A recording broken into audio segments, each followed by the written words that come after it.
back. How are we all going? How has your weekend been? What have you been up to? How are you feeling? How are you? What have you been up to? How are you feeling? How are you? What have you been up to? How are you feeling? In the comments. I've got Ren coming up now. I need some power, gang. Do you need some power? I need some fucking power.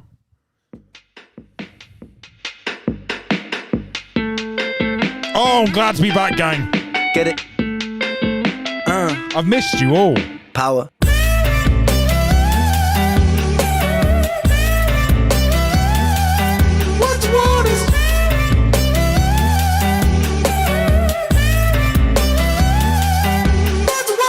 These kids don't play my shit, I never had a top 10. Maybe it's cause I sing about violence and depression. They say don't blame these kids, just focus on yourself, friend. Well, if they don't like what I'm doing now, then fuck them. Don't trip, I up the ante, learning licks like John Pashanti, smoking spliffs and popping candy. Gold medal to Saki boy! Rock and roll in my soul, bumping, knocking cold on the dole, fishing chips Mama and coming up from behind. Council house and violent flow. But life weren't sweet at home. Mum and dad took a trip and they split shalom. What will be, but me, I hate to see my mum alone. Lordy Bird's got crying, get so high to try to silence sounds of fighting. Through the walls I heard love dying, so I focused on my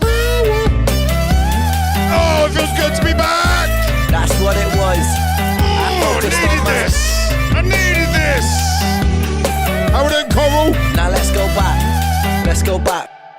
These kids don't play my shit, I never had a gold plat. Morning, Rolly. But I swear this ain't a throwback. I put my visions into rhythms on a dope track. To understand the place I'm coming from, let's go back. When I was 16, I was a sick teen. I was a victim of my head. I was just 16, up in the kitchen, racking up lines till my nose bled. I don't know the words. 16, in an affliction, in an addiction with my dread. I was just 16, I was quite sick then. I was a prick then, I was a pleb, but fuck it, we're all misguided. Morning, Johnny boy. Life can suck it. My cup Morning, ain't baby. full, man, I'm filling up the whole bucket. I'll drink my tears so I can drown my sorrow. Sing like I might die tomorrow. Live note for note, I go for broke on every single song I wrote. And every single song I write brings freedom to my weary mind. A healing that you'll only find inside an intricate design of kicks and snares and fat bass lines. I flip the script until I find my It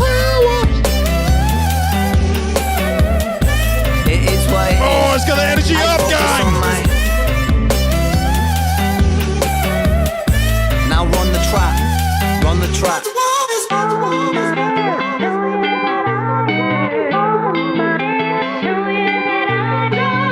Who is in the mood? Who is in the mood? Get it?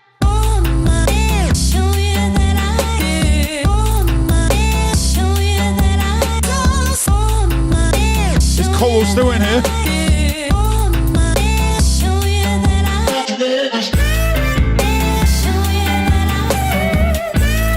One bit.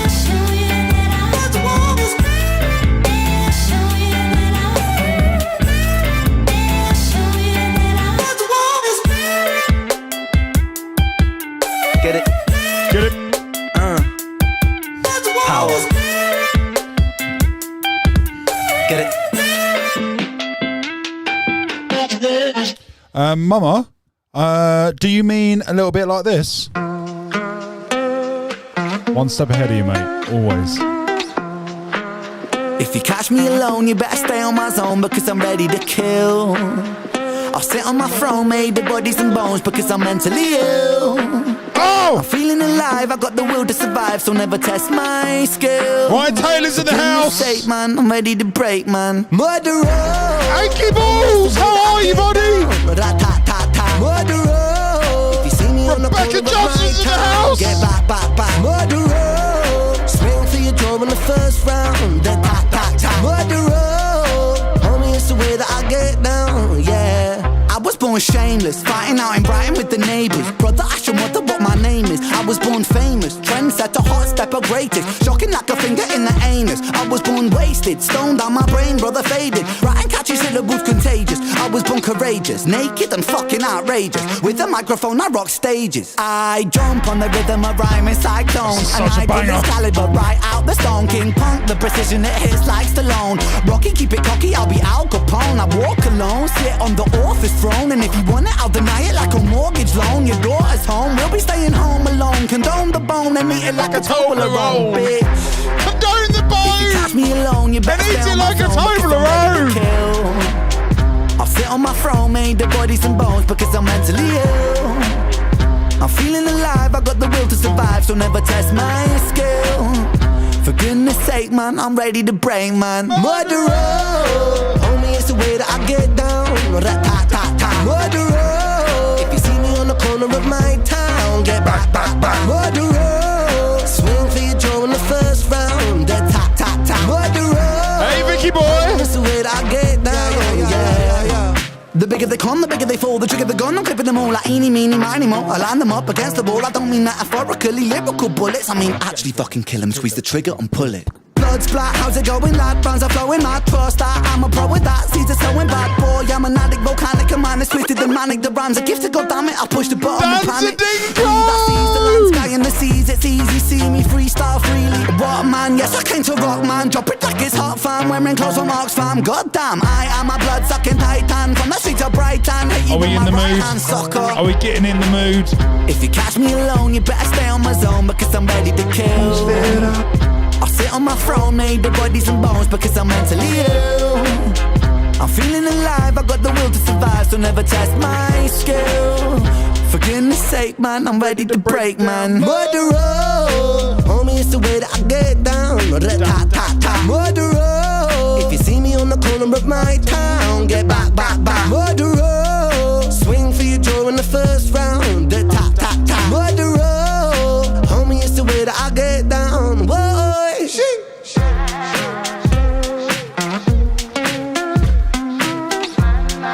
Homie, it's the Homie, it's the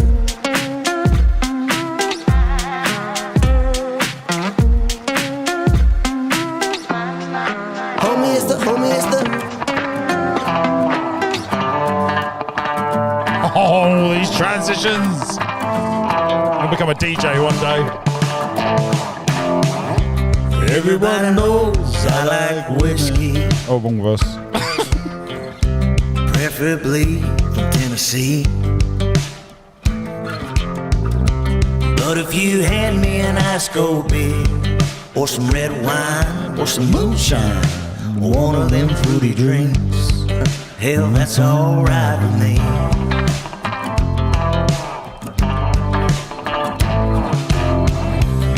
Well, God knows I love women. The devil knows they make me weak. And I might find the right one and settle down in a little town, or I might just stay wild and free, and that's alright with me. I like whiskey and tight denim on good-hearted women, and for that I make no apologies. Yeah.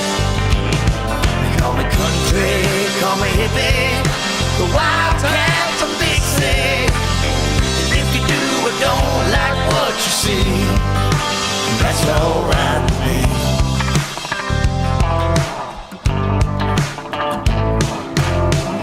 There's nothing quite like the ocean, with a little tent and a little beach. And I like sitting around the campfire with my guitar, and if somebody wants to pass around some green, hell, that's alright with me. I like whiskey and tight denim on good-hearted women, and for that I make no apologies. Yeah. They call me country, call me hippie, the wildcat from Dixie. And if you do or don't like what you see, hell, that's alright with me. fucking gangster.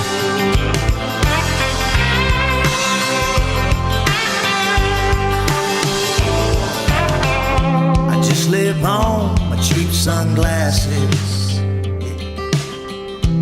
let the world go do its thing. That's right. And even if it's all just death and taxes, well, that's alright with me. I like whiskey, tight denim, on good-hearted women, and for that I make no apology. Hawkwind! How we doing, mate? Call me hippie, the wildcat from Dixie. And if you do or don't like what you see, hell, that's alright with me. Woo! Oh, you've got to be in the mood now. You've got to be. I don't care what you're going through at the moment. There's no way you could not be in the mood. Ooh. Right, gang, here's what I want you to do. I want you to forget everything in the world right now. Everything. I want you to forget all about your past trauma. That's easier said than done. Just forget about it. Just for a second. Just put it to one side for 1 second. And then I want you to take all the shit that you're worried about coming up. I just want you to put it away for a second. Just for a second. Just park that. Close that door for a second. And then close this door for a second. And just stay in this corridor with me. Right? Because nothing else matters. In this moment, this is it. This is the moment. There's no other moment. All the moments that happened yesterday are now memories. And all the moments that haven't happened yet don't matter. Just this moment. That's all that matters. So when you listen to the next track, all I want you to do is just be aware of the moment. This is Beth Crawley, Monster. This is one from Dave Batchelor, donated by Heath. Monster. I think I'm going to like this one.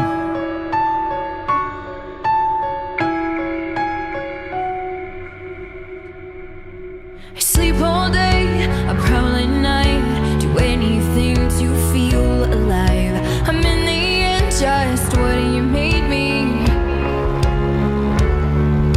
I look the same, Come to the but chat I'm after not this game. fine. The master of my own disguise. If you knew the truth, you'd probably hate me.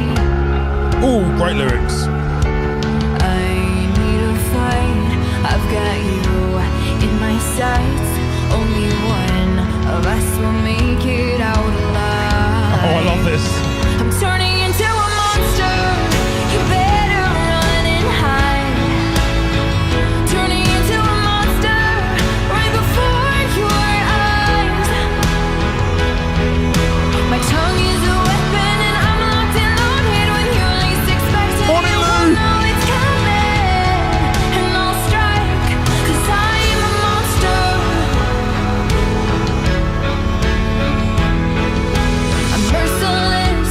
When will you learn? Set fires just to watch them burn. Guys, can we give a little bit of a warm welcome to Hawkwind 77, joining us on YouTube. He's Stevie Jarvis's brother.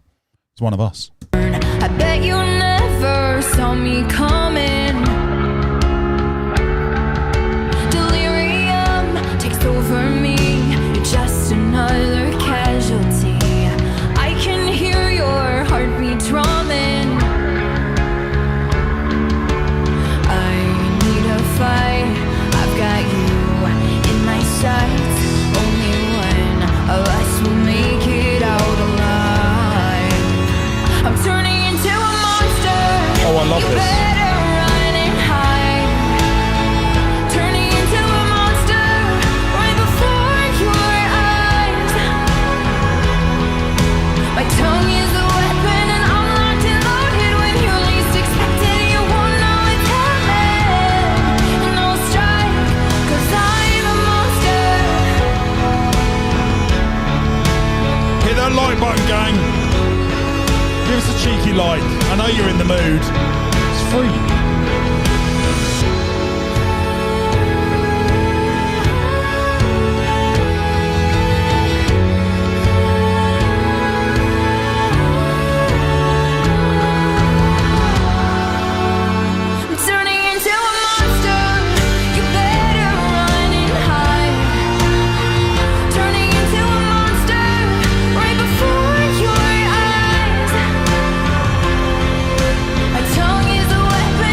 I really like that. I really like that. I think if someone was to mix that with Eminem Monster and replace the Rihanna chorus with that chorus, I think that would work really well.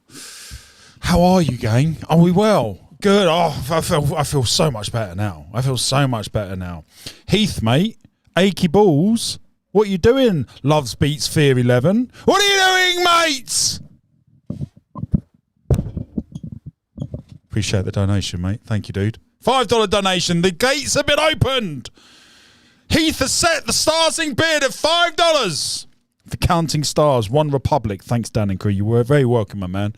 Appreciate the support, dude. It means a lot. We will get that on today. So, gang, just so you know, we have 8 tracks in the bank. 8 tracks, 9 with... No, that's including... He's already done it. That's including Heath's request. Yeah, if you want to play a song, if you want me to hear a song I haven't listened to yet, if you want to share a genre, if you've got a friend who's got a band that needs a little bit of exposure, let me know. All you got to do is put a £5 donation in for a song. But if you want a few songs, or you want to donate some songs for freebies to the audience, to you gang, then £20 gets you 5 songs. So it's like £4 a song. So it's a little bit of a bargain.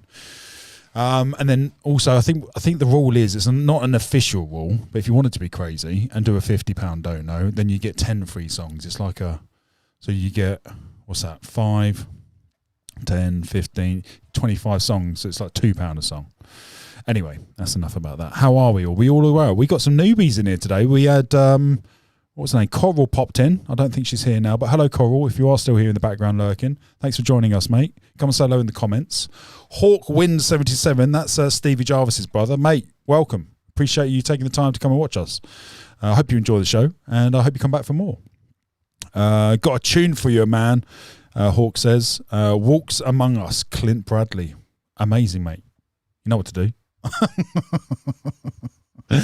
A good spread then, that's what she said, says Ryan Taylor. A good spread for, oh yeah, lots of people around here, lots of different locations we've got, gang. So just give you a snapshot.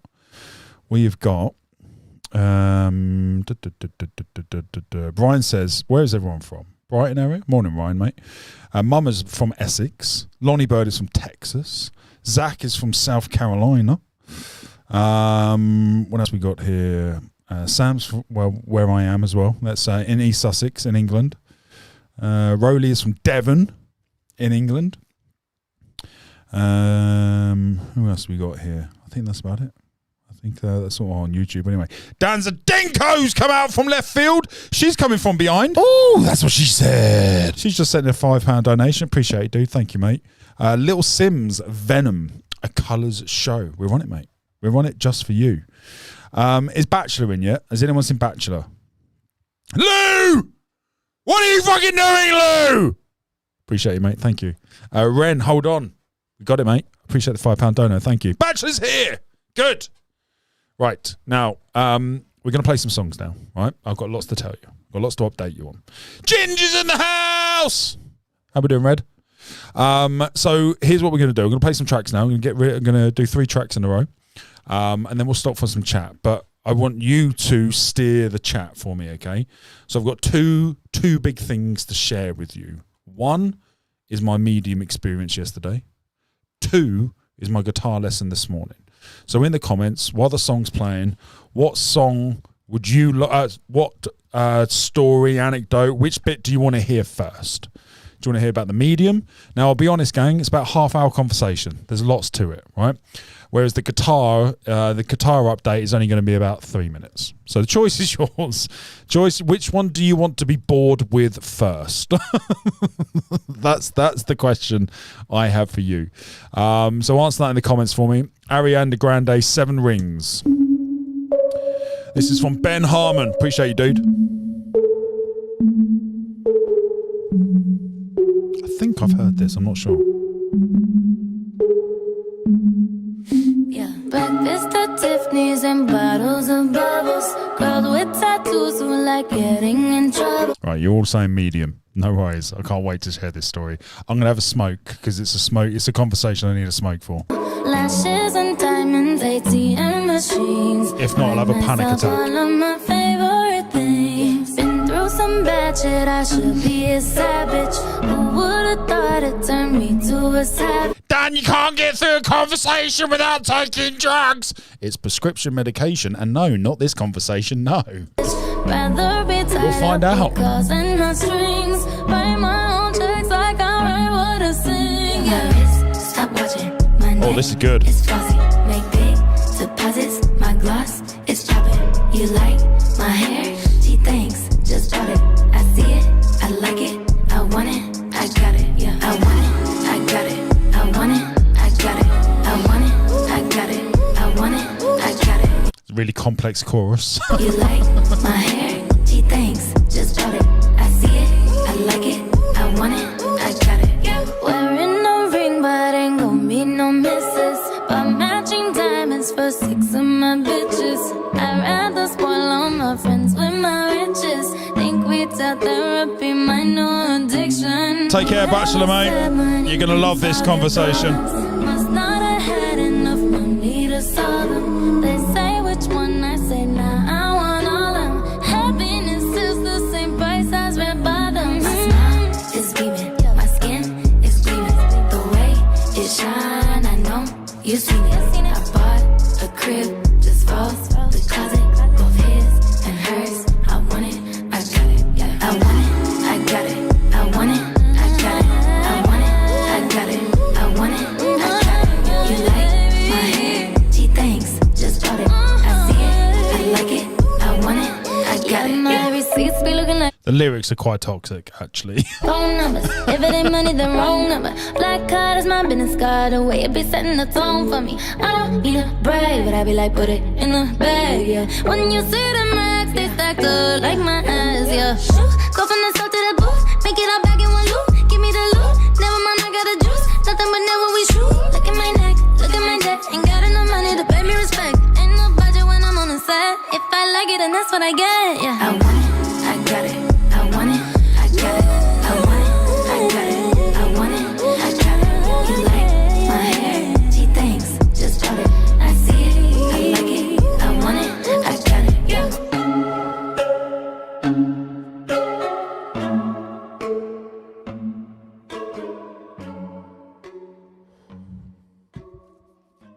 Oh, it's a lovely song, that.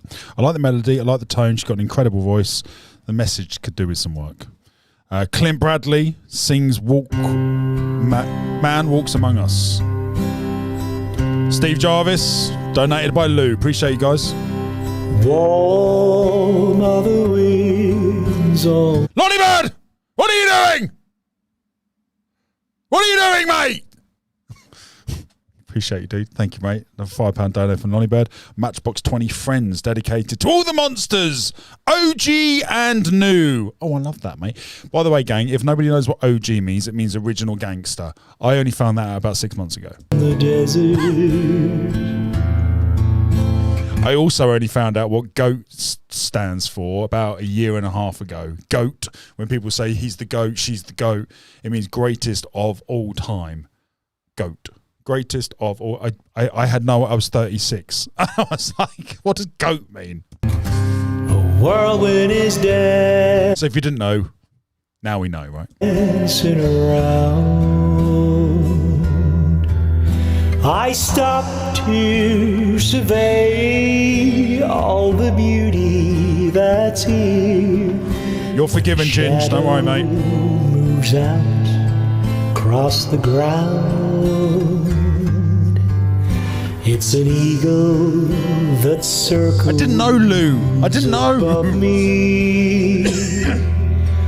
And he screams to his friends on the hill. Stay close together, move not a feather. Man walks among us, be still. Yes, Mama. I'm glad. We could be the slow ones together, mate. Be still. This guy was born in the wrong decade. This guy should have been born in the 60s, 40s, 50s, 60s. This has got Elvis vibes. Rob Costello? Roy Costello, of course, dickhead. Me, not him. Frank Sinatra, that era. This guy should have been him. Everything hides, It's beautiful. but I see them. I spotted an old mother quail. I look close and see, looking right back at me. How we doing, Johnny boy? Eyes of a young cottontail. I see a coyote sneaking as he crawls through the brush on the hill, and the eagle screams down, stay close to the ground. Man walks among us, be still, be still. Man walks among us, be still. 20 feet high in the side of a cactus, I see a hole where the butcher bird will stay. If mortals could choose, and if heaven should ask us, here's where I'd want to spend all of my days. Soon we'll be gone, all the deserts. He's got a nice soul to his voice. Cities will cover each hill. Today will just be a fond memory. Man walks among us, be still, be still. Man walks among us, be still. Man walks among us, be still, be still. Very natural on that guitar. Man walks among us. Oh, that was nice. Be man walks among us. Man walks among us. Oh, that's fucking beautiful. Be among us. Oh, Be still.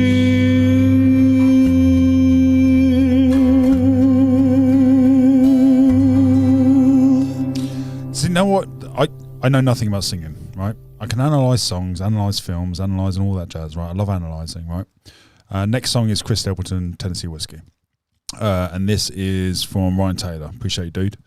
Before we get to that, I know nothing about singing. I've had one singing lesson, 2 singing lessons, and didn't really do much theory or anything like that, right? So I have I remember what tenor is and a vibrato. That's kind of where I'm at, right? But if I hear something, you know, and it makes me feel good, then I like to analyse it. But one thing I think I'm hearing is the difference between somebody who holds that vibrating bit that he just did, the one that Teddy Swims does, Chinchilla does it, like it's almost like when their vocal cord, where their pipe vibrates perfectly and resonates, it creates this vibration, right?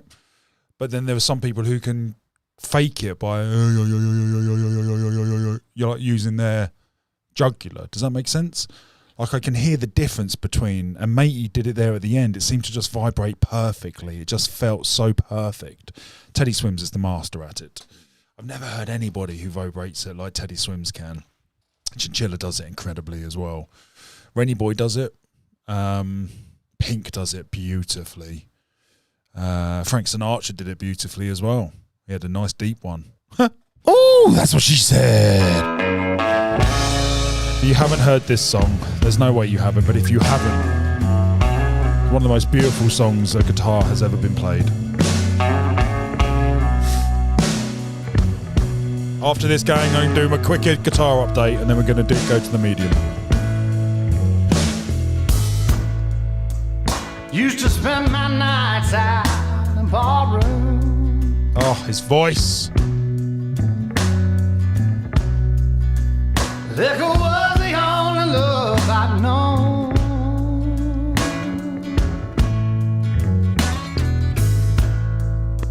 But you rescued me from reaching for the bottom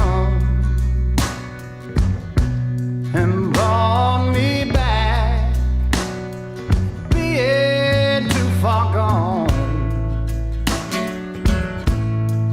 You're as smooth. Oh, I'm lost. Tennessee whiskey. You're as sweet as strawberry wine. You're as warm as a glass of brandy. Oh, wow. And honey, I stay strong on your love all the time. Teddy Swims is touring the UK. I've looked for love in all. There's no way we could get an interview with Teddy, is there? Do you reckon that could happen? He's in the UK. Oh my All God. the same old places.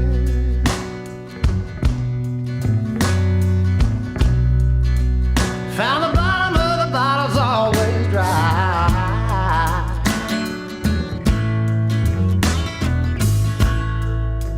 But when you poured out your heart, I didn't waste it. 'Cause there's nothing like your love to get me high.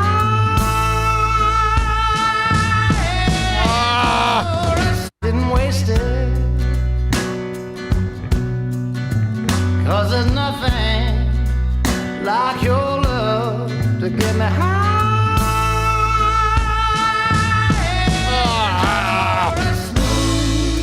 Oh, does it do something to you too? Tennessee whiskey. Oh. Lou has no idea who Teddy Swims is. Lou, so buckle in, Missy, buckle in. You're as sweet as strawberry wine. You're as warm as a glass of brandy. And honey, I stay strong on your love all the time.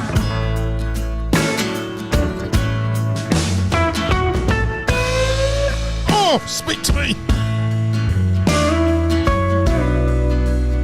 It's like the guitar is another voice.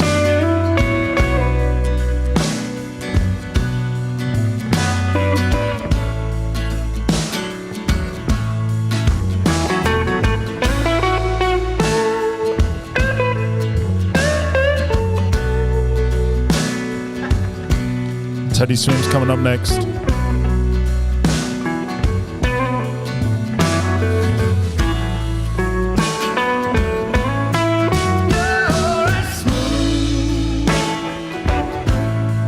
Tennessee whiskey.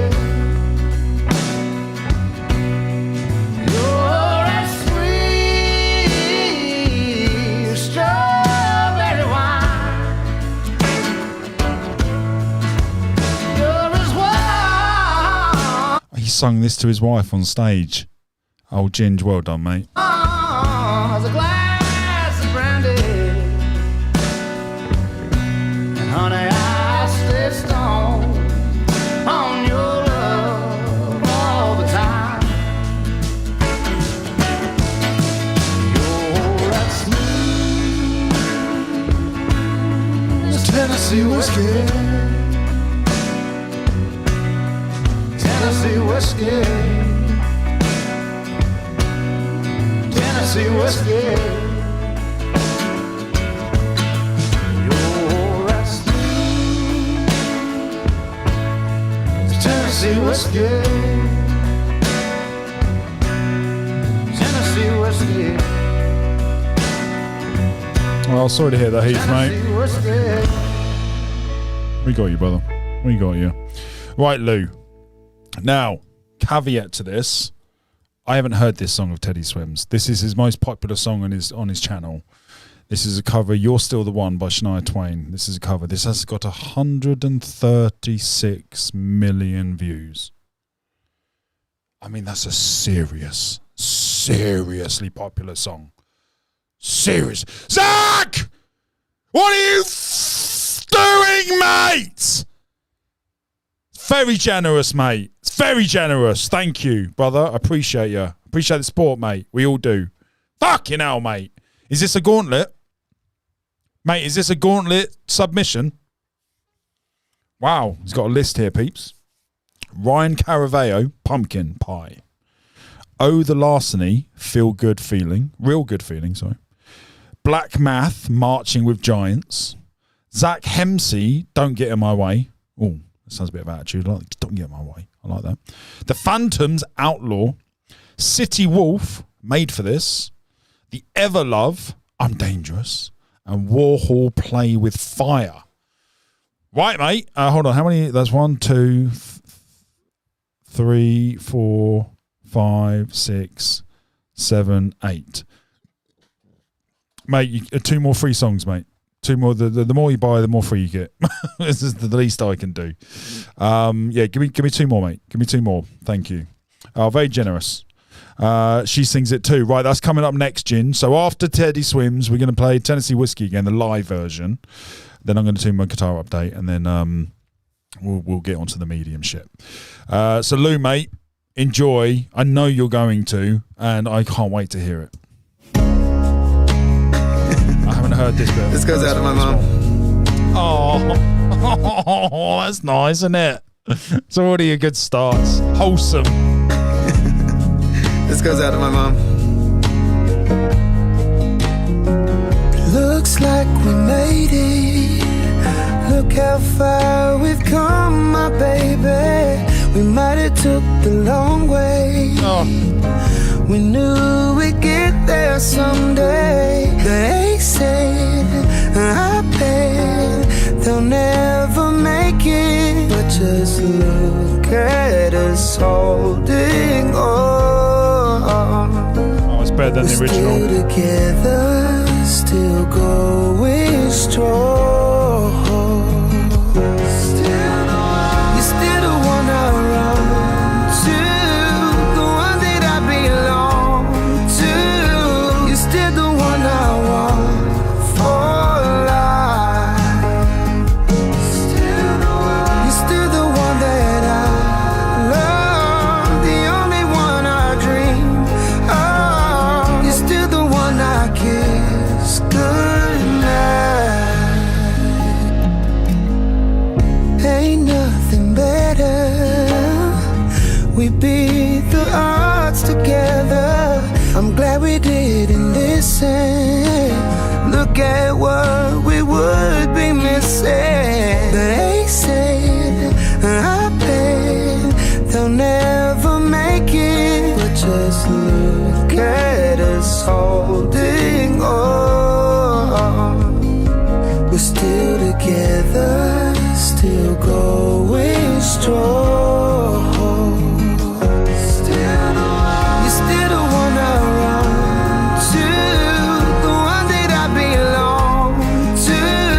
You're still the one I want for life. You're still the one that I love, the only one I dream of. You're still the one I kiss goodnight. Still the one. It's a completely different song. It's a completely different song.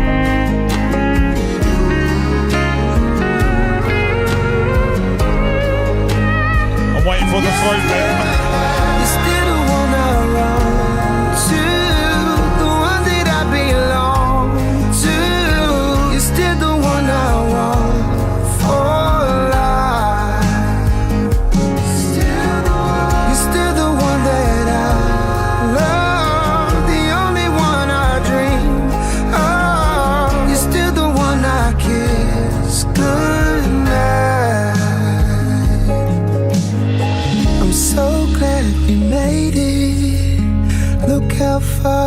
you've come, my baby.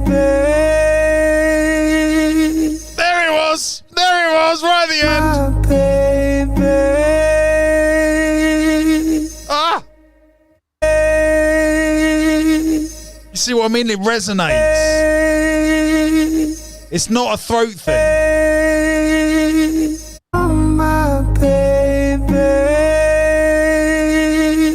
Oh, Oh, my baby.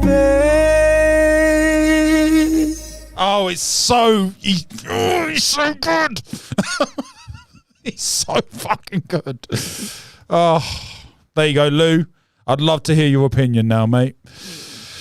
Lou says he has a great voice. I love this song. Yeah, me too, mate. Me too. Wally's in the house. How are you, Wally? The Wally Worcester, the Worcester General. Zach, mate, you didn't confirm. Is this a if this is a gauntlet? Which 5 songs out of that list is the gauntlet, or is it just a thingy? Let me just check the audio on this.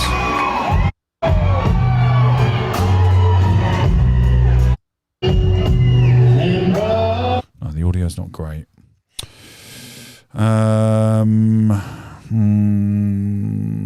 Which one is it? Which one's going to be the best one, do you think?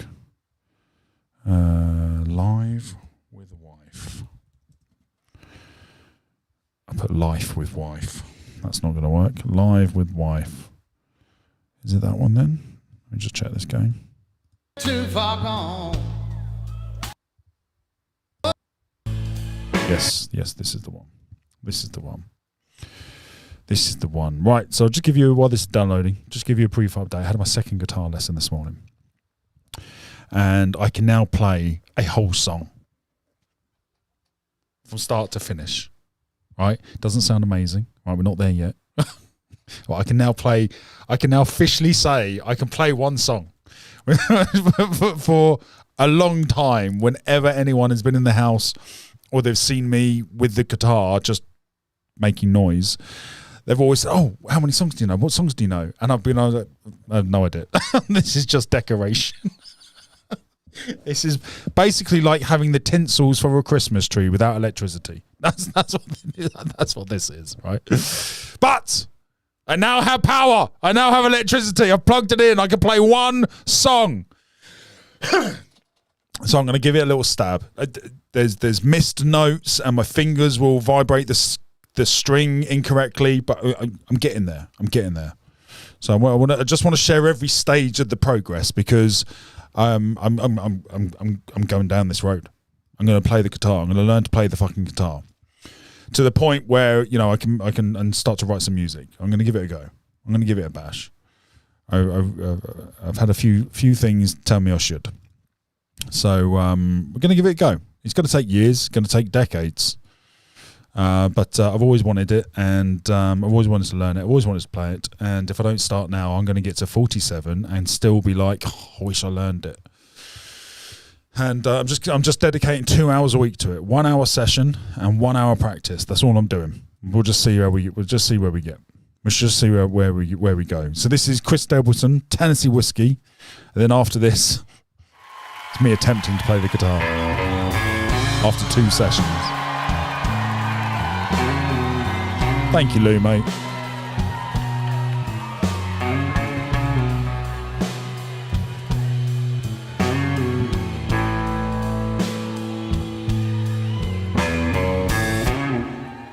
Used to spend my nights out. He's mixed it up.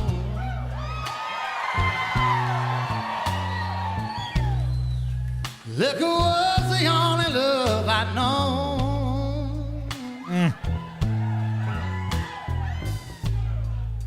But you rescued me from reaching for the bottom. Stevie Boy's in. How we doing, buddy? Your brother's here. Brought me back. Be it too far gone. You're right smooth. It's Tennessee whiskey. Oh, he's so natural on that guitar. You're right sweet. Strawberry wine. Oh, she can sing. You're as warm as a glass of brandy. Sing it, Chris. And honey, I stay stoned on your love all the time.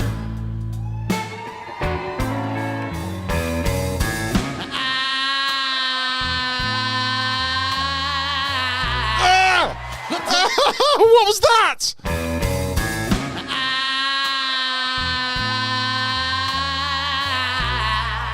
Look for love in all the same old places, y'all. That one was a good one. It's not sexual. I promise it's not sexual. Look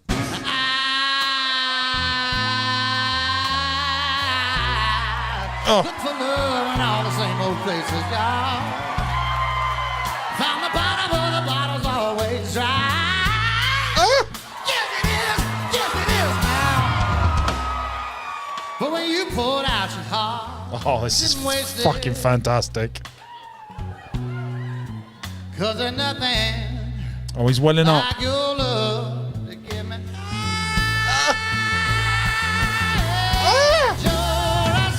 I didn't waste it.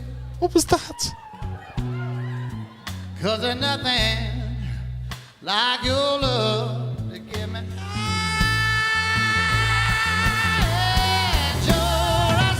Oh, that was good. Tennessee whiskey. You're as sweet strawberry wine. You're as warm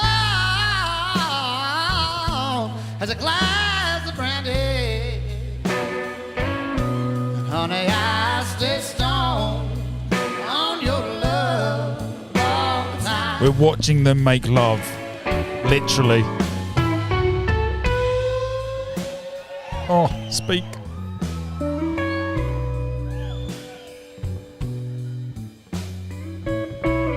Oh.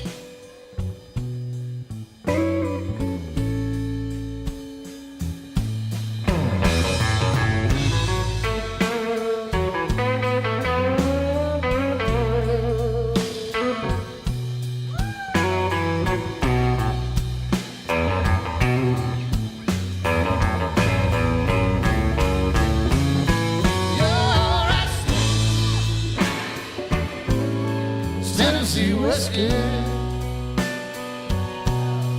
You're as sweet strawberry wine. Fantastic shout, Ginge. You're as warm as a glass of brandy. Honey, I stay stoned on your love all the time.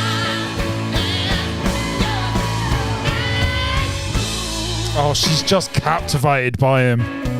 Honey, I stay stoned on your love all the time.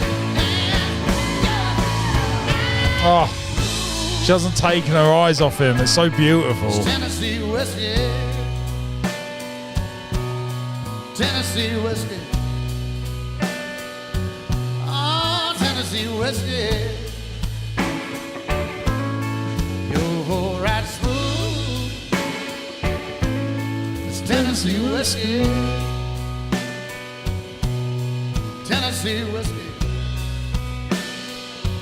Oh, Tennessee whiskey. He's the perfect country singer. He's Thank perfect. you all so much. You've been a wonderful audience. The look, the style, the voice, the guitar, perfect. It's perfect. It's perfection. It's perfection. I never thought I'd see it in country. Perfection. My favourite country music artist is Kip Moore, and then it's Drake White. Those are they're on repeat constantly. Mixed in with Eminem, and Ren and etc. But those two country singers in particular, Chris is now being added in. I've heard Chris for the last few years, but I've never really listened. Does that make sense? And but I'm of the opinion that Kip Moore's my favourite, and he's my favourite because of the storytelling, and I think his voice is incredible, and he can play the guitar like a magician. But if you had to draw a country singer then the look is more Chris Stapleton. They're both magicians. They're both incredible artists. But when I close my eyes and I think of a country singer, it's the Chris Stapleton look I'm drawn to. Kip Moore's very trend, very hip. He's like a model as well as a fucking singer. He's got a great modern look. So if I was going for, if someone said think of the greatest modern country singer, it'd be Kip. Then it'd be Drake. They're very similar. Both got very unique styles.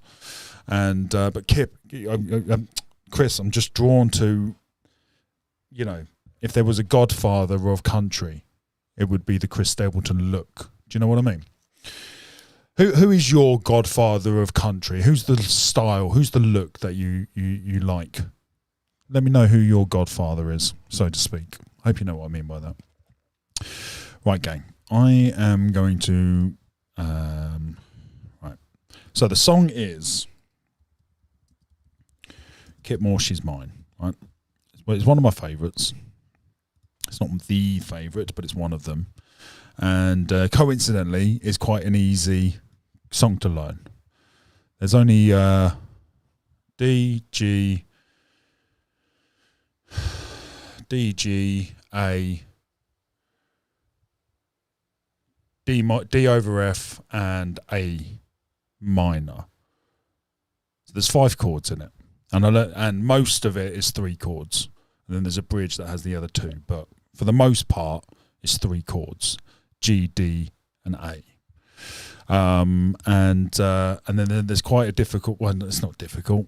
It's just if there's an easy strumming pattern, which is up, down, up, down, up, down, then this one's got a little funky thing in the middle. So it's not the easiest one, but it's certainly not the hardest. Right, hold on. All right, here we go.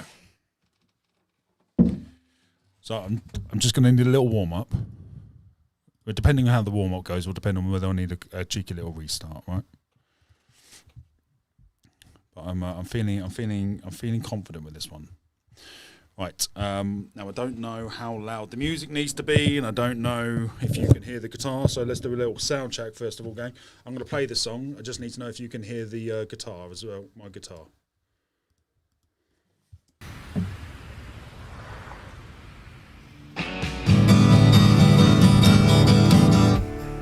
Can you hear the guitar? That's all I need to know, gang. I think we're working with a 25-30 second delay at the moment on the stream. So all I need to know is whether or not you can hear the guitar, if you can, or if the music's too loud, or if the guitar's not loud enough. Just let me know, and then we'll have a little strum. Oh, that's what she said. We'll have a little strum. Yep, can hear it. Great, fine. Just want to move the camera so you can see the guitar. Is that any better? It's very zoomed in now, isn't it? Hold on.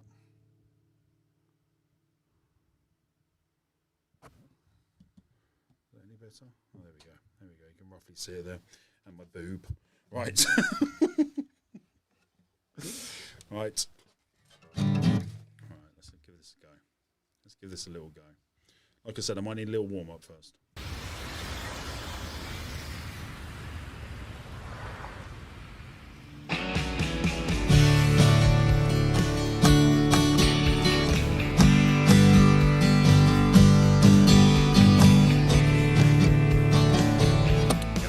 Need a little warm up. Right, we've got it now.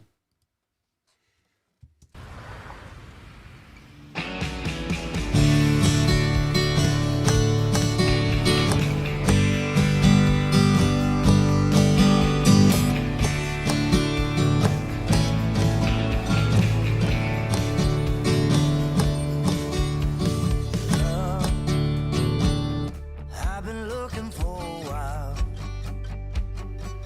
Been close a couple times. Oh, what am I doing? Man, she's hard to find. In towns, everywhere along the map. Well, I've traveled there and back, and I wonder where she's at. Yeah, maybe she's in Dallas, cheering for the Cowboys. Maybe Ah, fine.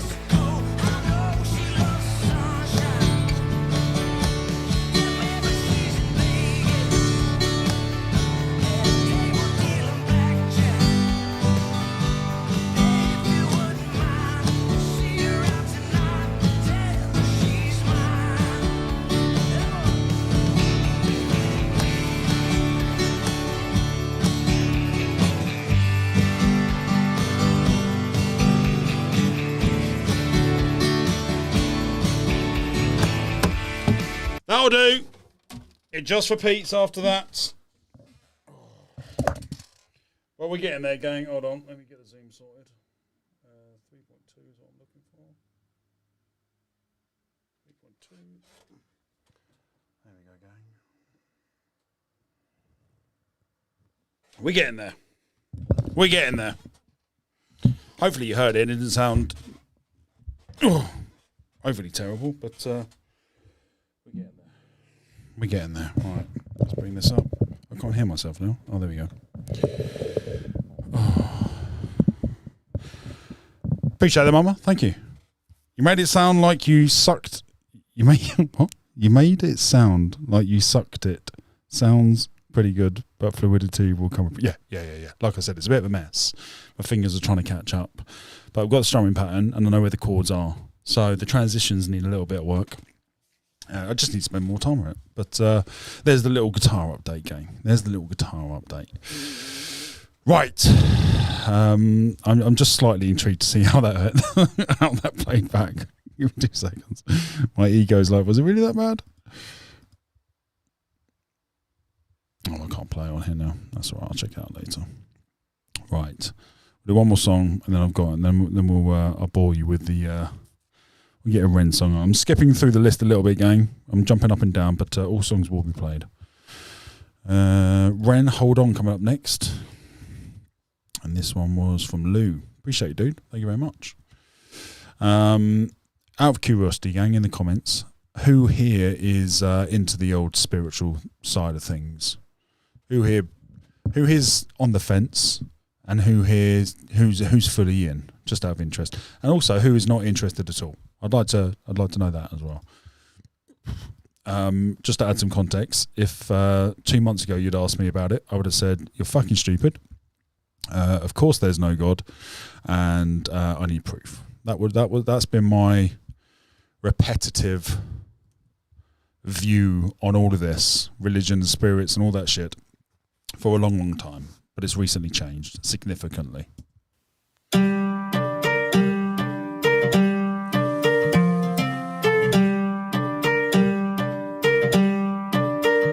I got tears on my sleeves, hold on, and holes in these jeans, hold on. I haven't slept in weeks, hold on. I haven't found no peace, hold on. I get my teeth tied, hold on, and these tears run dry, hold on. 2 bloodshot eyes, hold on, 2 bloodshot eyes. I don't belong here, in a place where life has left me. I'm 25 going on 150. My body feels old and I'm trying to lift the weight from my soul, but it's moving against me. I've emptied out. Thanks for the love, gang. I lift my middle finger up, I'm screaming fuck you to all the demons here that keep me stuck. The pain is sharp like paper cuts, I hate them much, but yes I trust. I must combust, I must blow up, I must have rolled this courage up. Boom, sparks fill the room, I'm feeling the rhythm I move. My soul is more worn than the soles in my shoes. Nike trainer blues, a man with none to lose. I think I lost my sanity, calamity in shoes. Poor choice maker, I rip out the pages of fate, then I roll them up like bizzle of paper. Taker, lung full of destiny, a man with no part, it's a very strange entity.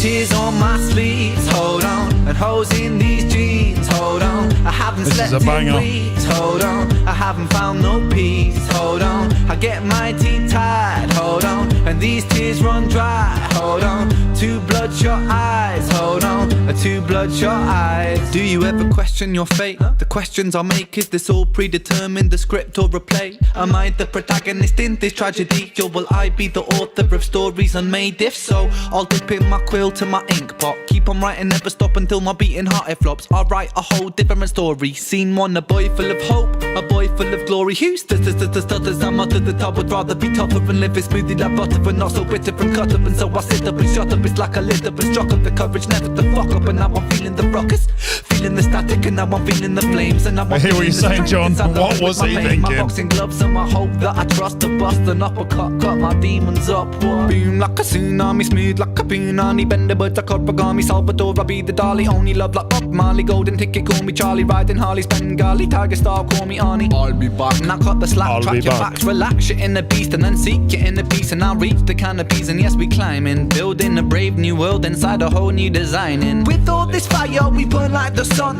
a new dawn is rising, a new dawn it comes. Yeah, diggity diggity down with all these corporations, they burn up the land for the greed that they run. Run deep with their roots, but their roots can be lifted. I'll be a renegade, yes, I make a fist kid. Try to seek truth in the kingdom of lies. A boy so lost with two bloodshot Very eyes. good, Danza. Tears on my sleeves, hold on. And holes in these jeans, hold on. I haven't slept in weeks, hold on. I haven't found no peace, hold on. I get my teeth tied, hold on. And these tears run dry, hold on. Two bloodshot eyes, hold on. Two bloodshot eyes. Ha, ha, ha. Hold on. Hold on. Ha, ha, ha.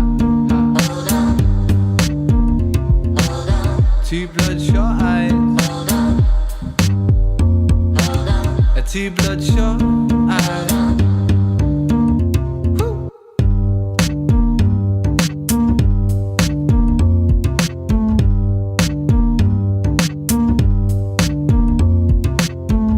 Oh, it's a nice guitar.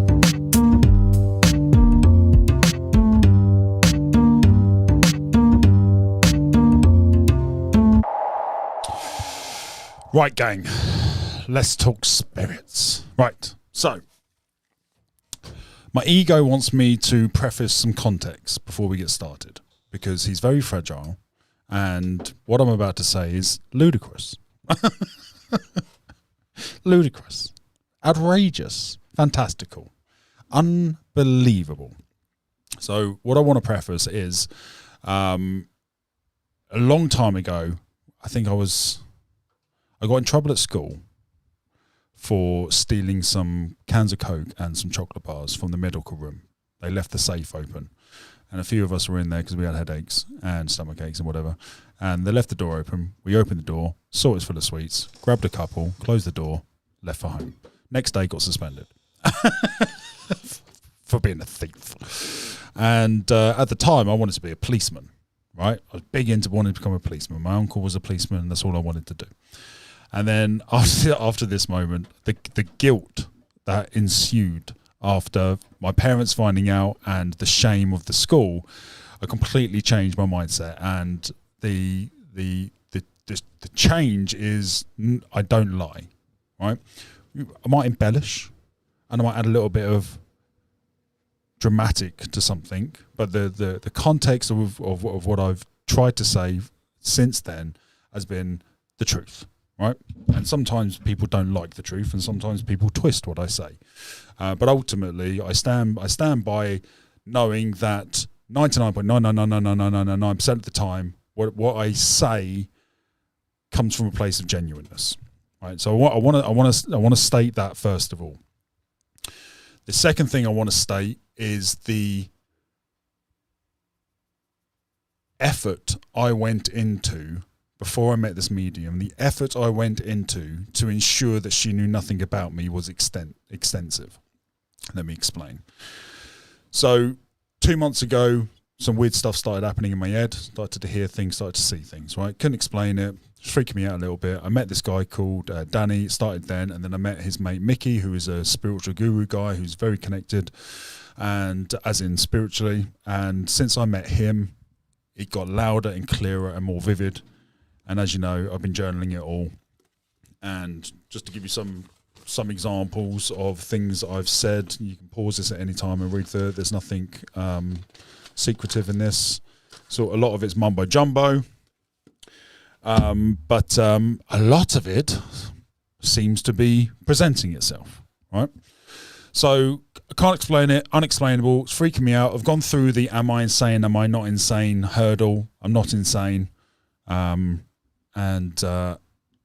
although I suffer from mental health issues like bipolar And addiction, this is neither of those two are involved in this part of my brain. Or part of me, if that makes sense. But you should also know for context, I smoke marijuana every day, and that is technically a psychoactive drug. But those of you who have smoked marijuana will know the extent in which it's psychoactive. It's minimal, but still psychoactive nonetheless. So we need context. We need all sides of the plate on the table so that everyone has all the information so that they can judge it and that they can critique it and they can try and rip it apart, because I've tried to rip this apart and I can't. And yesterday, having met the medium, has not only solidified it, it's put a concrete foundation around it, reinforced with steel. Like, this is now, at my core, 100% I'm in. I heard enough yesterday to know that the doubts I had about believing, the doubts I had about stepping into this side of the world, this part of me, that doubt is now zero. Not 1%, not 10%, not like I'm a little bit unsure. Like, I now know 100% is real. 100% without doubt, and I will explain. I will explain. So, put to one side a moment the funny voices and the images that I'm seeing. Put that to one side for a moment, which, by the way, my sister also experiences, my nan also experiences, my great-nan experienced, and my aunties experienced. That's important context as well. So, if your conclusion is I'm going insane, then you also need to look at 8 other people and question their sanity as well. So, where do I start? So, how the extent in which I went to, so that the medium didn't know who I was. So I remained skeptical up until yesterday, very skeptical still didn't know what was going on, overwhelmingly weird, and questioning everything, trying to find some answers. So I booked a medium. It's something my sister's done a few times. She got a lot out of it. She's never told me I have to go. She's never pushed me down the road to doing it. I very much landed in this decision to want to do it myself because of all this weird stuff that's been going on. And my sister went to a medium when she was going through some weird stuff as well that she was unable to explain. But it happened for my sister about 5, 6, 7 years ago.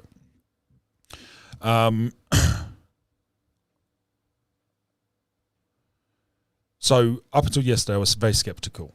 My logical brain, my scientific brain, both of those things that turned me into a beast within the nutrition industry, that turned me into a great coach, was critical thinking, questioning, researching, gathering data, forming a conclusion. That's a big part of me. I like to analyse, as you know. So prior to meeting her, I wanted to make sure, because there's lots of charlatans out there, I wanted to make sure she knew nothing about me. I wanted to make sure it was impossible for her to research. So I Googled mediums near me, and I found a lady down the road. Let's call her June, okay? That's not her name, but let's call her June. Now, on June's website was her mobile number, so I dropped her a text. I said, "Hi, June. My name's David." So I didn't tell her my first name. I didn't tell her her surname. I said, "My name's David. Looking to have a reading. Can you book me in?" Right? She said, "Yep." And I can show you the text messages. I sent them to Sam. Hold on. You can see the conversation. Do you want to see the conversation, or should I just paraphrase it in the comments? I can show you right now. So if you want to see it, I'll forward it. But the point I'm trying to get to is there was no information about me on there. Right? She had my name, David, and my phone number. Now, my phone number historically has been on the internet. I had it on my contact pages, my about pages, my social media pages. That's how clients would contact me. So it was a business WhatsApp number. Now, I changed my number 2 months ago, 10 weeks ago, something like that. And I got a new phone. I got a new mobile number because I was getting loads of spam from bots on the internet, scanning my number, sending me loads, your PPI has come through, and were you in a claim, and all that shit. So it was like every hour. It was just pissed me off. So I changed my number. I got a brand new number, and I haven't put that number on the internet. It's on no contact pages.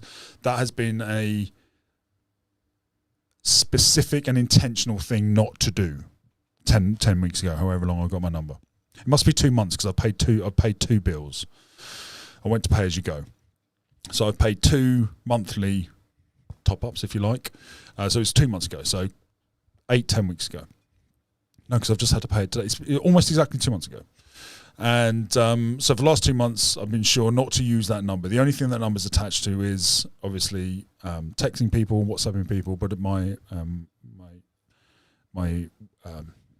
website hosting and Google Drive and all that jazz. So it's not on the internet. So that's the context point. And I told her my name was David. I didn't tell her a surname. Now, David is my second name. Daniel, David, Peter. Those are my 3 names. Peter is one of my granddads. David is my dad. And obviously Daniel's me. So I told her David of a very new, very recent phone number. And that was all the information I gave her. She didn't know my sister's name, although I told her my sister was coming. I said my sister would like to come. Didn't tell her the name. I said my girlfriend would also like to come with me. Didn't tell her my name. Now, what you'll also know if you wanted to really dive into my social media, Sam and I are not connected on social media, and that's been an intentional thing because there's lots of cunts on there, right? So on Facebook, it doesn't say I'm in a relationship. It says I'm single. So it doesn't connect to Sam in any way. And I barely post about Sam, again, intentionally, because there's lots of cunts out there. We're not tagged in photos together because there's lots of cunts out there. So, you know, I put the boundaries and the ring fences in place. No cunts can get near us again. But my point being is if you did find out my name and you did go to my Facebook, you wouldn't get anywhere. You wouldn't be able to know. You would know who my sister was, but you wouldn't know who my girlfriend is. And again, if somehow she did get my number and she had access to a phone database, now we're really, the odds of this are very small, right? But the base is covered. Because if she did know my name was Daniel Wheeler, then she wouldn't know anything about my biological father's side, because my biological father's surname is Nichols. That is on my birth certificate. My parents illegally changed my name when I was young and I didn't know. And I'm known as Daniel Wheeler. That's my stepdad's name. And I'm changing it back to Nichols because I recently found out some horrific information about what they did when I was younger. And I'll be going back to Nichols soon. So a big rebranding is happening at the end of the year. I'm going to do it at Christmas. It's already been planned out. So it will be the Daniel Nichols show, the Dan Nichols show at some point in the future. But don't panic. It's going to take a lot of marketing and PR to rebrand. It's a big step. It's not something I can just do. So if she knew Daniel Wheeler, she would also have to have a birth certificate check, but she wouldn't be able to find my original birth certificate because it's not related to Wheeler. It says Daniel Nichols on my birth certificate. And therefore, there is no connection. My dad's not on my Facebook. We're not connected on Facebook. There's no way in which she would, 1, know my name, 2, know my biological name, and therefore know any information about my biological father's side of the family tree. So I made sure very, very diligently that it would be impossible for her to know who I was, let alone the 2 women I brought with me, right? One of which is not connected with me at all on social media or anywhere else. So that's the important context, because the story as it unfolds is just impossible.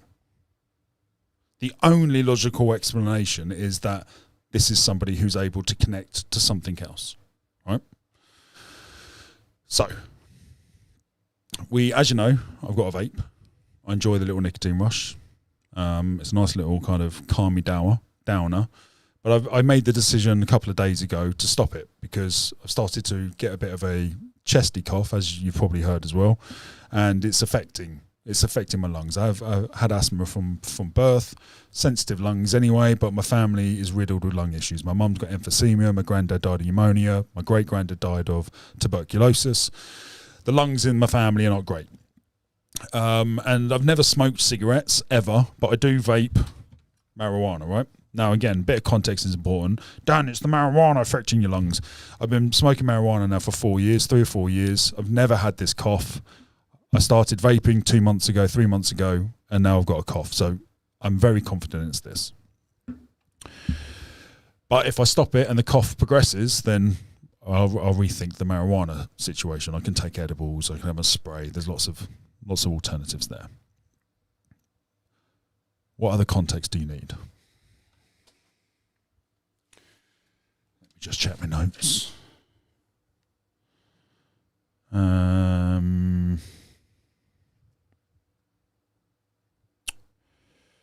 The other context you need to know is my mother's name. Now, my mother's name is Joanne, also referred to as Jojo, and never Joanna. That's very specific because my mum hates that name, right? So it's either Joanne or Jojo. Those are the two names my mum goes by. So that's another bit of context you need. And then the last bit of context you need is what happened on Thursday last week. So Thursday, I've got it in my notes here. Hold on, I'll tell you the date and time. So on the 20th of July at 10:05, Sam wanted to pop to church. Sam's being drawn down a similar road to myself. She's feeling very spiritual at the moment, and she was drawn to go back to church. She used to go to church when she was a child, singing in the choir, and so we went to the local church here. And the ceremony started at service started at 10 a.m.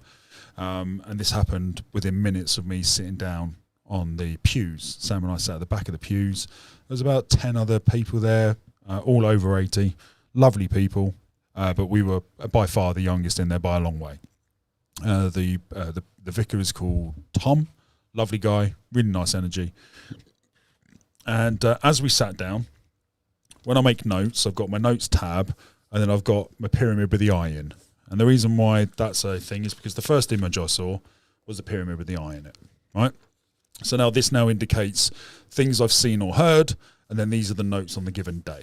Okay, that's just to explain the logic. So the first thing I heard on that day were two names, Jacob and Daryl. Now, what's important about Jacob and Daryl? I have no idea. I just heard it, so I wrote it down. The service that then unfolded, the vicar was telling the story of Jacob in the Bible. Now, for those that don't know, and I'm not sure if I'm going to get this right, but from my understanding, Jacob was... I don't know where he was born, but somewhere in Israel, Jerusalem, that kind of area of the world. And when he was younger, he tried to take over the namesake of his brother's, of the will from his brother, who was the rightful heir. Jacob stole it or tried to steal it, don't know. And then he was banished from the kingdom. He was outcast. And then 20 years later, after marrying a wife, which he had to work for 7 years, because that's how you got wives back then, he brought his wife back to where he was from. His brother forgave him. They rejoiced, reunited, and then Jacob went for a walk, went down by a river, had a wrestle with God. Again, I don't know, but God then renamed Jacob Israel. Right, that's the context you need. So one, it was a bit weird that I hear Jacob in my head, and then the service is all about Jacob. But then at the end of the service, I was talking to the vicar, trying to get some answers because all this weird stuff was happening. And the vicar said, well, it might be helpful to read the story of Jacob. Do you have a Bible? I said, no. He goes, do you want one? You can borrow mine. I was like, you're lovely. Yeah, I will borrow it. Thank you. It's upstairs by my man chair where we chill out. Haven't started reading it yet. It's a really fat book. And so the idea of just going page 1 of 1,000, oh God. So I just haven't started it yet, but I got it on Thursday. So that's the other context you need. And then Daryl, I have no idea. Well, had no idea. I don't have any friends called Daryl. I don't know anyone called Daryl. Daryl was a name which has not entered I don't know any famous people called Daryl. Daryl was a name that's just not something I've heard often, and therefore there's zero connection to the word Daryl. Right? I think that's all the context you need. So far, anyway.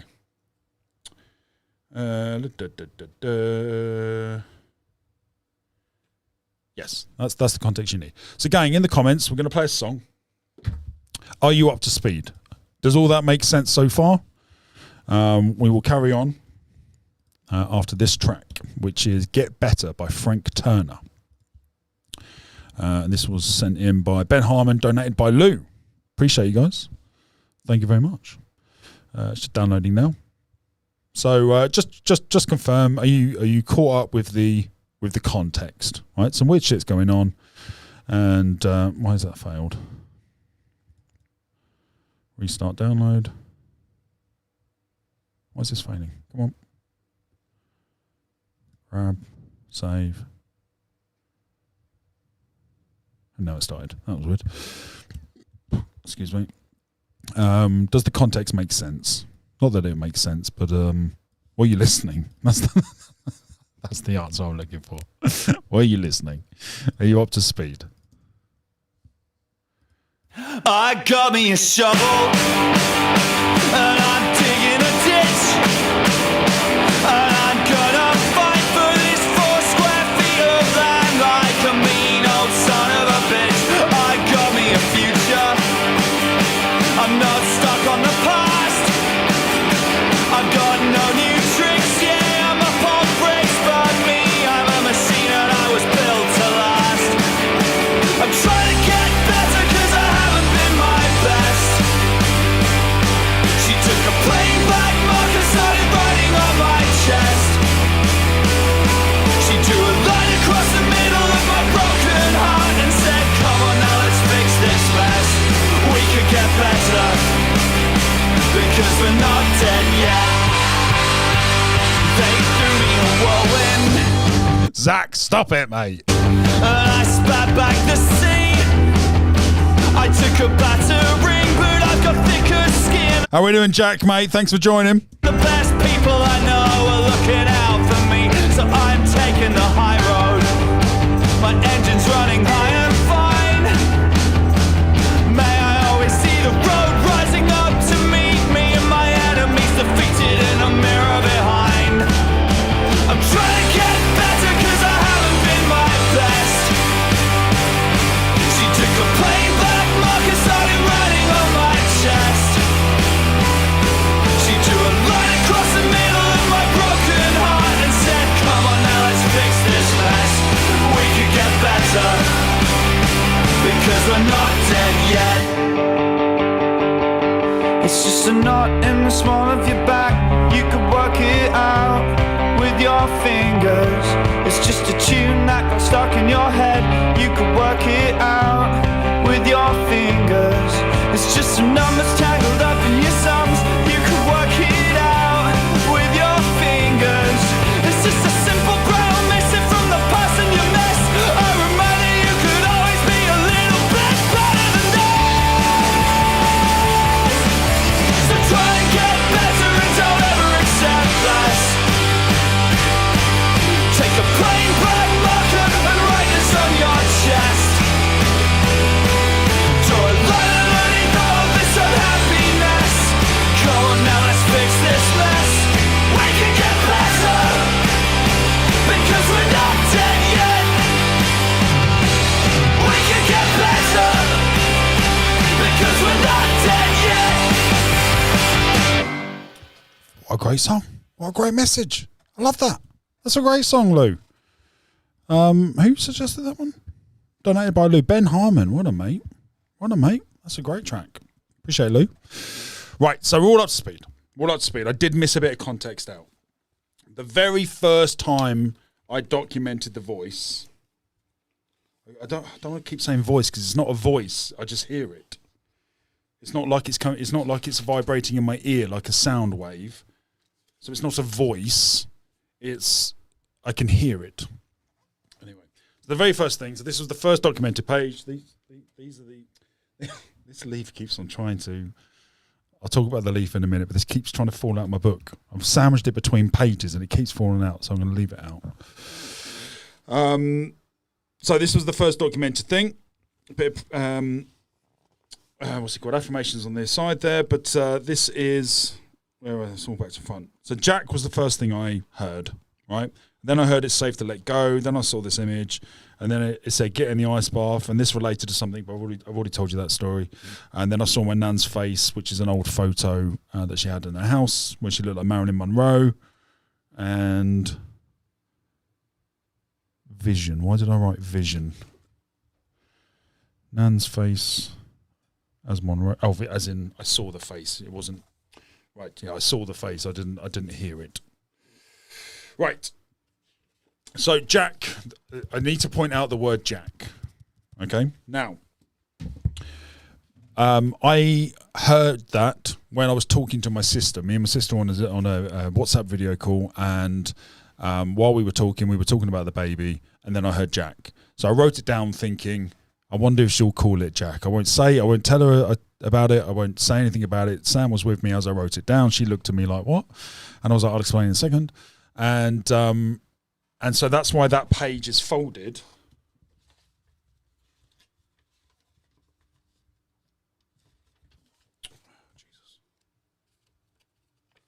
That's why this page has got a crease in it, because as soon as I wrote it down, I turned it over because I wanted to show my sister this image here, and so she couldn't see it, right? That's why it's got a crease in it.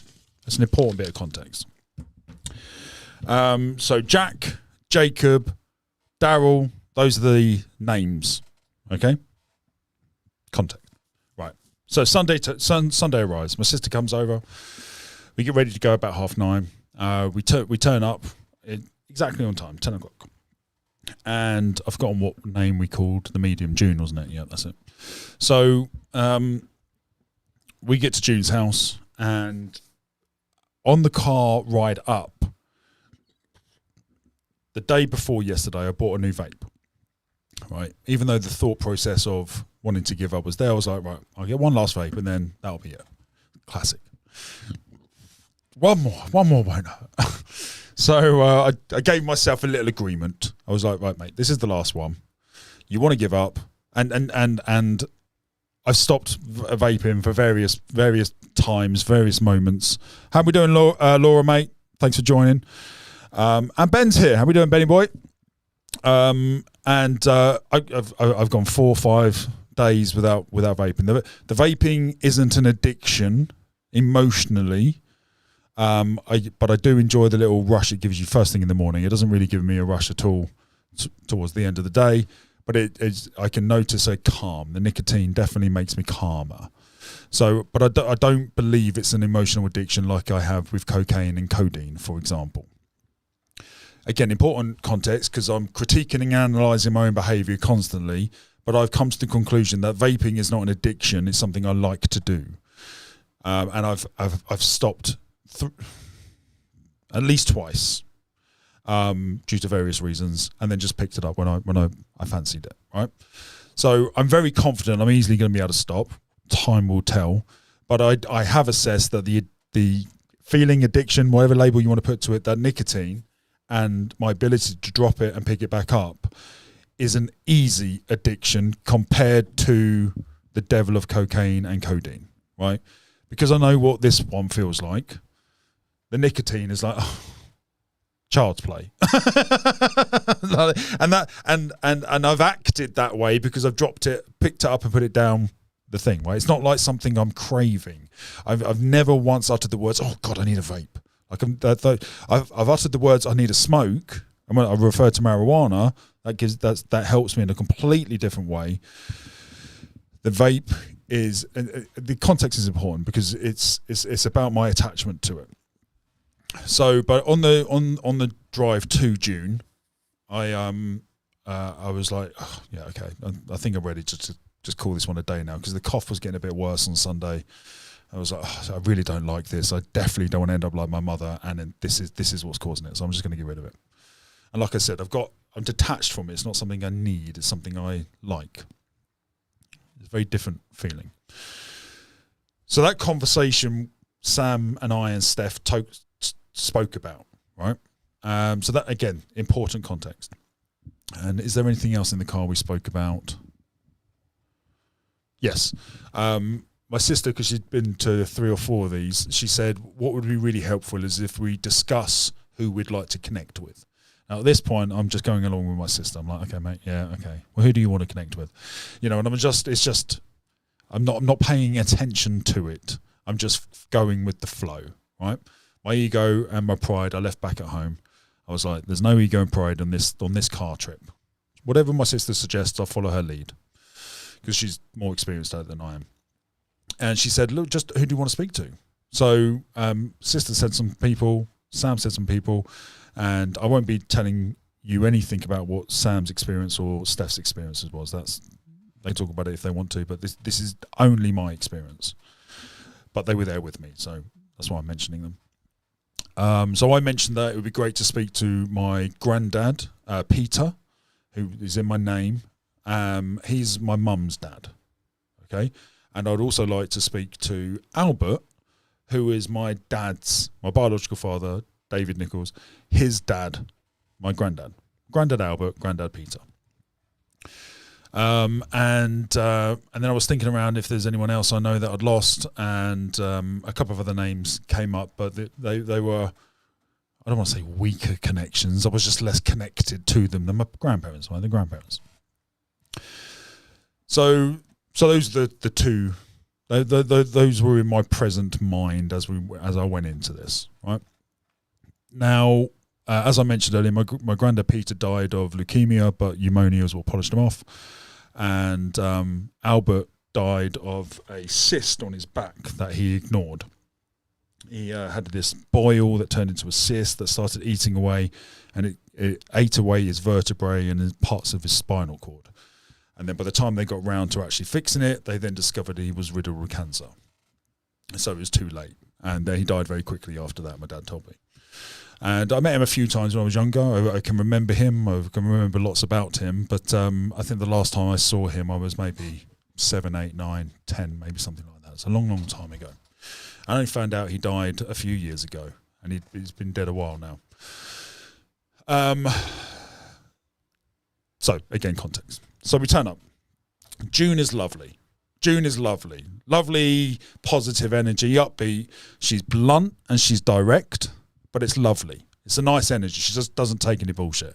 You can sense that straight away. And the rule number 1 was there's no negativity. She doesn't do any negativity. She doesn't tell you anything negative that she might be sent. There's no negativity at all, right? And she said that it's only positive energy in this house. I was like, brilliant, great. That's perfect house.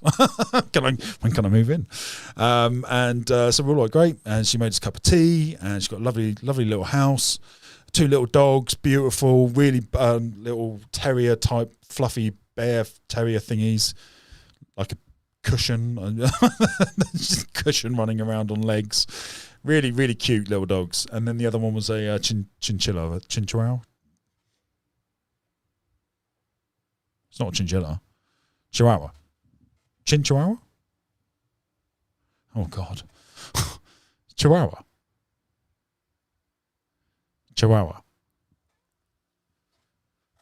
Why don't I feel confident with that word? Chihuahua. I'm locking it in. Final answer. Chihuahua. God. 2 lovely little dogs. She asked who wanted the first reading, right? So Steph and Sam looked at me, and I was like, oh, I'll go first, fine. And Sam and Steph went into the living room, and then we were in the kitchen area. Right, so it was very, very, very homely, very relaxed setting. Nice environment. And the dogs around as well were brilliant as well, because I fucking love dogs, as you know, as we all do. Right. Here we go. When has a story needed half an hour of context before I tell you what happened? It's important I explain the context, because when I look back one day, I want to know what I was feeling and experiencing. I want to use this as a diary for when I get to 70 years old. I can, go back and laugh at myself. And when I'm in a mental psychiatric ward next week, I can really laugh at all this. So she sits down, she holds my hand, and she says some positive prayer / chants to the angels, St. Michael in particular. St. Michael was mentioned a lot. And her context was, I'm not familiar with St. Michael. I don't really know much about him as a saint, as an angel. But he was a great protector. He was a warrior. He was a protector that had a shield and sword. Important context. I'll come back to that in a moment. After she'd done this prayer and this chant, she goes, oh, great, I'm now connected. We can move on. I was like, okay, no idea what happened there. Didn't feel or see anything. Whatever. I'm going with the flow, right? And she says to me, she uses tarot cards as her reference point, I suppose. I don't really know. But she gave me the cards. I shuffled them. There were 4 decks, and she asked me to pick a deck. I picked the deck that had a warrior princess on the cover that had a cleavage. I was like, that one. I don't know why. Boobies. So she gave me the deck. I shuffled it. Now, I play poker. I know how to shuffle. I can shuffle with one hand. Very, very good shuffler, right? And I shuffled this motherfucker. I shuffled this deck. I've never shuffled a deck more in my life. I cut it several times. I did a riffle shuffle. I cut it again, a riffle shuffle. Cut it again, a riffle. I did a half riffle. Did a 3/4 riffle. I cut it again. I did 3 full riffles. I was like, there you go. See if you can figure out what cards are where. And then she turns over 9 cards. She puts them in 9 or 12. It was either rows of 3 or rows of 4. Can't remember now, but it was a square. So it was either 4 rows of 4 or 3 rows of 3. And she looks at them for a little bit. And she goes, oh, interesting. Interesting. And then she looks at me and she goes, oh, this one's interesting. So she's building a bit of excitement, right? So I have my notes here, what I wrote down as it was going. So I'm going to take you through the journey that I went on.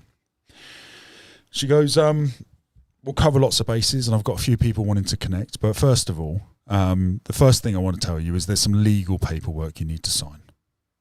And I was like, right, what do you mean by that, right? I have no legal proceedings going on at the moment, and there's no negativity or anything like that. And I have a legal proceeding happening, but not about me. I'm instigating it, if that makes sense. And it's quite negative, but I'm instigating it. But the energy of the topic is negative. So she goes, you've definitely got some legal paperwork, and it's going to really benefit you. You need to sign it. You find it. You need to sign it. It's going to bring you lots of abundance. It's like, I have no idea what you're talking about, right? So I couldn't connect to that one in any way, shape, or form.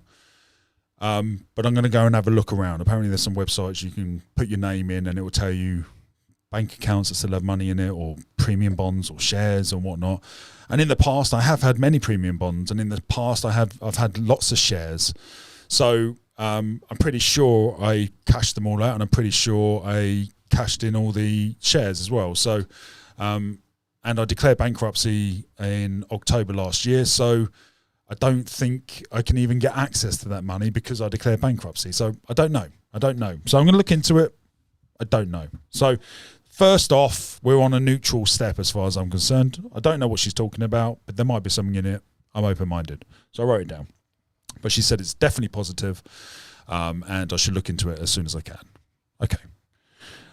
She then talked about St. Michael. She then talked about how, and after the paperwork, I then mentioned that one of the questions that I have for her is that I've been experiencing hearing this thing and seeing these things, and I showed a couple of the drawings, and she goes, St. Michael's visiting you. And I was like, what? She goes, that voice / what you're hearing may well be a guardian angel trying to guide you and direct you. So she kind of got me interested a little bit, because that's what Danny's told me. That's what Mickey's told me. They haven't used the word angel. They used the word spirit, ball of energy, soul. But I kind of connected to what she was saying there. I was like, okay, that's interesting. And even though it's in my voice / I hear it in my tone, it's not me, right? This is the distinct difference between, I'm not generating this. I know I'm not, because it just fucking appears. It's not a thought. I know what thoughts are. It's not a daydream. I know what daydreams are. It's not either of those. It's a very clear, audible voice, but it's not coming from my ears. And so I said, okay, interesting. Who's St. Michael? What's he about? And he said he's the protector of all angels or something along those lines. And I Googled him, and he's got a big old shield and a sword. Have a guess what shape the shield is. Just have a wild guess what shape the shield might be. Just have a wild guess. Also have a wild guess what colours St. Michael's shield is. Have a wild guess. It's blue and yellow. So again, weird. We've discussed the shield. We made that connection a couple of weeks back now. It's weird, right? It's just weird. So I'm like, okay. But the sword is an interesting point, because I have no real attachment to a sword, although my stepdad does have this kind of Knights of the Round Table-esque sword that he got when he was 18, and it's sat in the living room as like this thing on the wall. It's a nice sword, you know, it's got a good weight to it. And when I was really young, it was something I could barely move. And then when I got older, I can, you know, one hand, and it's like, oh, nice little sign of strength and growth and all that type of jazz. It's a nice sword. It's a fake one. It's not sharp or anything like that. It's a memorial, you know, what's it called? A wall piece. So I thought about that, and I thought, I'm not that connected to that sword. You know, it's a nice sword, but it's not something I am attached to, right? So she told me about that, and then she moved into. She said, "Do you have any past relationships that you're still attached to?" And I nodded, and she goes, "Great, it's time to let go of that. It's okay to let go of all that now. It's all good." Now, what I think she's referring to is my ex, and the way our relationship ended, and the negativity that towards the end was something that is still replays in my mind, and generates an emotion of, could have handled it better, it didn't have to end like that, etc. Those kinds of thoughts and feelings. And we got divorced 2 years ago, but we ended 3 or 4 years ago now, 2019, early 2020. It was 2020, it was my breakdown. Yeah, it was the day after, we basically broke up, and then the day after I went into hospital. And at the same time, COVID, lockdown happened.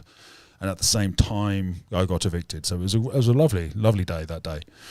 And so I've been carrying a big responsibility, at least 50% responsibility. It certainly wasn't all me, but I had my shit that I was carrying, and it didn't help the situation at all. So I've been carrying those emotions since. And so when she said it's all right to let go of it, I got instantly emotional, because it felt like it was leaving. Very difficult to explain, and as you can see, it's still kind of present. It's still there, but I definitely had this sensation of it leaving, or a lot of it leaving. Like it was okay to let go of it. It's in the past. It's not something I plan on revisiting. I know she's with someone else. I know she's very happy, and that makes me happy, and I'm incredibly, incredibly happy where I am in my life and my partner. So it's all happiness. It's all positivity, right? But I do have this sense of that was a time where my ex and I were together, and we learned a lot from each other. A lot. So when I look at it with that lens, you know, I'm very grateful, and I'm very, very grateful for that time. So that was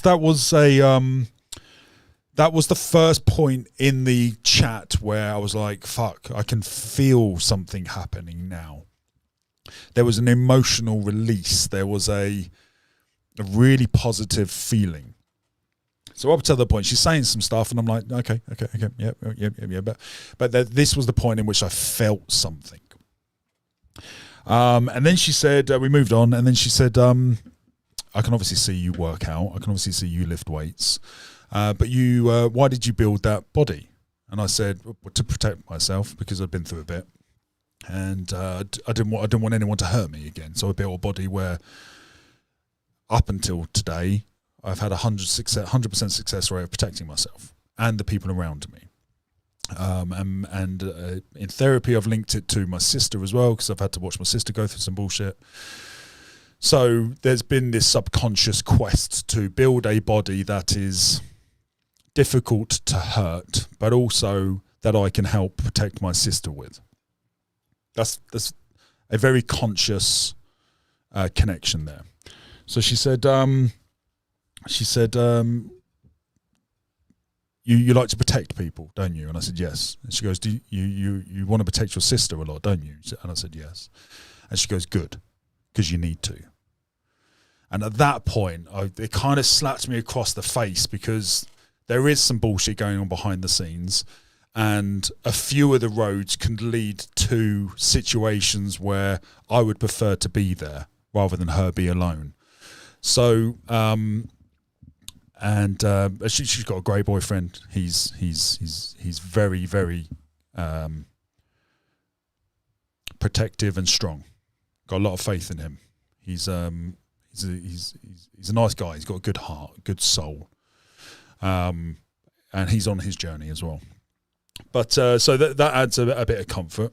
But there's the way she positioned it to me and the way I took it on board was like this was the right move to do, the right decision. And for a few months now, since my strongman comp last year, I haven't really ventured back into the gym. I trained last week and the week before, but I still haven't found the kind of the groove I once had, but I don't want the groove I once had. I need a new groove and a new reason to train, because training for me isn't enough. And it should be, but it's not. I need something more than me. And my sister and that whole connection has been a big driving force for this long. And when she said that and confirmed that, I was like, fuck, right, okay, now I need to, now there's a reason for this. I felt like there's a reason for this and I need to get back to work. That's the conclusion I was left with when she said that. And she then said, how many masks do you wear? And I smiled because she was speaking my psychological language, because I know exactly what she was talking about. I said a few. And she goes, how many? And I went, I started to count through them, right? You got Ego Dan, and you got fucking Cowboy Dan, and you got fucking Coach Dan, and you got fucking et cetera, et cetera, et cetera. And I did that that list in the notes, remember? I showed it on the screen a few weeks ago now. And I think there was something like 30. There was a few, right? So I thought for a little bit, and then I remembered the list, and I said to her, I don't know, 30, something like that. And she smiled, and she goes, okay, you can get rid of those now. You can get rid of them now. You no longer have to hide. And again, I got a bit of a wave of emotion when she said that. She was like, just be you. You don't need to hide anymore. I was like, oh, wow, that's quite interesting. So she said some stuff which I couldn't connect with, and she then said some stuff that I had a very strong emotional connection with. So I started to really listen at this point. I was thinking, okay, we were off to a bit of a shaky start. I just because I can't connect with it doesn't mean it's not valid information. It just requires a little bit more research, I think. But the next two things she mentioned had an emotional response, and I was like, right, okay, I'm listening now. Tell me more. And I remember at that point I said to her, you've got my attention. What else have you got? And she smiled again. And then she goes, I want to tell you to keep your lungs open. And then she starts coughing. She starts going, oh God, stop that. And she starts talking to whoever. And then she stops coughing. And she goes, who's passed that had a problem with their lungs? And I instantly thought of my granddad, Peter. And I said, I didn't tell her. And I said, oh, okay, yep, I know, I might be able to connect to that. And she goes, oh God, I got it in my lungs. Oh God. And she said, that's what killed him. And I said, okay, no, straight away, now I'm at Granddad Peter, because I know he died of pneumonia at the end. But it was leukemia that was responsible for all of it. But it was the pneumonia that polished him off, when pneumonia is water on the lungs, coughing, etc. And then she said, it's okay to let go of the grief, referring to Granddad Peter. Now, at that point, I had a big emotional response. This one's going to be difficult to get through.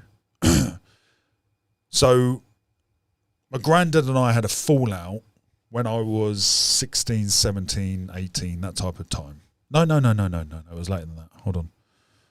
Maybe 23, 24. And we had a bit of a fallout. But up until that point, we were best mates. I spent every weekend with him.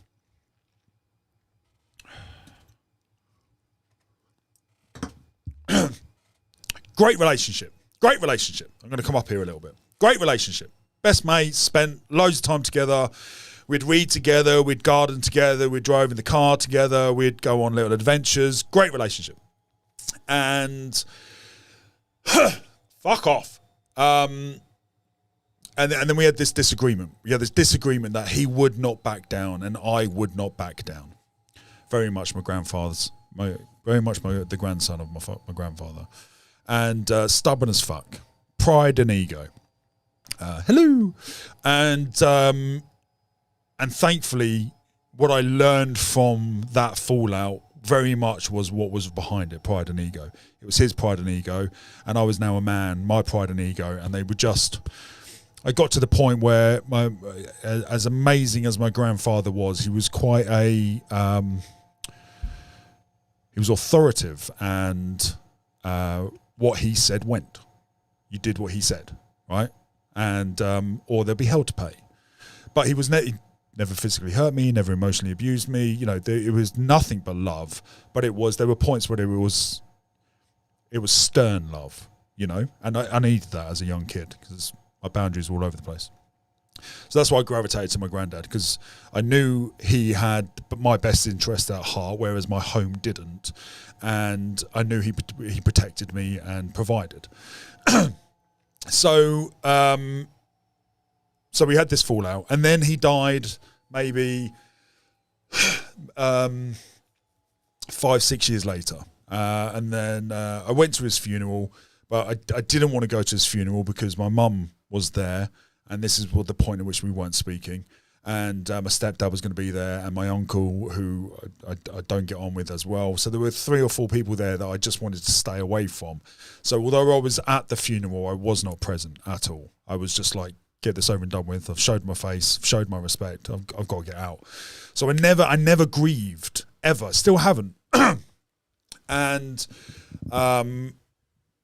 it's always been in the back of my head as something that's been niggling away.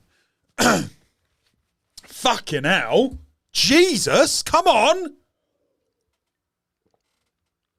Pull your shit together. It's not that bad. So I've been holding on to this lack of grief. So then after she starts coughing, and I've connected that it's Granddad Peter that she's referring to, she goes, it's okay to let go of the grief now. And I just fucking crumble.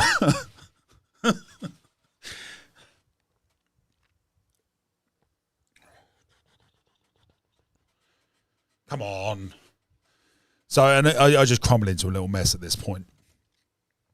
And again, I had this sensation of it all leaving. Like it just was draining out of me. It was lovely. It was beautiful, very healing. So even if all this is fucking bullshit, like I can't take away the good that this woman has done. Right, we're on to the next bit. The next bit is, she goes, someone else is coming through. And the message I'm getting straight away is, I'm stupid and I should have gone to the doctors sooner. And then she says, I've got a pain in my neck. What's going on with my neck? And my shoulders are all tight. I've got this awful pain in my neck. What's that about? And at this point, I'm in, right? At this point, the positivity that this woman is helping me with, I'm in. I'm listening to every single word she's saying. So now I'm like, oh, you're talking about Albert. So now I'm straight out. Now I'm like, that's Grandad Albert. I'm thinking, that's Grandad Albert. So rather than reluctantly wanting to connect, now I know this is fucking doing something to me. I'm like, right, what's the next connection? So I immediately went to Grandad Albert. And as I mentioned, he died of that abscess on his neck that eroded into his spinal cord. And then they found out he had riddled with cancer. And then he died within a week of diagnosis. There's a lovely story to that my dad told me about that. I'll tell you about that another time.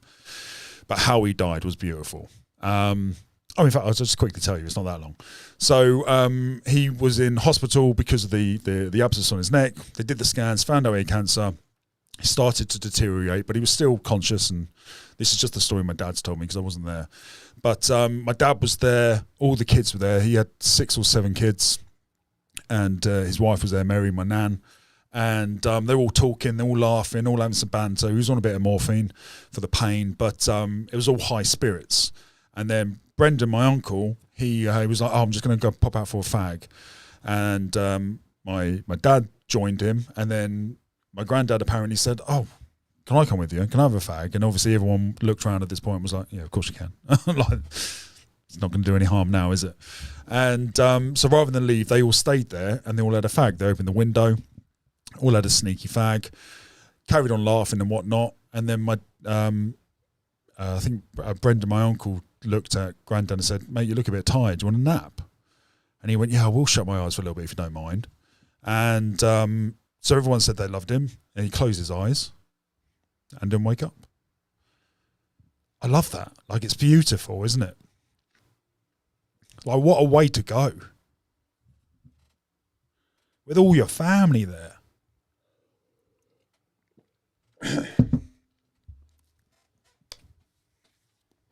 So she starts going about her neck and her shoulders all tight. And I remember him being, my granddad was in basically the SAS equivalent back in the 40s. He was on a HMS Spartan that blew up. He was shot.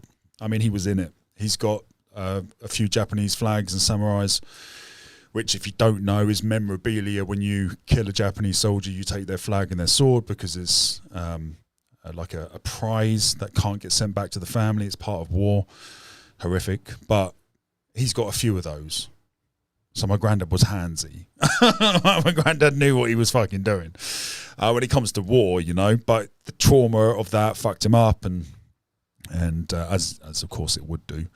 But that's his thing. So I always remember him being ready for action. I always remember him kind of walking up with the shoulders around, stiff kind of walk. He was just constantly ready, just ready for war.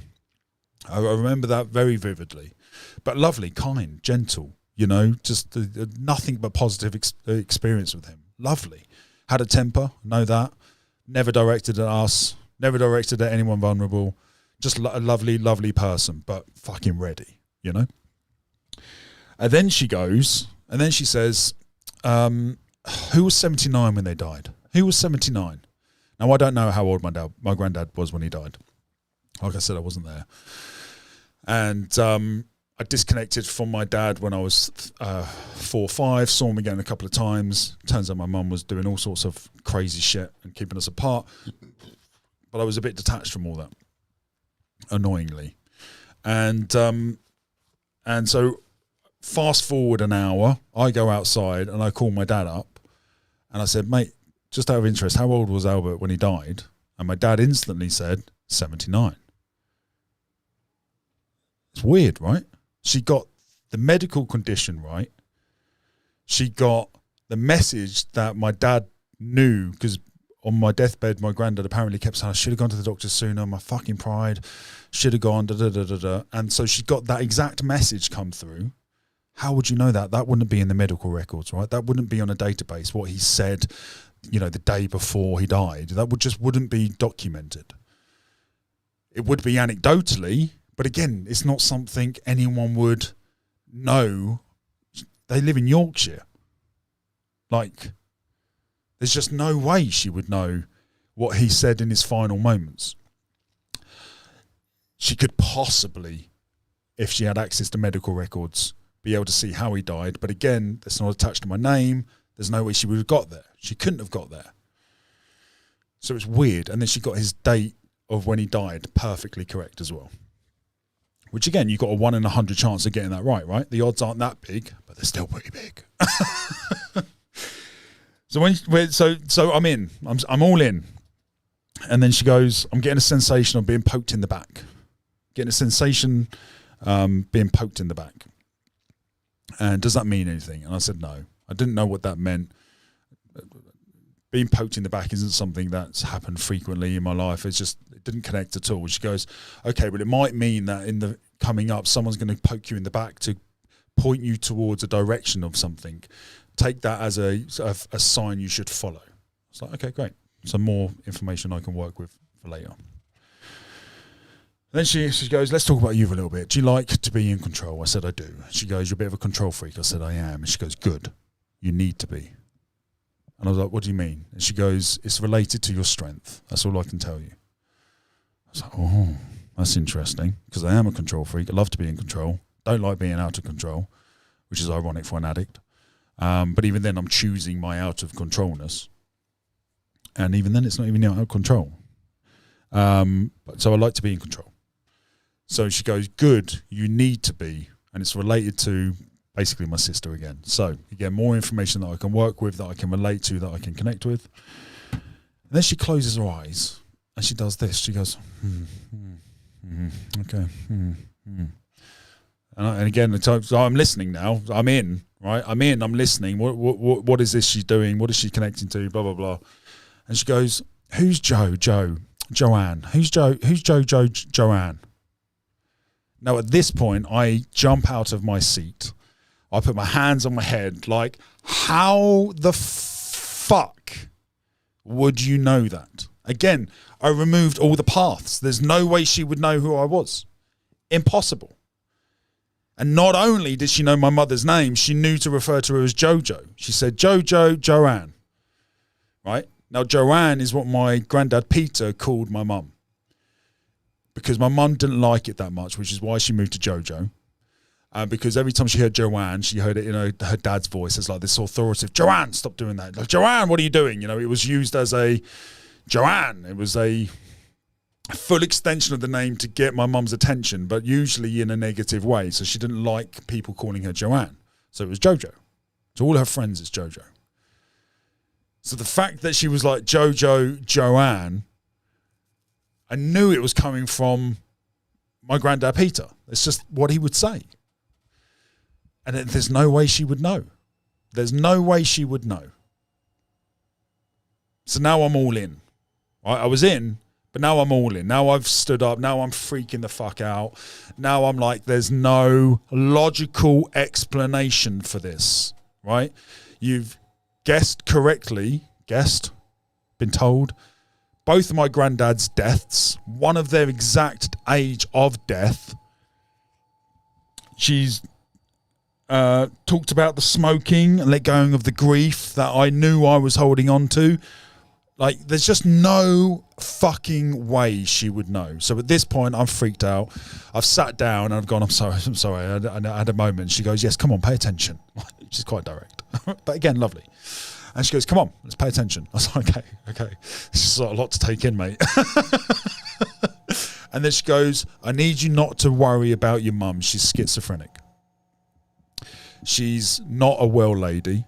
And at this point, I'm like, yeah, of course it's schizophrenia. Of course it fucking is.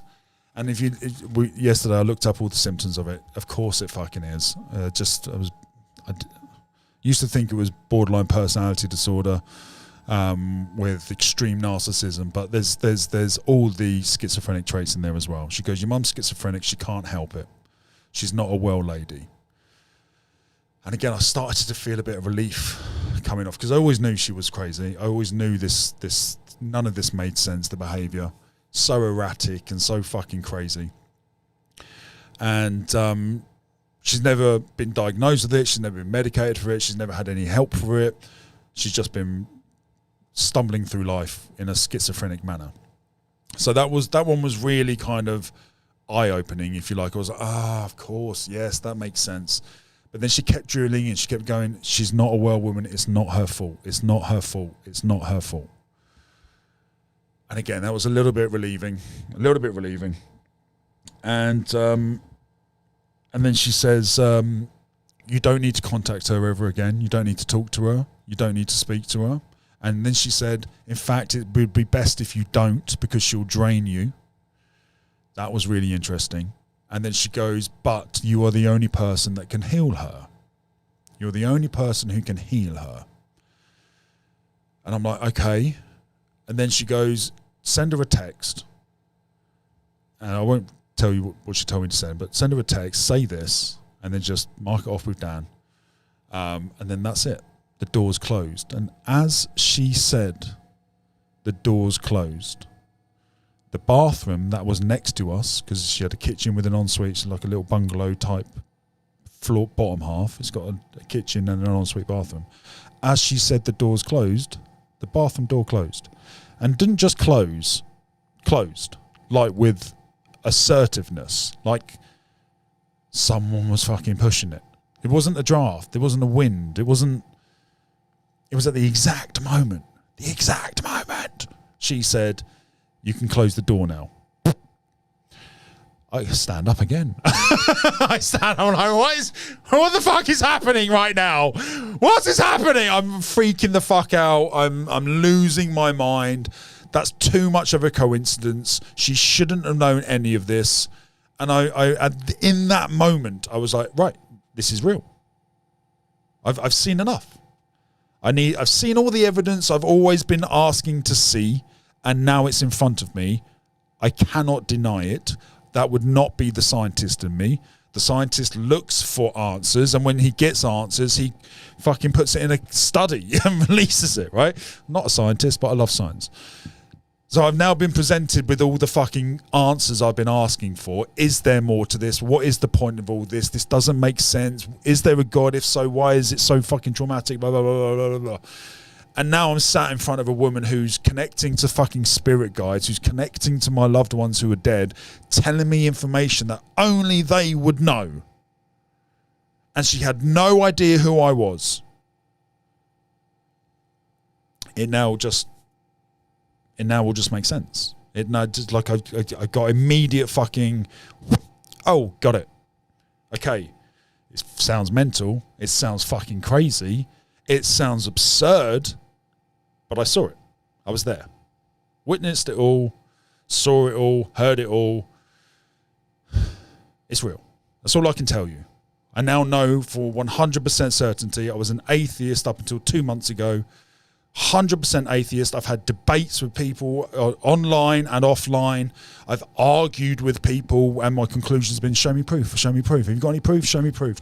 Like, I acted like, now, looking back, a fucking immature fucking child. But again, I've got to forgive him because he didn't have any fucking proof. It's a logical thing to want proof. Like, you're making an outrageous claim. Where's your fucking proof? Well, I have it now. I saw it. I experienced it. And I didn't just experience it. Sam and Steph also had their own experiences and left feeling the exact same way I feel. Like, yep, we're in. Cool. Makes perfect sense. Makes perfect sense. I don't know if I'm doing well to describe all this, gang, but this is how I want to say it. She then said, after all that, there's going to be a miracle with my mum. And she didn't elaborate. She said, I don't know. All I'm getting is there's going to be a miracle with your mum. I don't know what that is. I'll keep you posted. She then picked up the card to do with career and work and stuff. Now, this is where it gets really weird, right? If that wasn't weird enough for you, this is where it gets really weird. Now, I'm going to pull up my YouTube studio. Excuse me. And I'm going to show you the analytics of 2 videos. Why is this important, Dan? I hear you ask. Why is this important? So, right, that's on my screen now. Great. Let me just get it ready to share. It doesn't need to be too big because it's just an image you're looking at. Right, okay, it's ready to share. Now, in my book, if we go back a few days,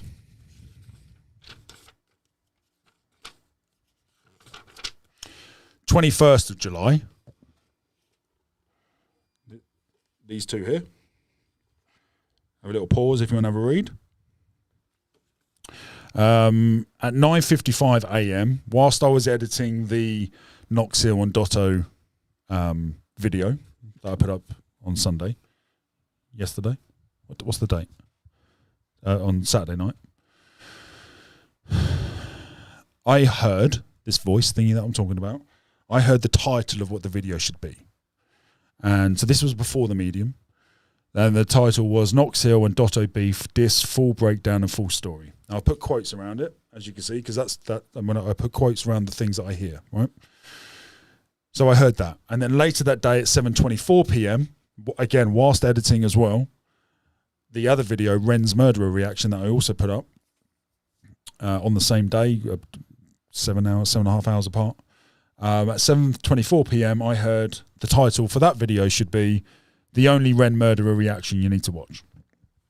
So this was on the 21st, okay? And these videos were created on the 23rd. So this is 2 days before they went out, right? So fast forward to the medium. She's talking about work. And she says, very soon, your work's going to explode exponentially. She goes, I want you to write down those 2 words, explode and exponentially. So I did. Explode exponentially. And I said, can I have some more information on that, please? She goes, I don't have much, but all I know is very soon, it's going to explode exponentially. Now, when she said that, my cogs started churning and I started feeling like one of the sensations I've been having recently, particularly over the last 2 months, has been the sensation of momentum. I feel things building. The performance on Rumble was building, Twitter is building, YouTube is building when I do post on it, the stream is building, the donations are building. Like it's building. I can feel it building. I can feel it moving. I can feel it like, if this was a train, the first revolution of that first start has started and the next one's starting, and then all of a sudden I feel like we're going to get momentum and move, but I feel like we're moving now. Right, and it takes a while to get that. I've had this feeling between 2021 with TikTok. I had that feeling, and I had that feeling in 2018 when I've had 3 main peaks. And 2018 it happened where I really felt the momentum, and that one was fucking mental. 2021 was fucking absurd. Literally woke up earning £50 a day from my business, £60 a day, £80 a day, £30 a day, that type of fluctuation. It was the winter, it was the lull moment. And then overnight, I woke up to $2,500 of orders, and it didn't stop for 6 months. It was mental. A day, $2,000 a day, £1,800 a day, $3,000. It was mental. I couldn't build a team quick enough to cope. It was fucking chaotic, fucking absurd. And then in 2013, I had my first momentum build, if you like. But this is the 4th one. The 4th time I feel like the momentum is building, and having failed 3 times significantly, like I'm going into this one now, and it feels so much clearer. It feels like, one, I know what to expect. 2, I know where I shouldn't go.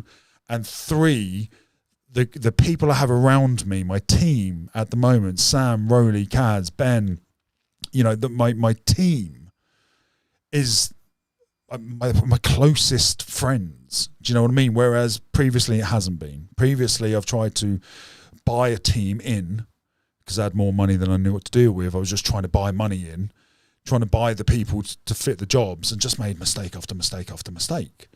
You don't know until you try, right? Whereas this time, not only does it still feel safe and secure, the momentum's building with a lot more information. So when she said it's going to explode exponentially, I was like, Jesus, okay. It kind of feels like it could. It kind of feels like any day now I'll wake up and a video will go viral. Like, that's the sensation I'm feeling, right?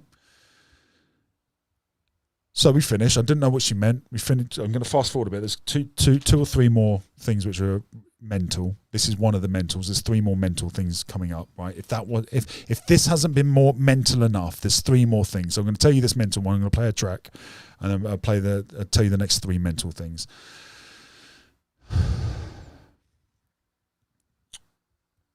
So explode exponentially. I didn't know what she was referring to. I'm hoping I know what she's referring to. I feel like I know what she's referring to, but it's not happened yet, right?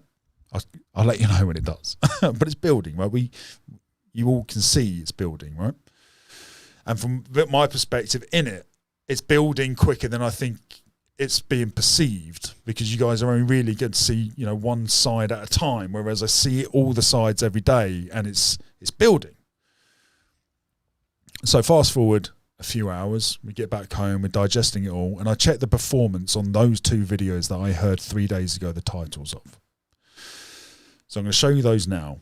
So it's the Knox Hill Dotter Ren beef video that I did, and it's the Ren's murderer reaction. So there is the argument here. There is the argument to say because Ren's been featured, of course it's going to be popular. And of course, all my most popular videos include the topic of Ren. There's no coincidence. However, the extent of this is unlike anything on my channel, right? So I'm going to show you it now. For context, there's a grey line on this graph and there's a blue line on this graph. The blue line is the views of that video that's happened, and the grey line, it's a fatter grey line, light grey at the bottom, that is the performance of the average videos. Now, I've done 30 Ren videos, so those Ren videos are in as part of that average, right? So this line of grey is where the majority of my videos fall in between. So this is the Dotto video. So you can see that. So this grey line down here is where most of my videos, when I post them, this is where they are. And this is happening in real time. So this is the performance of the video in real time. So as of now, it's had 484 views. This video is a 40-minute video, right? It's had 484 views in 1 day and 1 hour. And it typically at this point, I would get 10 to 20 views on average, right? YouTube videos usually, my experience is they're slow burners, right? You have to market them, you have to push them, you have to share them. And the content's got to be good. People have got to watch it to the end, ideally, and then they've got to like it, share it, and that increases the performance over time. But my experience has been it builds over months and months and months, right? So I've never had a video ever do this. And look at most videos get 10 to 20 views by this point. It's been a day. I wasn't expecting anything. So when I looked at this and saw that it had exploded exponentially, I was getting a bit freaked out. So I thought I need to check the other video, right? And just for context, the title of the video is exactly what I mentioned it was, right? I added full drama breakdown beef, but the title, what I heard said full breakdown and full story.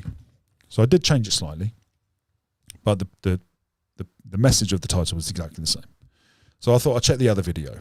So this is the Ren murderer video.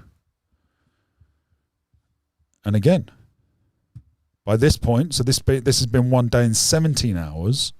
By this point, typically I should get 10 to 30. Can you see that hover over on the screen? I think you can.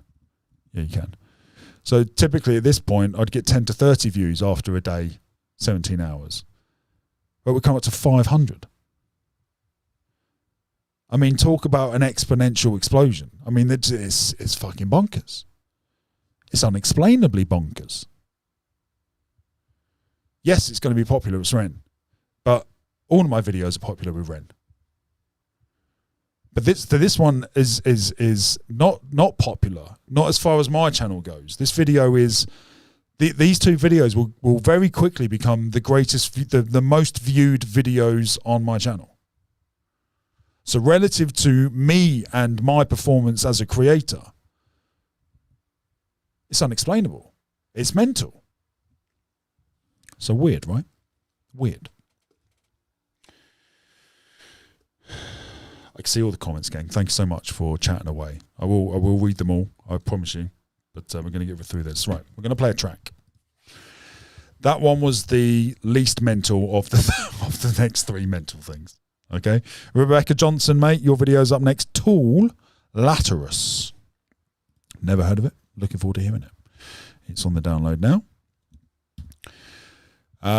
So out of curiosity, gang, a little poll while the song's playing, while I'm downloading it. A little poll in the comments. Give me a score out of 100. 100% being weirdness. So 100% being the most weird thing you've ever heard in your life. 0 being this is nonsense. Where are you currently based on what I've told you? Keen to kind of see where you're at the moment, because by this point I'm in, right?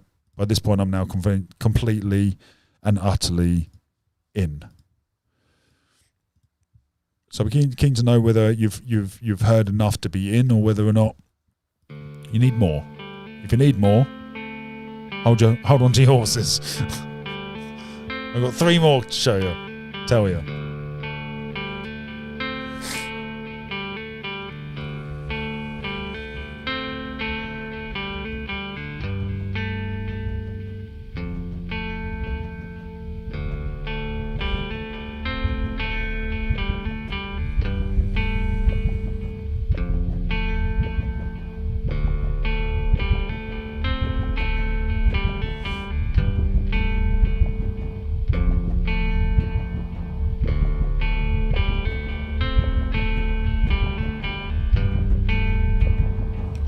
Slow start, gang. It's a slow start, Rebecca.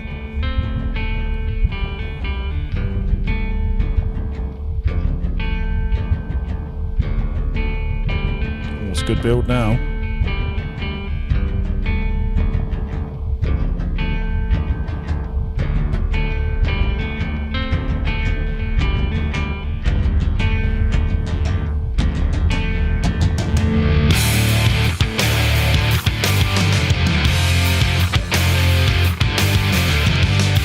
Take it back, Rebecca. Banging. What a little journey this is. It's a DMT track, says Ginge. Now I'm in. I was already in, but now I'm in.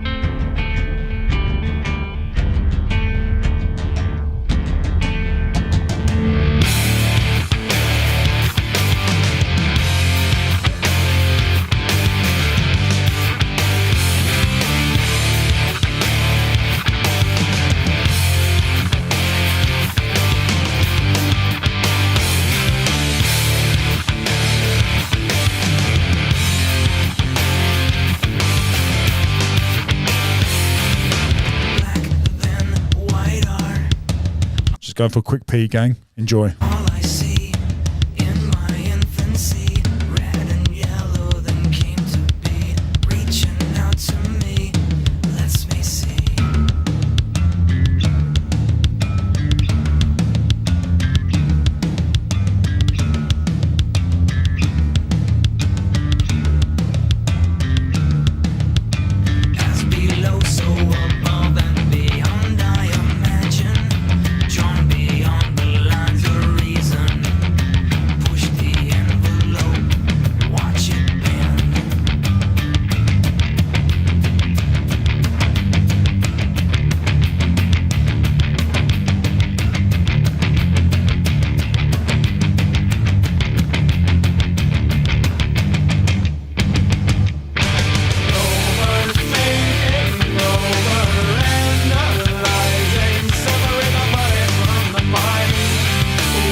Still the same shirt, Zach.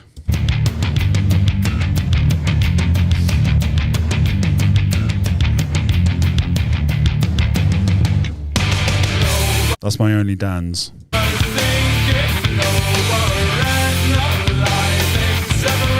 Oh, I'm getting Creed vibes.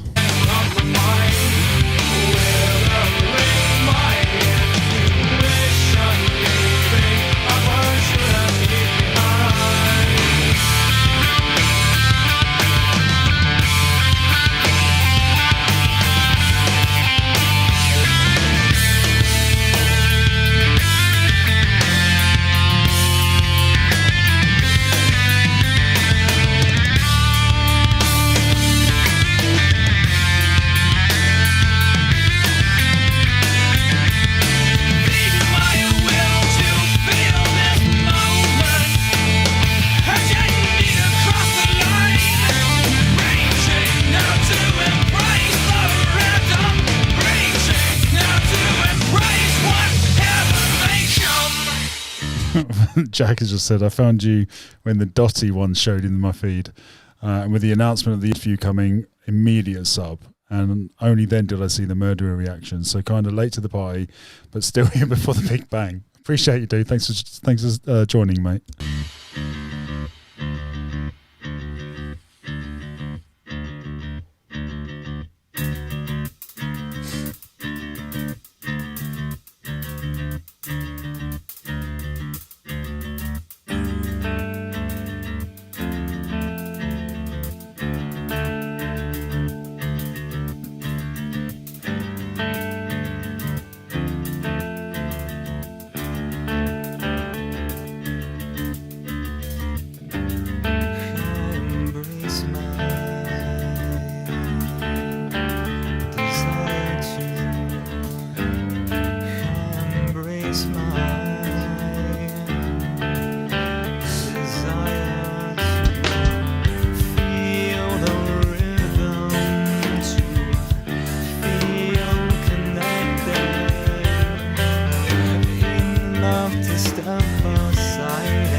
Zach says he's got both the Rumble and the YouTube chats up at the same time. Jumping between them. Legend. Across my skin, I'm reaching up and reaching out. I'm reaching for the random more. Whatever will be, will hurt me. Whatever will be, will hurt me. And far away, far will and when we may just go where no one's been. We'll ride the spiral to the end. It may just go where no one's been. Spiral out, keep going. Spiral out, keep going. Spiral out, keep going. Spiral out, keep going.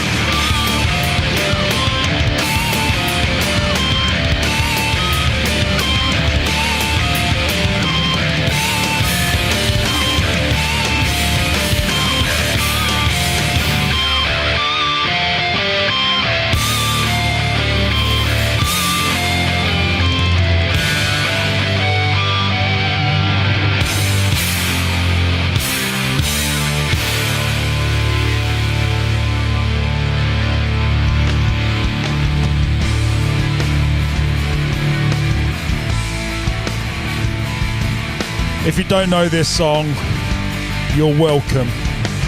Turn it up. When dreaming, got it to all the world. Time and time again.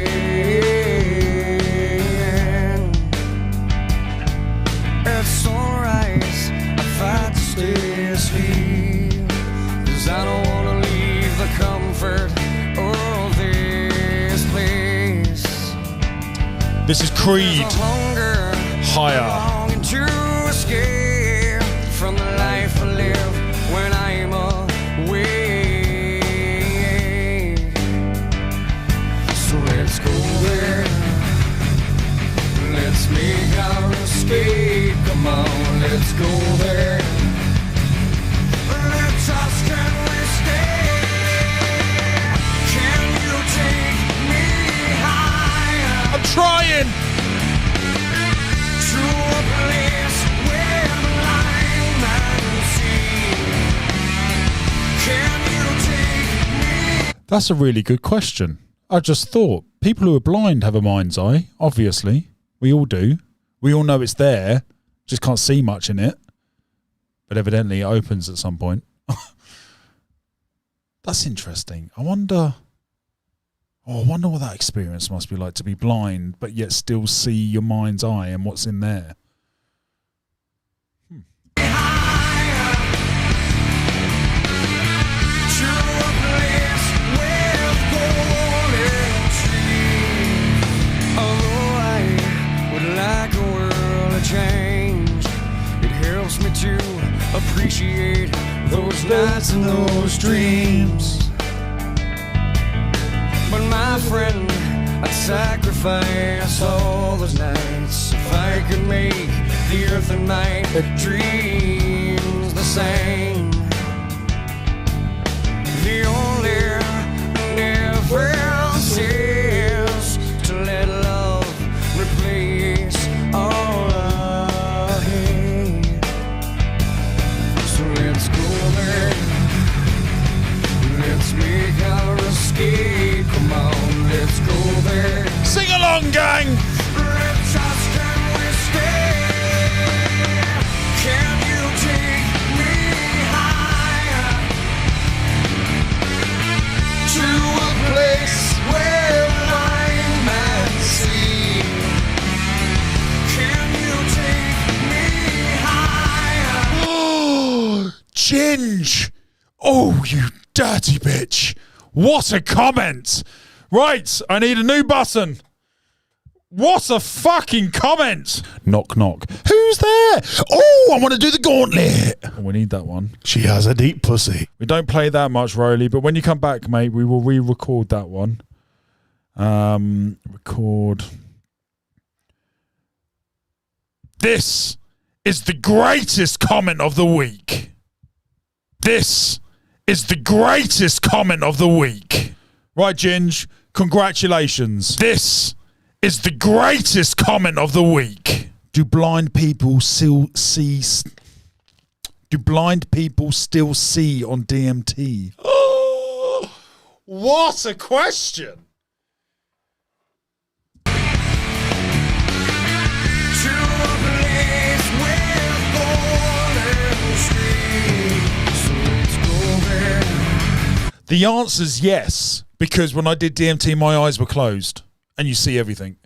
The answer's yes, but that's a fucking great thought question. They should do that in like medical school or something. That is a fantastic question. This is the greatest comment of the week. Yeah, let's go there. Come on, let's go there. Let's ask, can we stay?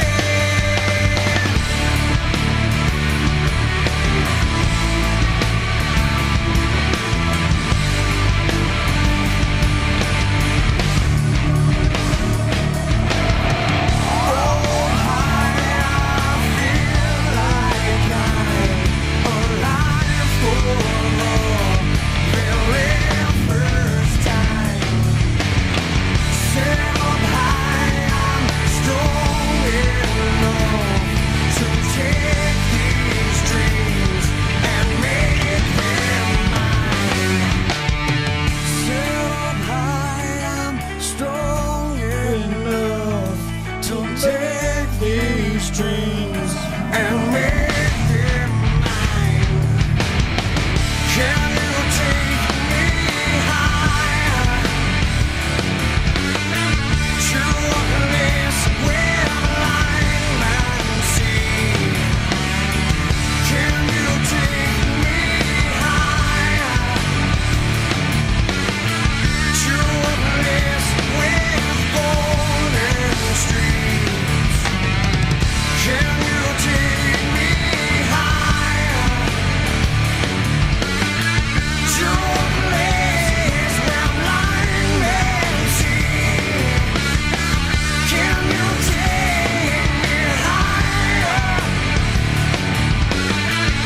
Boobies.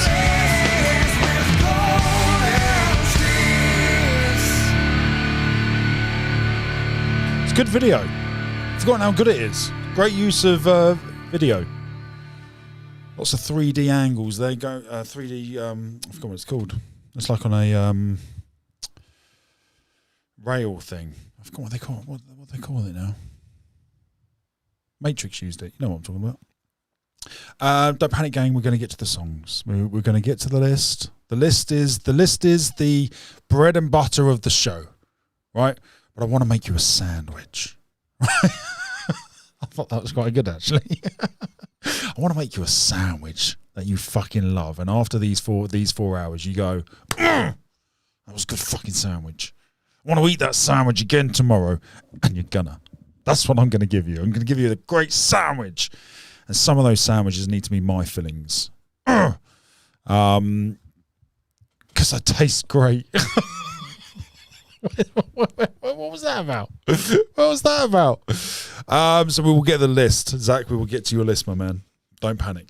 Don't panic. I've got one more song, and then I'm going to finish my 3 anecdotes, and then we're going to get back to the list, and we will make a massive dent. We will get through to Zach's songs 100% on that list, but before we go, even if we run over. So let me just work this out. We've got 17 songs. My commitment is we've got 1, 2, 3, 4, 5, 6 plus Zach's gauntlet. So we'll wrap up at the gauntlet. That will be the last thing we do. So we've got 6 songs on the list until the gauntlet. Then we've got Zach's 5 songs for the official gauntlet. And then tomorrow morning we will pick up from Zach's other 5 songs, including his 2 freebies. So Zach will kick off the show tomorrow. So we'll wrap up with the gauntlet. Can Zach do it? Can Zach do the gauntlet for the first time? 3rd time lucky, Zach. Looking at the list, mate, I feel confident. I feel confident. I can't wait to listen to it, mate. I can't wait to listen to it. So a little bit of delayed gratification. Before the show ends, we will do the gauntlet and we will get these 6 songs done. So that's my promise. That's my promise. So John just reminded me of my last song I want to play today, of mine. John said, my favourite Creed song is Don't Stop Dancing. And I agree, mate. It's one of my favourites of theirs. At times life is wicked and I just can't see the light. This is on guitar. This is acoustic guitar. Oh, this is going to be my second song. At times life is wicked and I just can't see the light. A silver lining sometimes isn't enough to make some wrong seem right. Whatever life brings, I've been through everything, and now I'm on my knees looking, but I know I must go on. Although I hurt, I must be strong, because inside I know that many feel this way. Children, don't stop dancing. Believe you can fly.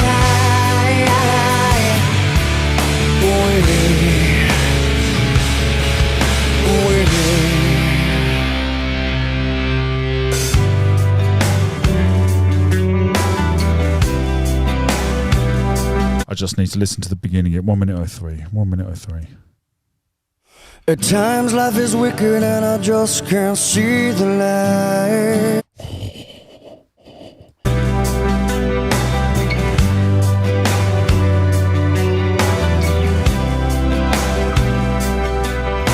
At times life's unfair and you know it's plain to see.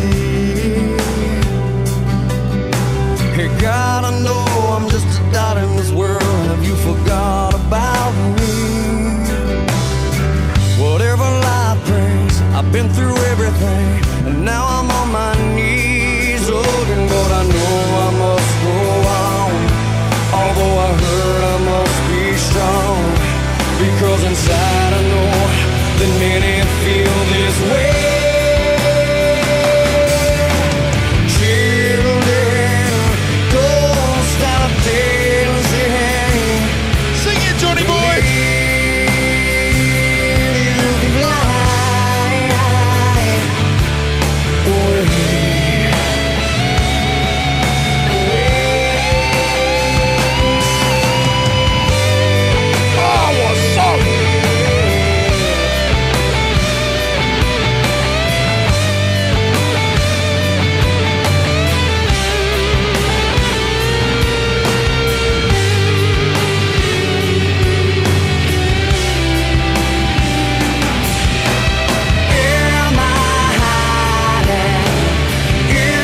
Oh, Ryan doesn't know what the gauntlet is. Bear with me. Forget the sorrows in my hiding, in the shadows. Forget the pain and forget the sorrows. But I know I must go on. Although I heard I must be strong. Because inside I know that many feel this way. If I'm that woman, right, if I've got a voice like that, right, if I've got that incredible, soft, church-like voice, and Creed come to me and go, do you want to be in the song, mate? And I'm like, yeah, that'll be amazing. What do you want me to do? Only about 3 seconds. But I know I must go on. Although I heard I must be strong. Because inside I know that many feel this way. I mean, she really made sure she dragged out those 7 words. I mean, fair play to her, I would as well. What a voice. She did 7 words. Must be strong. Because inside I know that many feel this way. Children. What a waste. Like, she should be doing a verse or a chorus or something. She should be singing the chorus. Don't stop dancing. Believe you can fly away. Away. Children, don't stop dancing. Believe you can fly away.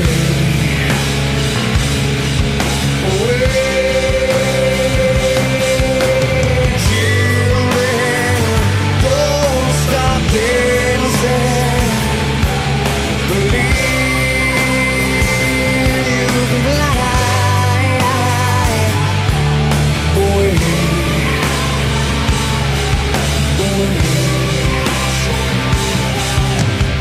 Am I hiding in the shadows? Are we hiding in the shadows? It's just a great song. Such a fucking great song. There was another song by Creed that I fucking loved, and I don't know. As if we can just. Oh, of course it is. We're going to play it. Right, one last song. Don't panic. Don't panic. We will. I promise. I promise. We will not leave before the gauntlet is done. So, Ryan, mate, let me explain the gauntlet. It's a little bit of fun we have, right? Where you can get your name on the wall. Right, the shield, sorry. You get your name on the shield. Right, as you see, we have 3 winners, right? I'll read them out to you because I don't want to move the camera. Megan won it first, right? And you get your name on the shield in permanent marker in Sharpie. I did have it here. Oh, here it is. Yep. Permanent marker, Sharpie pen, right? Proper permanent. You will be etched on my shield for all of time until I repaint it. Right. I think what we'll do is we'll auction it off one day. You know, once we've built this, and I use the word we. Once we've built this, we'll do a charity thing. I think that's where this. When I don't need it anymore, then we'll do it. And then Mikey Pontager, he came second, and you get to put a sentence of text, whatever you want on there as well. So it's your name and a sentence. So Megan's sentence was, "I came first," which we all had a little giggle at. Mikey P's message was, "I finally came second." So we all had a little giggle at that. And then Chapmeister General, he won, and he put "certified bangers guaranteed," which was lovely. It's a nice little compliment to the show. Appreciate you, Chappers. So it's a £20 super like to enter the gauntlet. And you get 5 songs. They can be any 5 songs you want, but they cannot be all from the same artist. So it's one song from each artist, essentially. Okay. Now, hold on a second, Zach. We have an issue here. No, we don't. I thought we did. We didn't. We don't. They're all different. They're all different songs, aren't they? They're all different artists. Yeah, they are. Well done, mate. Well done. Oh, I can't fucking wait to listen to this. Now, the reason why I'm so excited to hear Zach is Zach has attempted twice. Very generous, mate. Appreciate it. Thanks for taking part. And he's got 4 out of 5 each time. And on one of them, I think I had to give it a 4.9 because it was so fucking close. The ordering of it, the gauntlet is a journey, right? You got to you're sending me down a journey. Now, it's not for the listeners, right? Sorry, guys. This is just for me and Zach, and for me and you if you enter. So it's Zach wants to send me down the gauntlet. I want to go down the gauntlet, and at the end of the gauntlet is the shield of the shield of freedom, the shield of light. That's better. And you get your name on the shield of light. It's a fun thing, right? It's got to be 5 songs. They've all got to be from different artists.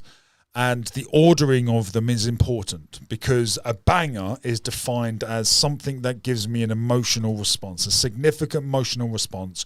You can usually tell from how animated I get. If I start dancing around all over the place, then it's a banger. That's usually a good sign. So unless you make me cry, then I won't be dancing around, but you'll see it. Or you send an energy into me and I can't control it and I just want to move. If you do one of those 2 things, that is a banger, right? And then if I'm on the edge... Oh, that's what she said. If I'm like, oh, this is a banger, but it's not quite. Like if I'm in that situation, then I pass it over to you, legends, and we do a vote in the chat. And the vote is you give it a score out of 100. Right, it's 50, 90, whatever it may be. You give it a score out of 100, and if the average from everyone's scores is above 90, then it's a banger. So it goes to the public vote, so to speak. But the average has to be over 90. That's important. Rolly will do all the averages for us because he's a legend. Shield of victory. Oh, I like that. Well done, Zach. So Zach has learned a lot from the last 2 experiences. And to be honest, and to be fair to him, this has evolved over 3-4 games now, 5 games. So we've kind of slotted in. We added rules in that after Megan's, for example, because 3 of Megan's were from the same artist, and they were all bangers.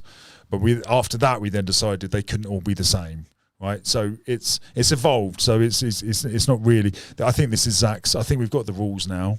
I think we all know. I think we're all happy with it. Let me know if you're not. So this is Zach's. Really, this is Zach's first official attempt. Actually, to be fair, this is first Zach. Zach was part of the warm up. He helped us get the game started. We wouldn't be here if it wasn't for Zach, actually, because it was his idea, I believe. So I'm looking forward to this one. So one more song, gang. This is Creed, My Sacrifice. I'm squeezing another one in. Oh, that's what she said. You know, it's when you're at the edge and you got 2 fingers in and you pop a 3rd one in. Oh, that's what she said. It just tips you over the edge. This is this one. Oh, that's what she said. This is my favourite Creed song of all time. My Sacrifice.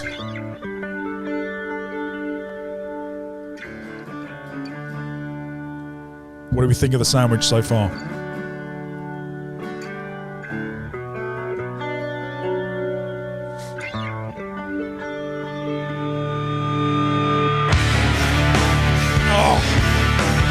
Oh, I haven't heard this in years.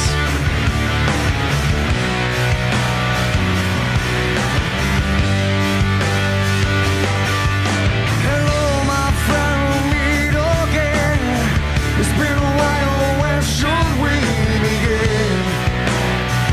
Feels like forever. Oh my God, this is about God.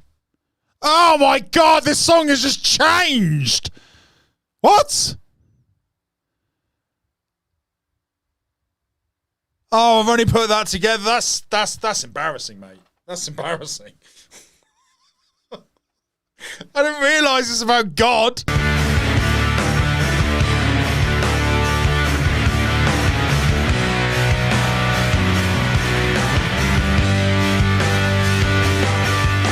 Hello, my friend, we'll meet again. It's been a while. Where should we begin? Feels like forever.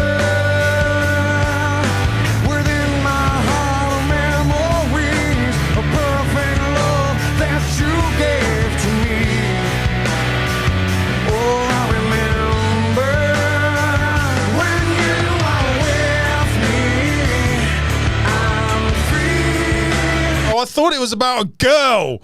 This is now even better. So, he said they're a Christian band. Oh, well, I didn't know. I didn't know that. Take Me Higher is about that as well, isn't it? Oh, I feel like I've been misled, but I'm quite happy about it. They deceived me and gave me religious scriptures before I was ready for it. Oh, the clever little fucks. I feel very positive about it. I like it's.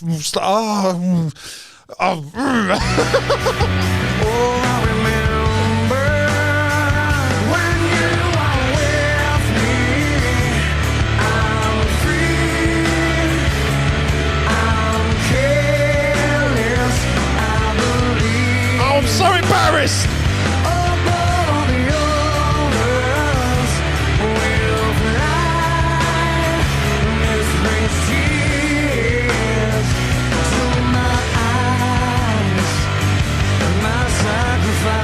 Oh, it's actually about Jesus. Same.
Megan says, you know, they had $500 for that video.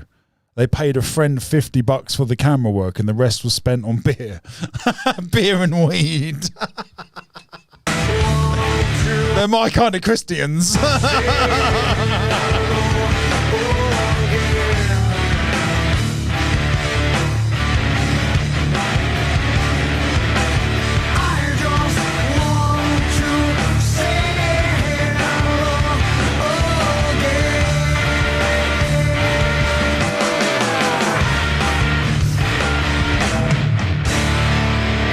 What a song. When you are with me, I'm free, I'm careless, I believe above the others. Oh, you're not talking about Creed. Who are you talking about? Black Betty. Oh, Black Betty by Ram Jam. Oh, I still like them. Do you know if these guys smoke weed? They must do. To my eyes, 'cause when you are with me, I'm free, I'm careless, I believe above all the others will fly. This brings tears. Oh, there's no way. Zach has just said, remember the burning bush from the Bible, Dan? What do you suppose that bush that was being burnt was? Oh. Right, I'm going to give you my answer in a minute. Everyone put your answers in the comment. What do you think the burning bush symbolises? Nobody give it away. Just put your guesses in. Don't talk about it. My sacrifice, my sacrifice. Oh, Heath, mate. Heath, mate. Heath, what a comment. Oh, I'm giving 2 away this week. Is the greatest comment of the week. Ginge and Heath, mate. Great fucking interactions. Heath said, drugs led to my belief in a higher power, Dan. It has me too. Of course, it was there for a reason, wasn't it? Oh, the sneaky little... Oh, you sneaky little... you clever little... Don't hurt me. Oh, that's clever, isn't it?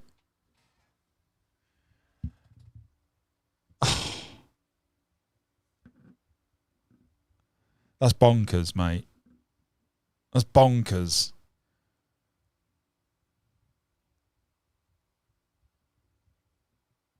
That's bonkers. That's really, really, really alleviating. Yeah, that's the word I wanted to say.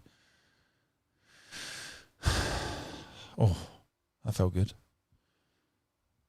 Oh, I was a sadistic little fucker up there, wasn't I? Oh, here's what I'll do. I'll go down this road. God. You cruel, cruel, cruel man. Clever. Yeah, of course. It's all been intentional, isn't it? It's all been intentional.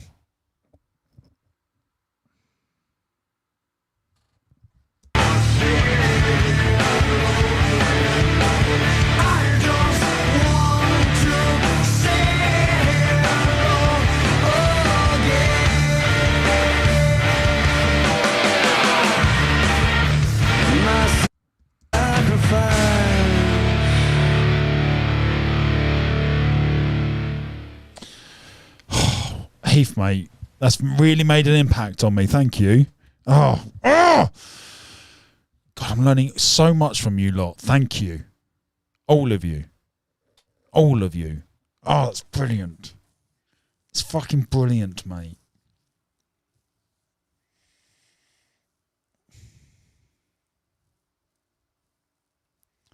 It's been intentional to get to this point.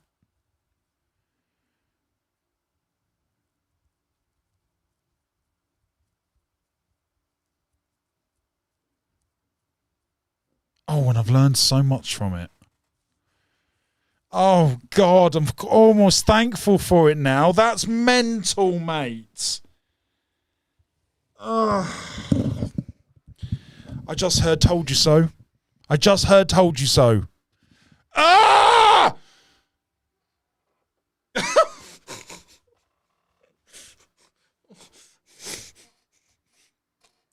What's going on?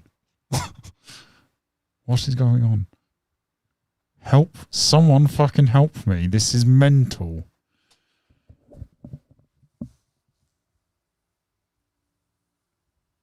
Oh, what's next? I feel so excited about this. It's just discovering so much. It's so exciting. It's exhilarating. Like it feels like a puzzle. Like in a treasure map, a puzzle that I'm putting together, and I've now just connected a huge part of it, and I can almost see the fucking picture. Oh,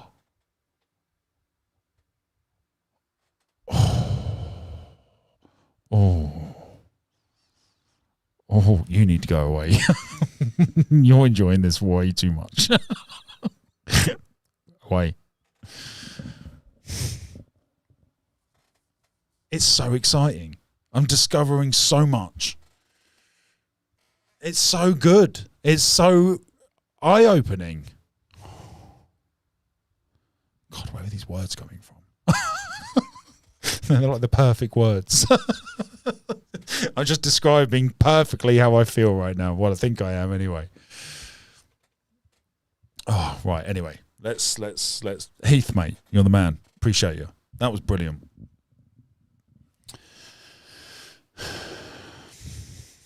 Well done, mate. Well done. Oh, that one was really helpful, mate. That one was really helpful. Really helpful.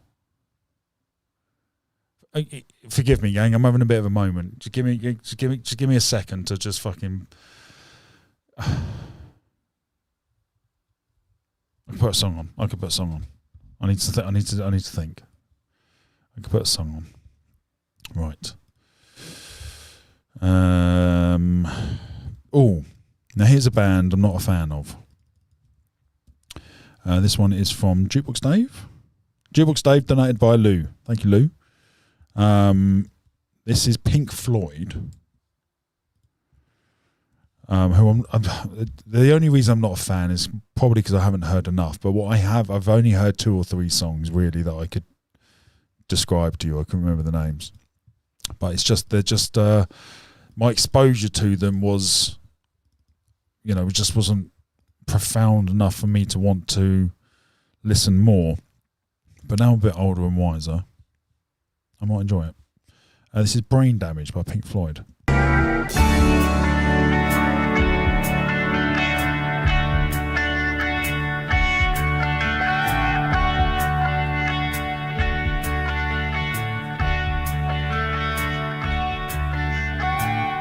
The lunatic is on the grass.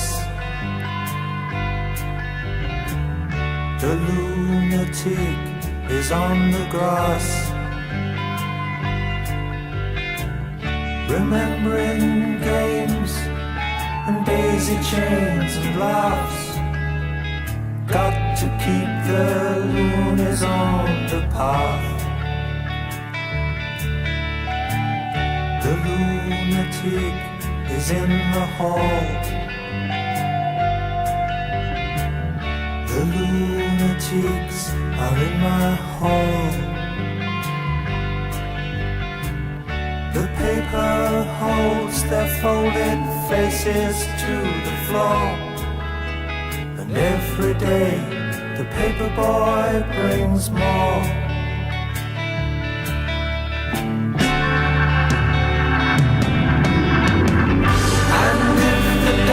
Breaks open many years too soon.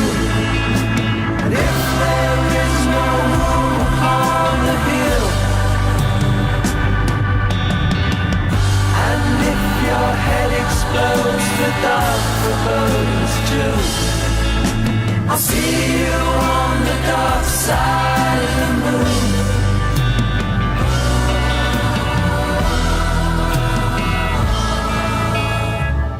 The lunatic is in my head. The lunatic. Did that freak anyone else out? I was in my own little world and hear this scary laughing. The lunatic For a split moment, I thought it was me. is in my head. You raise the blade, you make the change, you rearrange me till I'm sane. You lock the door, throw away the key. There's someone in my head, but it's not me.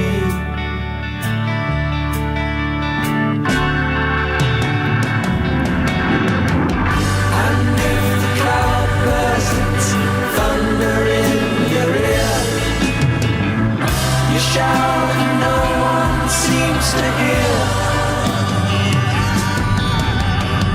And if the band you're in starts playing different tunes, I'll see you on the dark side.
taste, all you feel, and all that you love, and all that you hate, all you distrust, all you save, and all that you give, and all that you deal, and all that you buy, beg, borrow or steal, and all you create, and all you destroy, and all that you do, and all that you say, and all that you eat, and everyone you meet, and all that you dislike, and everyone you fight, and all that is now, and all that is gone, and all that's to come, and everything under the sun is in June, but the sun is eclipsed by the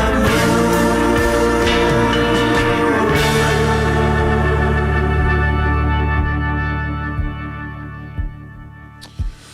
Oh!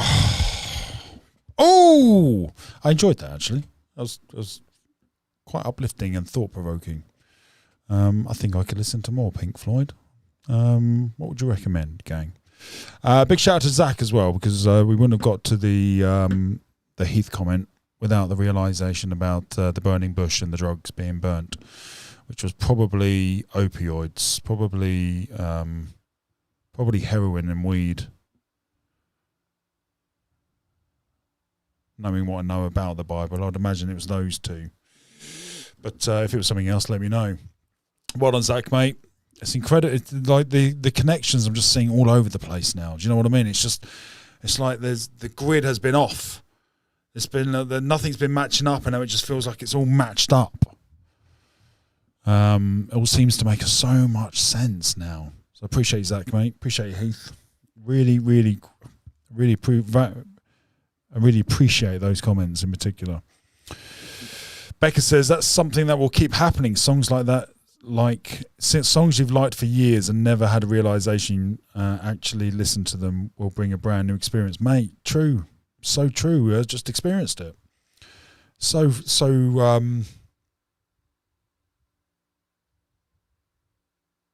connecting. It's almost like I knew there was a reason why I loved it, but I never really knew. And now I kind of understand it. And it's like even just cemented it even more. Like, yeah, like I never knew it was about. I used to think it was about a woman, like a girlfriend, like a girl, like it was a love letter. Like, you make me higher, you know. Every time I see you, you bring me higher. Like that fits. It works, but it doesn't fit. It's like you can push a round peg through the square, but it doesn't fit. Like you slot in the spiritual / God / creator / whatever label you want to use. It's all the same thing. The creator, the divine, whatever the word is. You put that perspective on it, it's like, oh fuck, I can see clearly now all of a sudden.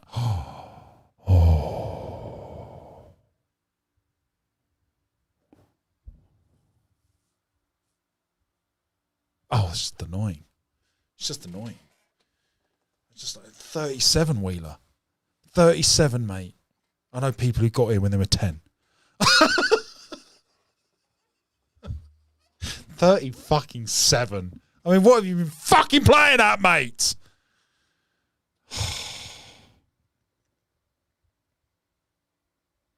Right. We will move on to the last 3, otherwise we're going to be here all day. Going to move on to the last 3. Do you know what's also interesting? I told Sam this was only going to be a 2-hour live because I was exhausted before I came on here. Yesterday was so draining, and I went to a 1-year-old's birthday party, which is connected to this. Would you believe it? So I'll explain that. That's part of the next 3. And then after that, I had to focus on some family stuff. And that took about 4 hours to get through.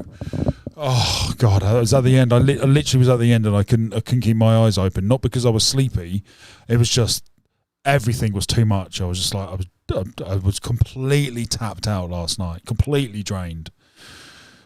And then this morning I woke up groggy, foggy, just exhausted, not enough sleep.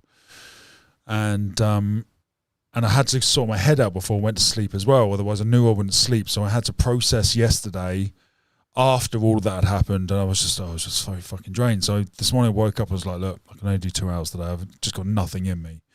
I start talking about this shit, I feel fucking fantastic. Like I could talk about this all day. It feels easy to talk about this at the moment. Anyway, so the next 3 things. So where do we get up to? We got up to exploding exponentially, right?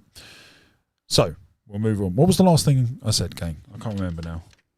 I think that was the last bit. So again, a bit weird, right? She then starts laughing, right? So this is June. The medium, if you're just joining, I've been to a medium. You need to go back and watch the last 2 hours, otherwise this won't make any sense, or it will sound even more insane than it technically is. I don't know how it gets more insane than this, but without the context, it's going to sound fucking like you don't phone 999. I'm okay. It's all good. I'm fine. I'm completely within my... You can see I'm completely logical and analytical, and I'm questioning everything. But anyway, she then starts laughing to herself. She closes her eyes. She starts giggling, and she goes, oh, like they're making some weird giggly noises. And then she looks at me and she goes, "You were going to laugh at this." I said, "Go on." She said, "They're both up there arguing about who loves you more. I love you more. I love you more. I love him more. I love him more." And I have to admit, it made me feel really, really nice. It's lovely. Even I'm not even going to say even if it's not true, because I know it's true.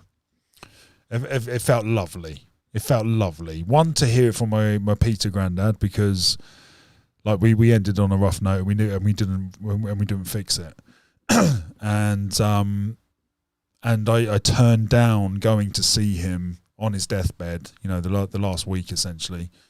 The family went and said their things, and I didn't go. I've always regretted it. So to hear that validation, you know, that it's in the past, it's not a big deal, and all that type of jazz, that was really helpful. And also nice to hear from Albert as well, because like I said, we didn't spend that long together, but what the time we did have was very impactful.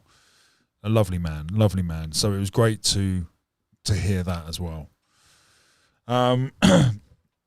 So she then said, stop smoking. Now, by this point, I hadn't told her that I was smoking. She hadn't seen me vaping. I don't smell of smoke because I use a vape. There was no indication that I smoke, right? And it's not smoking, it's vaping, but it's the same thing, right? It's still the same thing. It's the same bullshit that's hurting you. So she looks at me, she goes, "You need to stop smoking." Now, at this point, I haven't coughed, I haven't wheezed, there's no visual indication to why she would say that, or smell, or anything. So she goes, "You need to stop smoking. Do you smoke?" And I went, "Well, I vape." But she goes, "You need to cut that out right now. Your granddad's telling me it's going to be the death of you." So I was like, right, okay. And that kind of matches up to how I'm feeling at the moment about wanting to stop it anyway, because I've noticed that I'm old enough to know that when you see a significant red flag in your lifestyle, you've got to fix it, because that red flag only kills you. So, I've now identified it's now. I've now taken as much of the enjoyment from it as I'm going to, because now it's now hurting me. So I need to stop it, and I want to stop it, and I think it's going to be okay. So the agreement I made with myself was this was going to be my last one. So you'll see, because you'll see. I'm here for 4 hours every day. You'll see whether or not I stop. That's my intention. So to get it validated from up there as well, that was cool. It's like, yep, that's the right decision to do. And further impacted by wanting to be nothing like my mother. So, and I'm not gonna be crippled by emphysema. So, that's been a nice kind of cement on, like, yep, that's the right one. Go down that road. It's all going to be good. But the addict in me, well, I suppose then it is an addiction. Interesting. I didn't think it was, but that proves it was. Cool. Okay. Cool. Fine. Just add it to the list. Add it to the list. So I got this yesterday. And then there's a story behind this, because 2 days ago when I came up with the thought process to stop, the vape that I bought stopped working. Now, for anyone that knows what the vape things are, you get Elux vapes, you get Crystal vapes, they're all different brands. And an Elux is a large one that contains it's got enough liquid in there for 6,000 puffs or 4,000 puffs, something like that, puffs. Whereas this small one only has 600. So, and the big one usually lasts me all week, if not a bit longer, because typically it's something, I'll have a couple of puffs in the morning, I'll have a puff throughout this, and then a couple of puffs before I go to bed. It's not something that's attached to me all the time. So one of those can last me all week, if not 10 days. So I bought this 3 days ago. 2 days ago I made the decision, and it stopped working. I just can't get anything from it. It just stopped working after 1 day. Weird, right? So I go back to the garage where I got it from, and I said, "Hello, mate. I think this is a 41. I just bought it from you yesterday." And he goes, "Oh yeah, I remember. Can you exchange it, because it stopped working?" And he had a little go, didn't work. So he was like, "Yeah, fine, no worries at all." So he gave me another one. Got in the car, unwrapped it, took a couple of tokes, and it stopped working. Right? It just stopped working. A brand new one. So I got home, and like I said, I had a couple of tokes, and then it stopped working. So by the time I realised it stopped working, I was on my way home.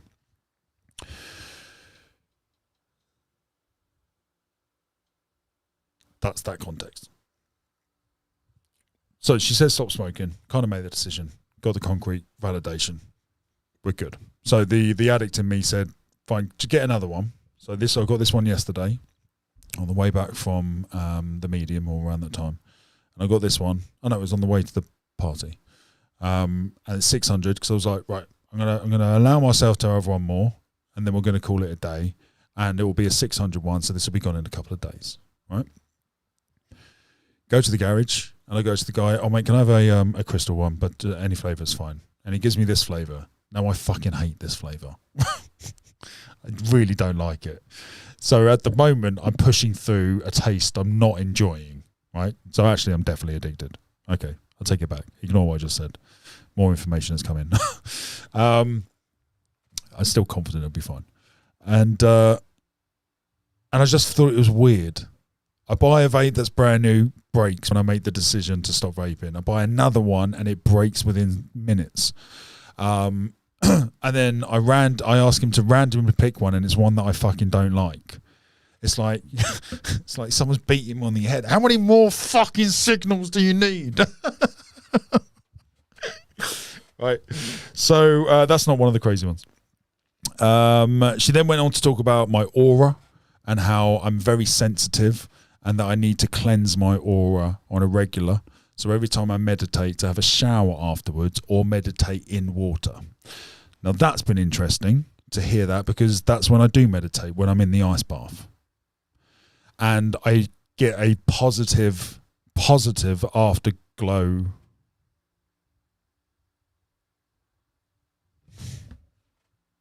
Why did I say glow? I get a positive afterglow afterwards. I feel brighter. What's going on? I don't usually use these words. I don't think you've ever heard me say the word glow.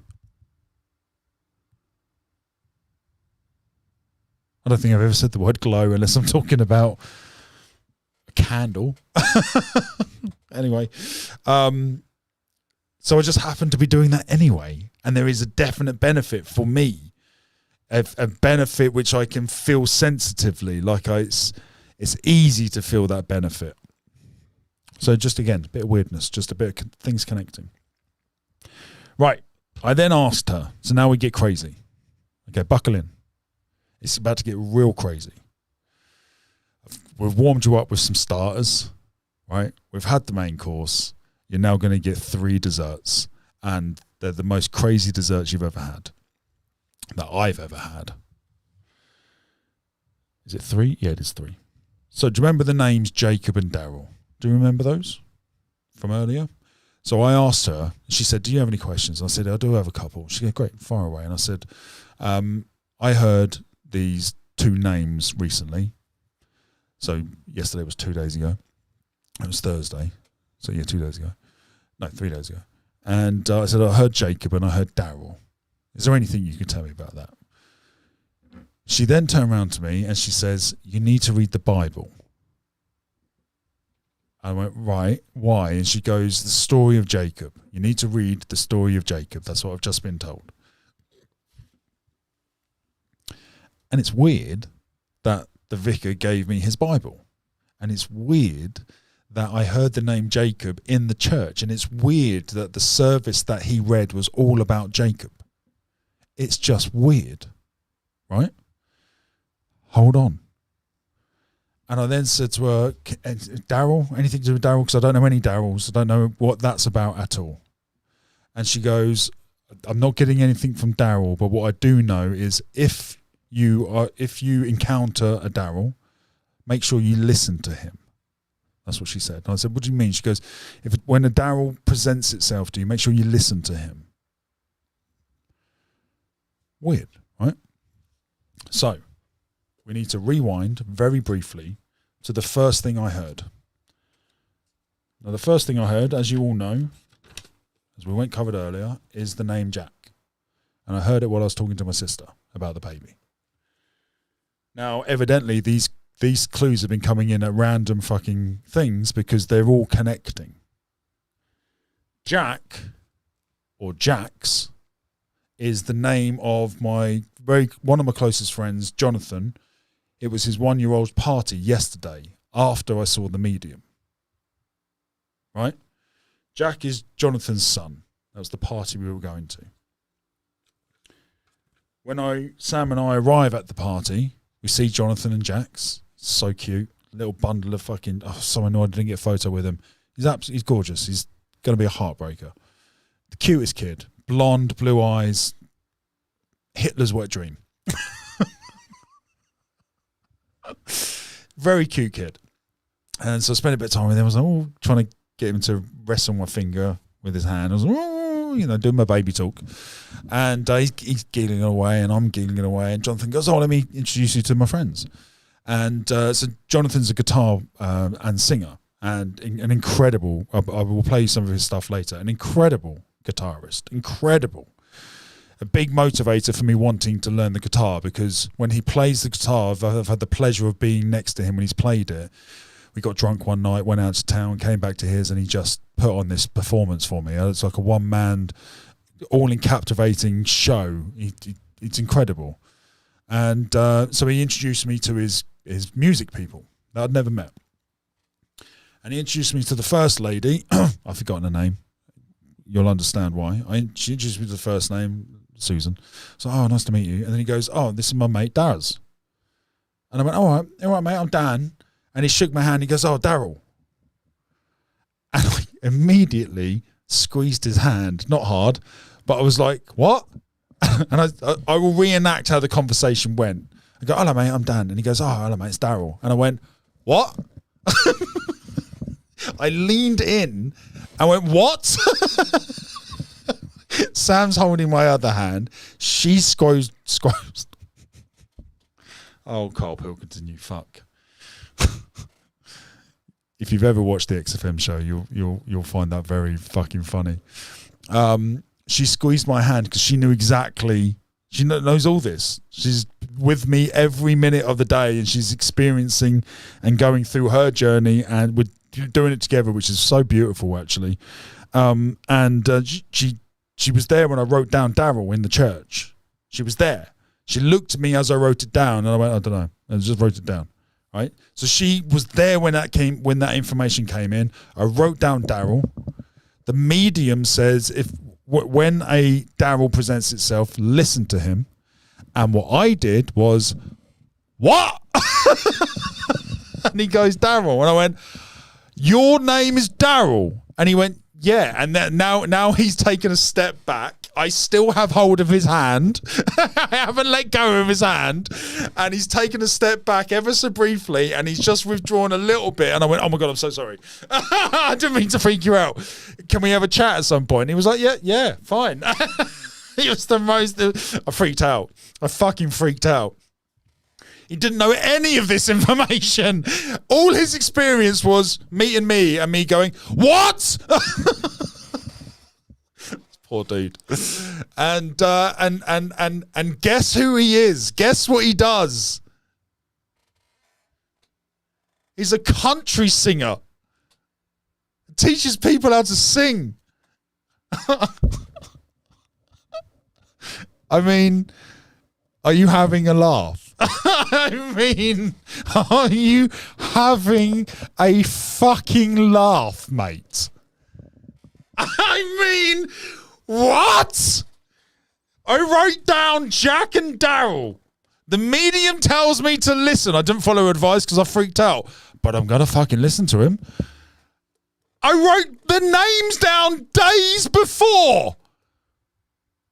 Days before.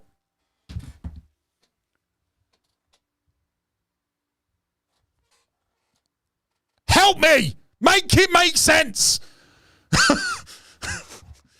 What? Like it's too much for it not to be real. Do you know what I mean? It's too much. That's only the first one. There's two more. Sorry, no, that was the second one. Jacob was the first one. Daryl was the second one.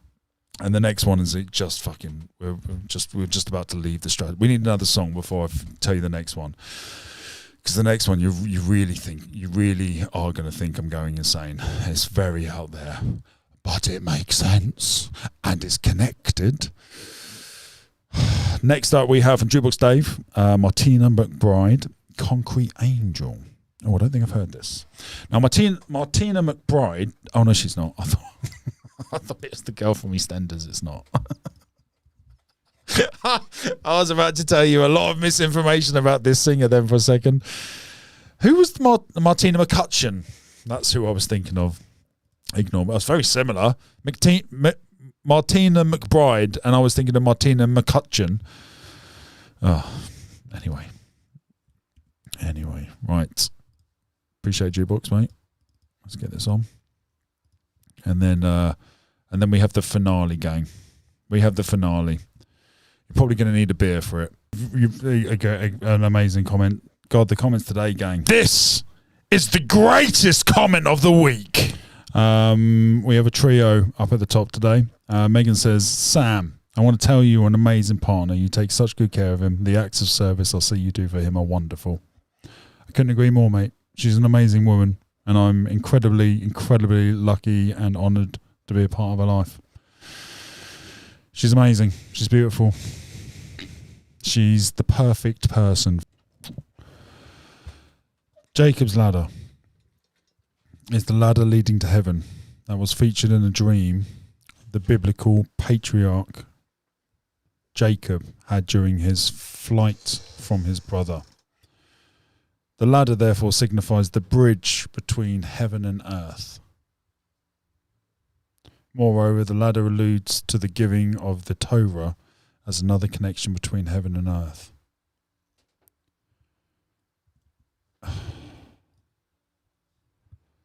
It's just weird, isn't it? It's just weird. It's just weird. It's just really fucking weird. It's just fucking weird. Well done, Heath, mate. Well done, Heath, mate. It's just weird. Could you argue that hearing the name Jacob, going to church and hearing about Jacob's story, which is exactly the same as mine, right? I was banished from my house when I was 17, right? And I left for almost 20 years. And then I married a woman and then came back, reconnected with my family. I've been wrestling my demons, and then I've renamed myself. which God did to Jacob and called him Israel. And I've literally talked about going back to my birth name, which is Nichols. It's weird, right? So could you argue that hearing the word Jacob has bridged me in my discovery of spiritualism? There's a very strong argument for that, right? There's a very strong argument for that. What? There's a film called Jacob's Ladder. I'm going to watch it immediately. Let me write that down. What's the date today, gang? 24.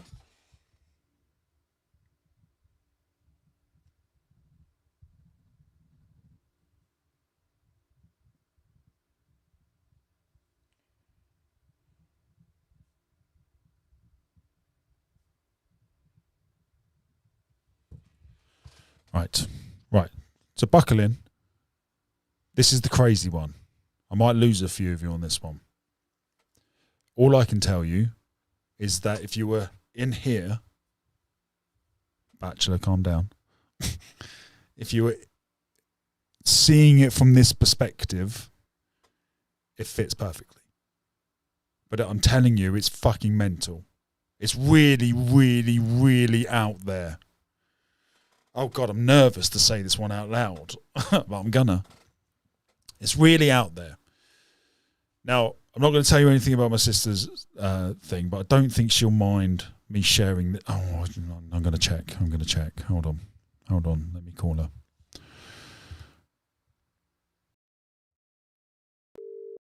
I've made this mistake before.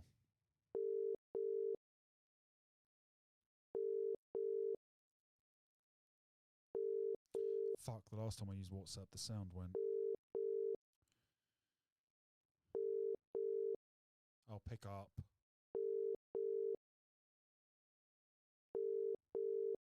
Christ's sake. Right, gang, has the audio gone down? Can you tell me if you can still hear me? If it's okay.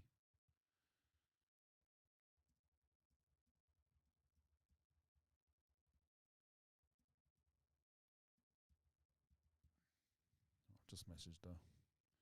How's the audio, gang? I just want to double check, because thinking about it, it involves her. Has the audio gone again? Oh, can you not hear me? It's fucking thing. Let me try unplugging it, plugging it back in.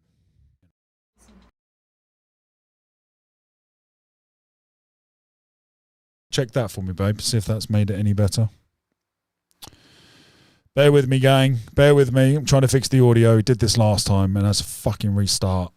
I'm hoping it won't happen again. Can you let me know if it's got any better? Is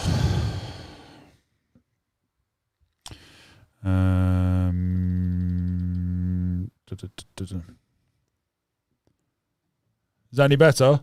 Yeah. It is. Great, fine. I found the fix. Brilliant. Thank you, babe. I found the fix. Great. Yeah, great. So I need to talk to my sister. Okay, let's play some music until she replies, and then we will get on that. Hopefully I've said enough to keep you interested. I kind of want you to hear it, but I'm also very conscious it's mental. It's really far out there. But we're pretty far anyway. We're pretty deep. We can't see the ground anymore, can we? Right, we're already pretty deep. Oh, that's what she said. A little bit further is not going to hurt anybody, is it?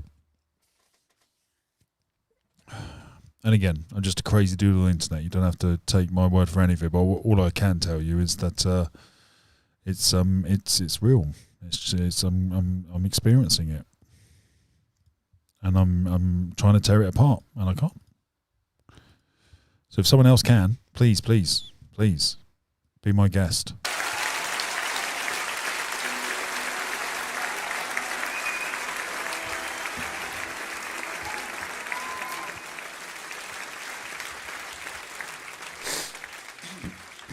Ladies and gentlemen, this is Jeff Back Blanket ladies and gentlemen, the very from Andrew Wallace. Thank you, mate. Heat.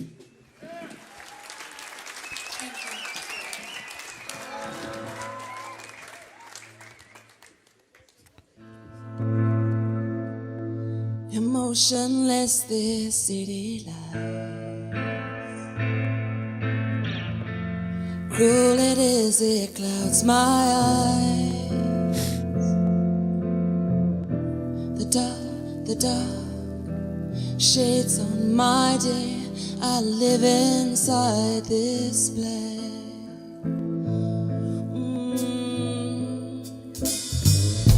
I see only what I wanna see.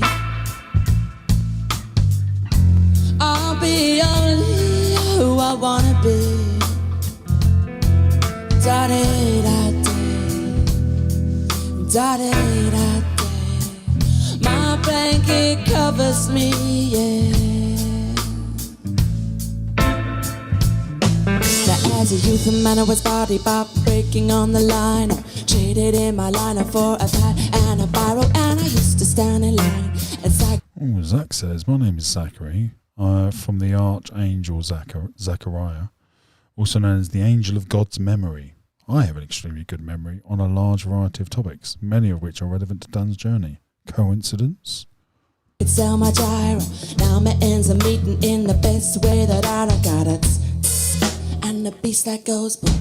The music I consume too. Right, gang, in the comments. In the comments. Because it's a bit weird you guys all turned up one day and all you spiritual ones have stayed. Or those that are interested or intrigued and not put off by it at the very least. So Zach and Heath just unlocked a massive door for me. Right? Zach has raised an interesting point. Could it be a coincidence? Well, let's explore that. So those that are here in the comments, you guys are the regular crew. Appreciate you. And if you're watching this back, please do put this in the comments as well. If you're a regular listener and you're into this type of shit, I need to hear from you and I want to hear from you. So I want your thoughts here.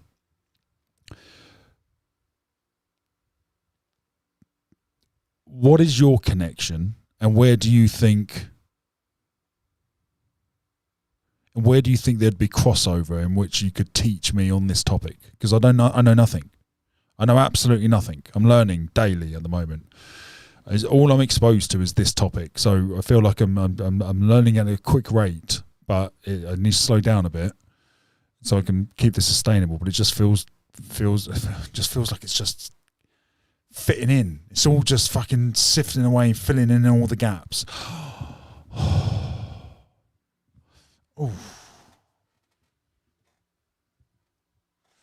Oh, that felt right to say. It's weird, isn't it? It's weird. It's weird. Oh, do you know what else is weird? When Mickey did my chakra thing, we've established which chakras were blocked. The throat one in particular is to do with communication, but the throat one is down. Like I choke often on food because I hoard my food in. It's a very noticeable thing that people who've seen me eat will be aware of. It happens a lot, which is a sign that your throat chakra could be blocked, right? But once your throat chakra is opened, you're able to communicate better in your true voice. Like, and as I'm talking on this topic, I'm even noticing the words I'm using are just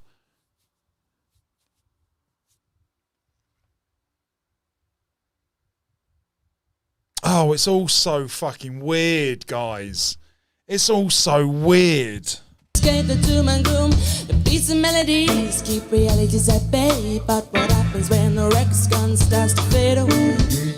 Alone within myself again, I try to feel away my pain. Above the concrete fields below, with you I wanna go, wanna go, wanna go. I see only what He said the first Grand Master of the Knights Templar introduced Jacob's Ladder into their rituals. I wanna see. I'll be only who I wanna be.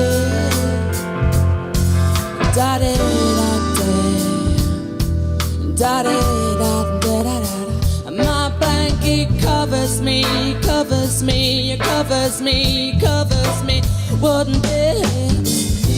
I see only what I wanna see. I'll be only who I wanna be.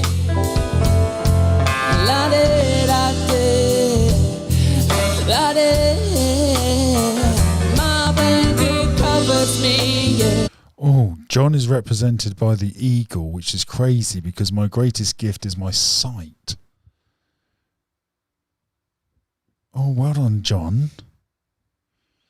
Zach says, I'm not trying to imply a holy being or some God-sent saviour. I'm just a person doing what he must and what he feels is right, trying to help where I can. Now, mate, there seems to be a weird connection here between names and all of this, right?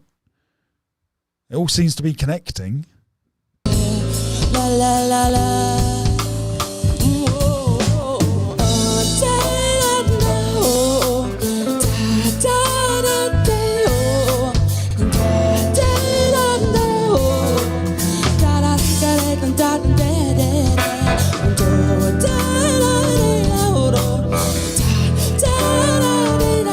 Ginge says, as Ren says, cerebellum glowing. Oh, he does, doesn't he? Oh, he's such a clever... He's been through this. Oh, maybe I do need to talk to him now.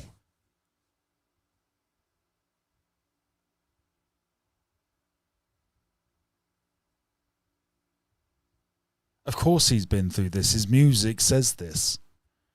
Oh, that's why I'm connecting to it so much. Oh, fuck off, mate. His music is a gift from heaven. Literally.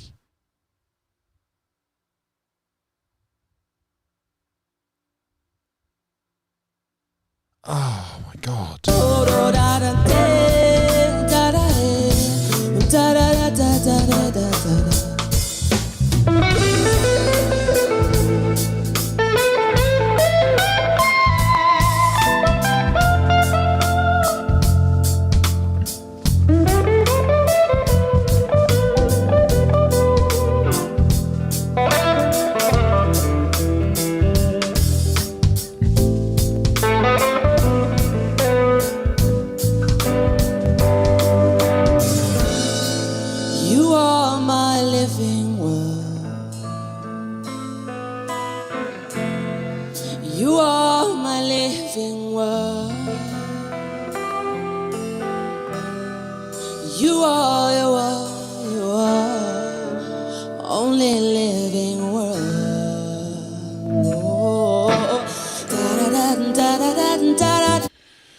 He says, Megan says first, if I remember right, he was put on life support at one time, so there's no telling what he experienced. No, there's not. You're absolutely right, mate. Did he have an NDE, near-death experience?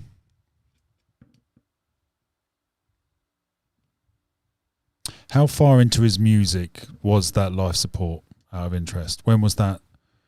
What were the songs that came after that? Does anybody know? Megan, can you do a bit of research, mate?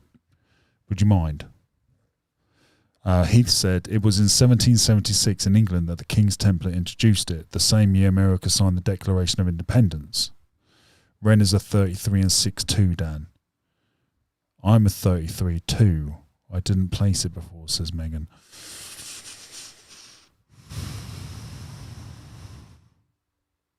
So just to confirm, everything I thought was crazy is actually true.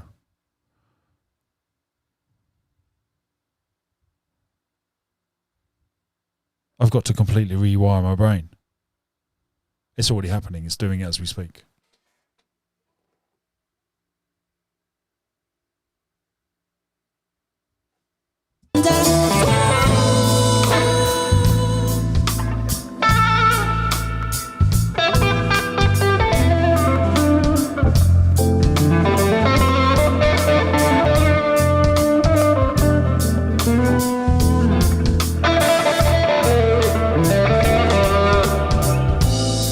Jack said he said it in Genesis. What?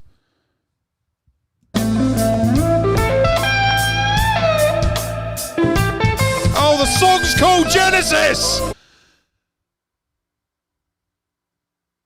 Oh, God, I'm so stupid! I'm so stupid!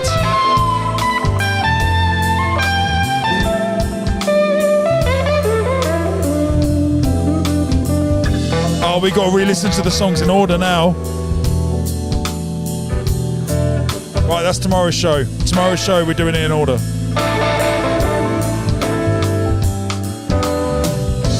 I see only what I want to see. So, tomorrow's show, we will do the 10 songs before Crutch and the 10 songs after Crutch.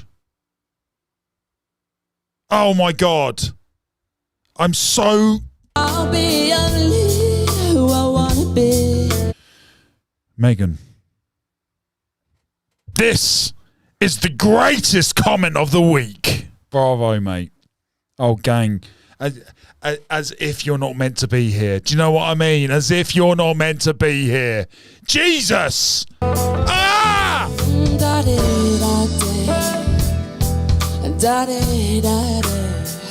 My blanket covers me, covers me, covers me, covers me. One day I'll be only what I wanna be. Ooh, I'll see only who I wanna see.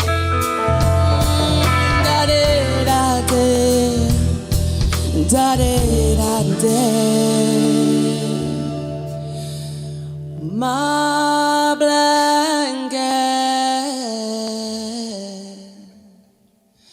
covers This is crazy. me.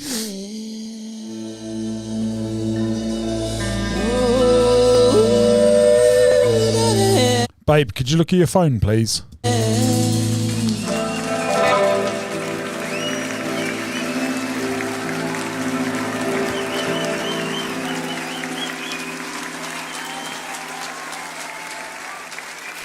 Megan, that'll be fantastic, mate. That will be fantastic. Megan says, Dan, I'll do some digging and make sure I have the right order of the songs for you and what life events happened through that period and get it to you on Instagram. Mate, that would be amazing. Thank you, mate. That would be amazing. Thank you.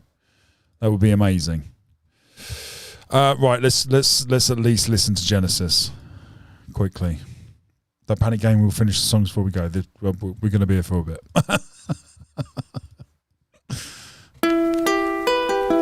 Right, we need to listen to the words now. Right, I need to listen to the words. You guys already know this information. Right, bear with me. I'm catching up.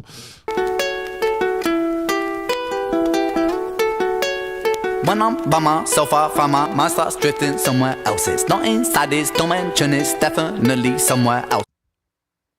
I wrestle with my thoughts, constant wrestle with my mental health. I'm put on life support, I've been put up on a higher shelf. My whole life I've been fighting. This cake, it don't have icing. These mantras I'm reciting, they're meant to keep me sane. I don't know if they're working, cerebral cortex hurting. Maybe it's all learning. Maybe it's cause life is a lottery, what's an anomaly. Sometimes it's riches and sometimes it's poverty. Sometimes your nerves have been fried by neuropathy, begging the surgeon to have a lobotomy. Honestly, I'ma speak honestly, life is ironically. I must speak honestly, I must speak. Speak honestly, life is ironically fucking me chronically. I have been ill in myself and it bothers me. License for killing myself, call me Connery. I'ma be straight with you now. I'ma go straight for the heart. People dilate in the dark.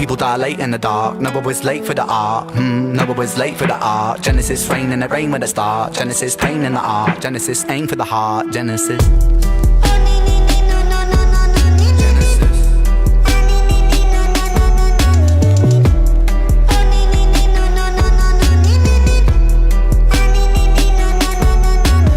When I'm by myself, I find my mind starts drifting somewhere else. It's not inside this realm of thought, it's definitely somewhere else. Wage war upon my demons, I've been knocking on the gates of hell. A heretic, a heathen, I've been screaming in this padded cell. It's pain making my pain waking, it's painstakingly cold. My soul aching, my bones breaking when holding on to control.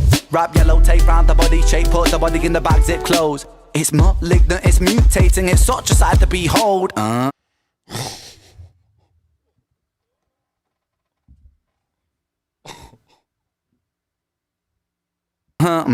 Let me be real for a second. Tongue is a gun, it's a weapon. Reload, blah blah blah. Beast mode, Armageddon. Get 'em. Let me take the wheel for a second. Take a hoop like Shaquille O'Neal with aggression. Regroup with a 3-point steal in succession. Switch swoop when I'm making them feel the profession. Making them feel the profession. Making them feel the profession. Time is the author, the lesson. Time is a murderous weapon. Time is a curse and a blessing. Time is confined in the eye of my mind. It reminds me that life is just slipping right by. Take my piece of the pie and I'm feeding on wine. That I'm freedom in rhyme to defy my depression. I'ma be straight with you now. I'ma go straight for the heart. People dilate in the dark. People dilate in the dark. No one was late for the art. No one was late for the art. Genesis rain in the rain with a start. Genesis pain in the art. Genesis aim for the heart. Genesis.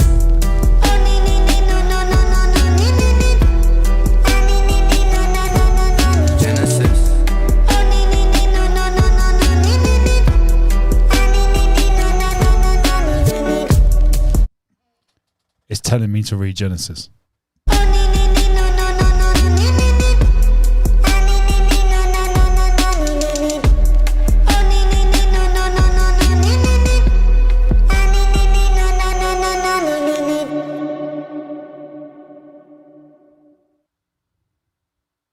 Oh my God.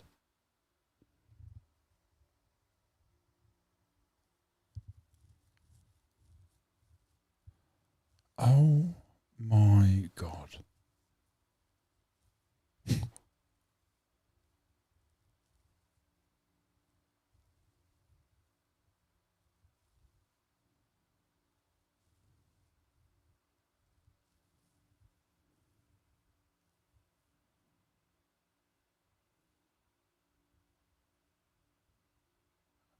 Oh my God.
(2018). When was Crutch? When was Crutch? Oh, it doesn't go back that far. Crutch is on Freckled Angels, isn't it?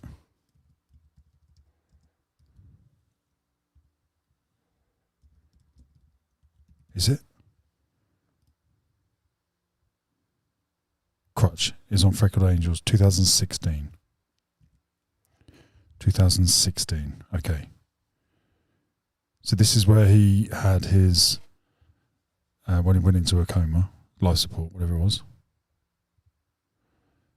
And then after that, was arguably one of his greatest songs.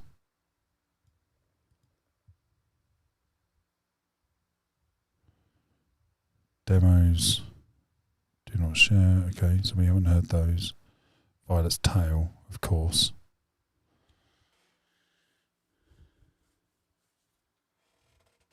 And then it was Girls, Blind Eyed, Children of the Moon. Humble, Money Game, How to Be Me, Chalk Outlines, Power, Violet's Tale. Okay, so these were between. Wow. Okay, so he did the Tale of Jenny and Screech. Then he did Girls Down to Power. Then he did Violet's Tale. And then what's the hunger? Genesis. What you want. High Ren, Sick Boy. So his style, sound, and everything changed. That it's noticeable, right?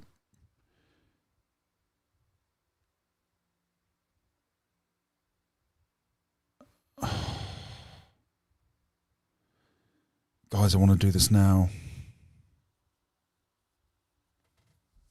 Okay, vote in the comments. In the comments. In the comments. Which path do you want to go down? We can finish the show just as planned. We can play the songs that I promised and we can call it a day. And then tomorrow we can do the Ren journey. That's what we'll start with. Or we can do a pause on the songs, come back to those first thing tomorrow, and we do the Ren, those 10 Ren songs now. Which one would you like to do? Option 1, so just give me 1 or 2 in the comments. 1 or 2. 1, continue as planned, do Ren tomorrow. 2, do Ren now, tomorrow, continue as planned. Which one? 1 or 2 in the comments, gang. 1 or 2 in the comments, please.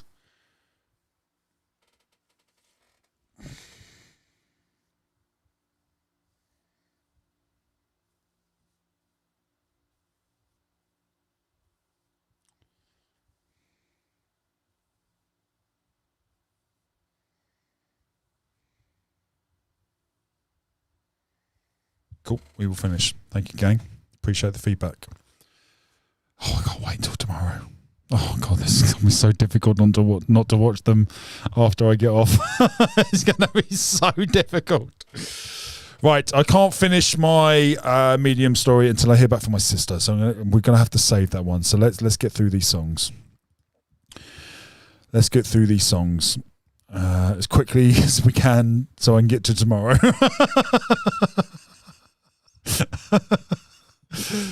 Oh my God, what a day. What an eye-opening day. Thank you, all of you. Wow.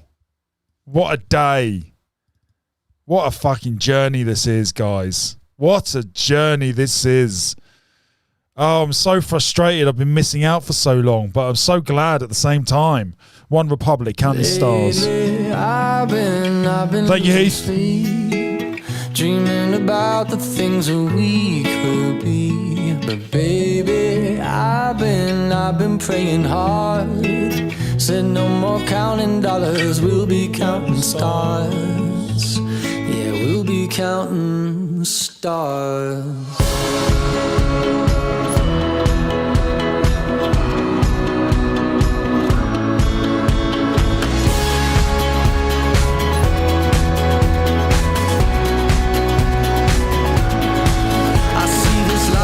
Like a swinging vine, swing my heart across the line. In my face is flashing signs. Seek it out and ye shall find. Old, but I'm not that old. Young, but I'm not that bold. And I don't think the world is sold. I'm just doing what we're told.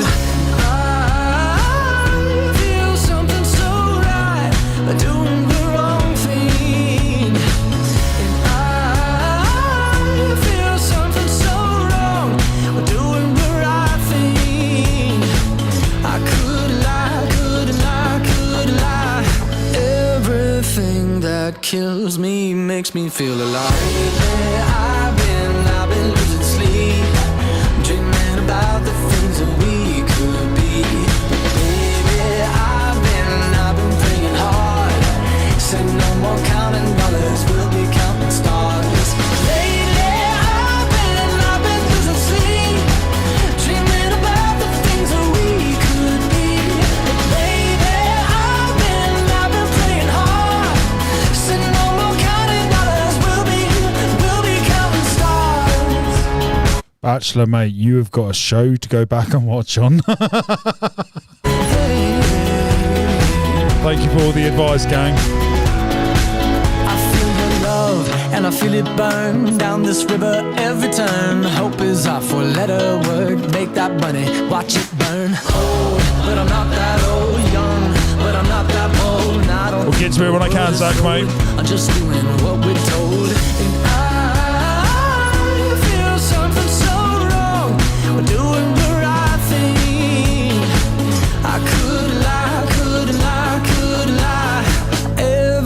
Everything that drowns me makes me wanna fly. Lately I've been losing sleep, dreaming about the things that we could be.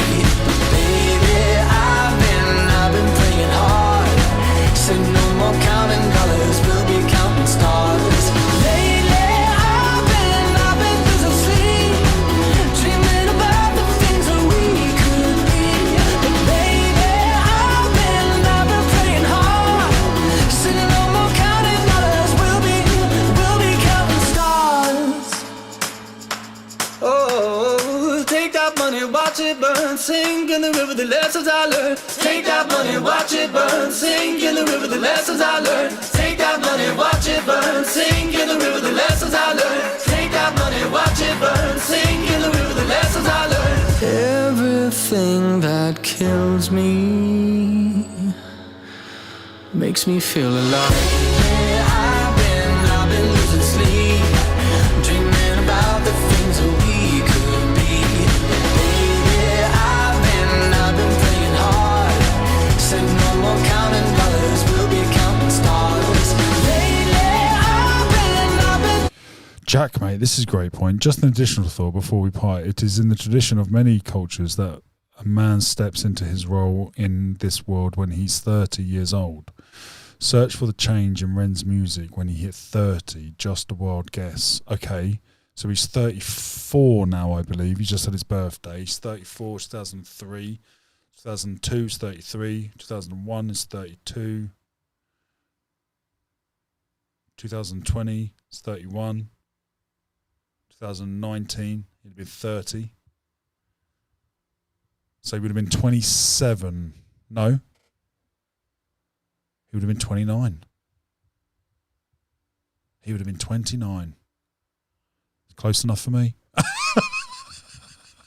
It's pretty accurate. I was always a late developer. I didn't get pubes until I was 18.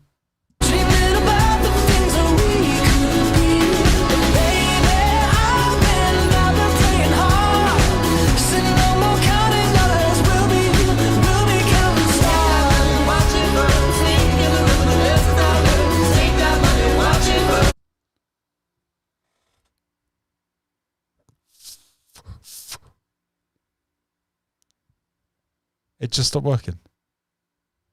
I bought it yesterday. There's no way it's empty. There's no way it's empty. I bought it last night. No, 12 o'clock yesterday I bought it. There's no way it's empty. It's just died.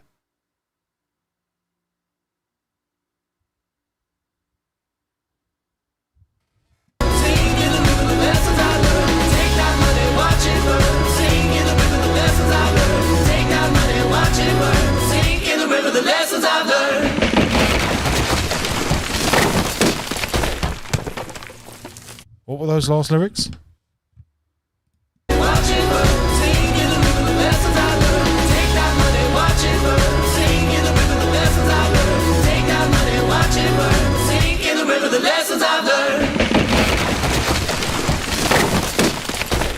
Sink in the rhythm, the lessons I've learned. It's just stopped working.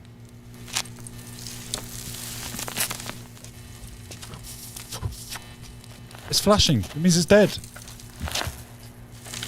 What is happening?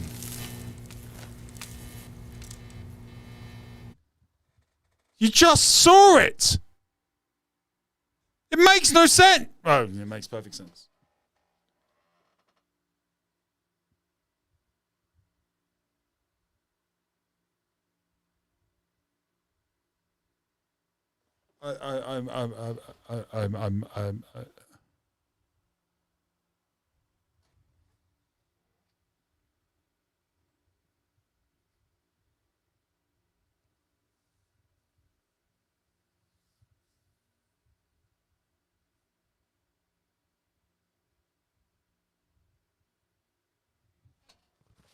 What is happening? What is happening?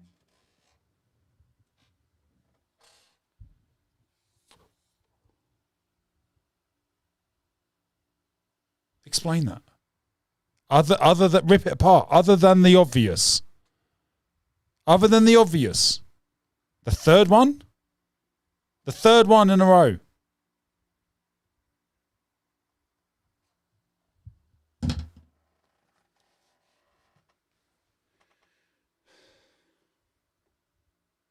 Can't even go back on my word and go and get another one. Now that was the last one I said. That's it, it's over.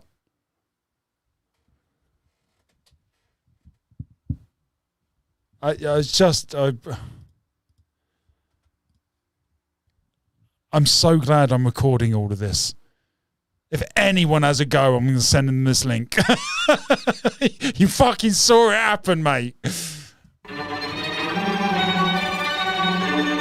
a Little Sims Venom, a colour show. Life sucks and I never Thanks, tried Danza. suicide. Mine's fucked even more than I realise. Time's up, keep it moving when she arrives. If you ever Okay, she can rap. Is this the actress from not Boys? Is it Boys? The London Gang one. Oh, what's that called? It's called Boys. Is she the actress? She looks exactly like the actress from it. She sounds like her as well. Life sucks and I never tried suicide. Mine's fucked even more than I realise. Time's up, keep it moving when she arrives. If you ever heard Roddy says it could mean that the shop you're buying the vapes from have a dodgy batch of vapes. 2 different brands and 2 different shops, mate. 2 different brands and 2 different shops. what I heard in my mind, never tried, no cry, that's a lie, you would die. I don't want to ever come down from a high, I'm in the best seat. From time and the next breed, if you come at me directly, you don't need no one to defend me. Souls in a place even I can't get to, don't fuck with the deadly. Moon waves and overseas, quick coats and overseas. Fuck those who don't believe, they will never want to admit I'm the best here for. I'm still not listening to this, I'm so distracted. I'll listen to The this. mere fact that I've got ovaries, it's a woman's world, so to speak. Pussy, you sour, never giving credit where it's due, cause you don't like pussy in power. Venom. Venom. My, if you ever heard what I heard in the night, what a fright, must have been a parasite in my past life. I don't wanna ever come down from a high. My soul was sending to the sky, I guess it's you and I. Gone, but I'm feeling too alive, trying to get me out of spite. Someone's gotta pay, I ain't talking big amount. Some kind of physical pain, some kind of traumatic shit. Niggas wanna see dead bodies, probably not there, rolling with no automatic clips. Moving scatty, all erratic and shit. Niggas pussy licking batty and shit. Oh, you mad? Then come at me, you prick. Make a move, better pattern it quick. I assume you'll be coming for blood. That makes two of us, that makes two of us. Venom. She's great. Venom. Better than great. Venom.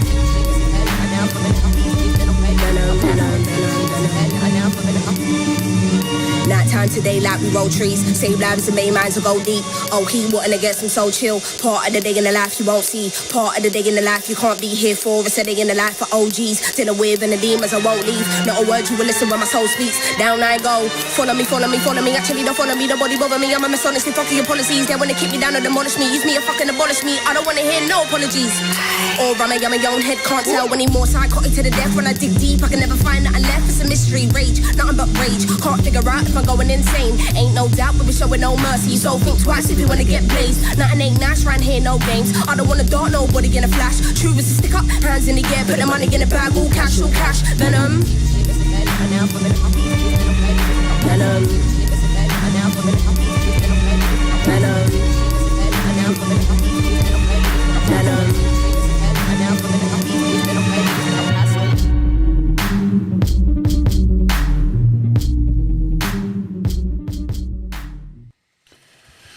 What a day, gang.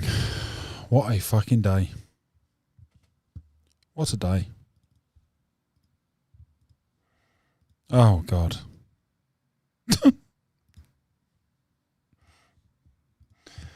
Matchbox 20 friends.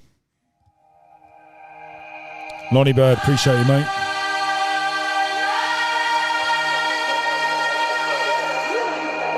For a minute there, I kind of wanted it to be, your job's a joke, you broke, your love life.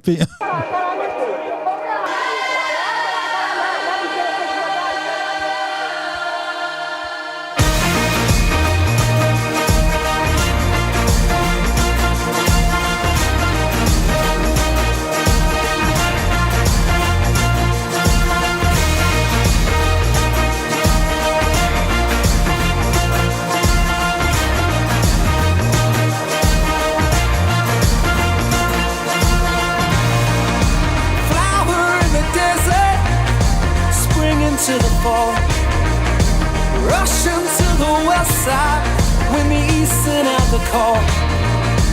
Lessons in the matter of staying on your feet. You can fall under the weight of it, and it brings you to your knees. But I am never giving up.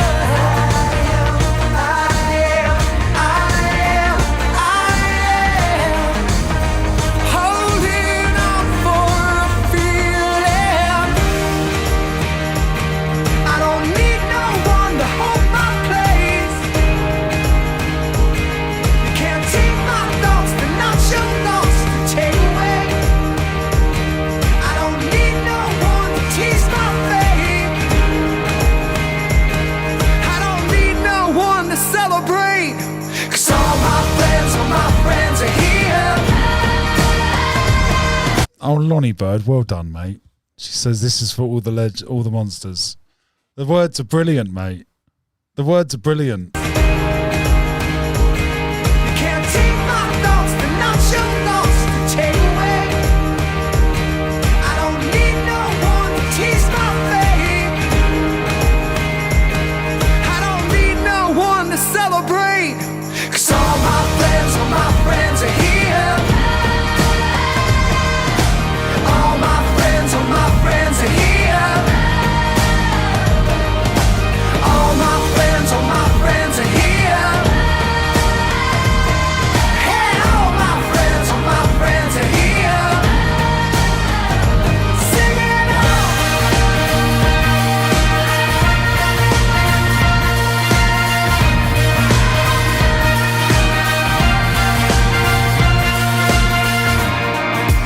Devil in the blue sky, angel in the deep. Writing out your best lines and forgetting how to read. Counting in the wrong time, starting on the 3. There's a rhythm to the way life goes. It can knock you out of key. But I am starting to believe. Yes, I am.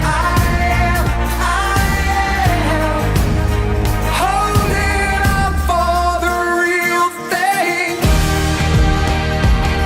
I don't need no one to hold my place. Can't take my thoughts, they're not your thoughts to take away. I don't need no one to tease my fate. I don't need no one to celebrate. 'Cause all my friends are here. All my friends are here. All my friends are here. Hey, all my friends are here. So sing it out.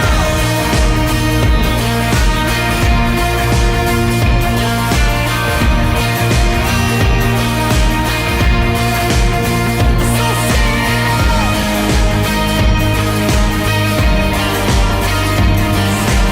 All my friends are here.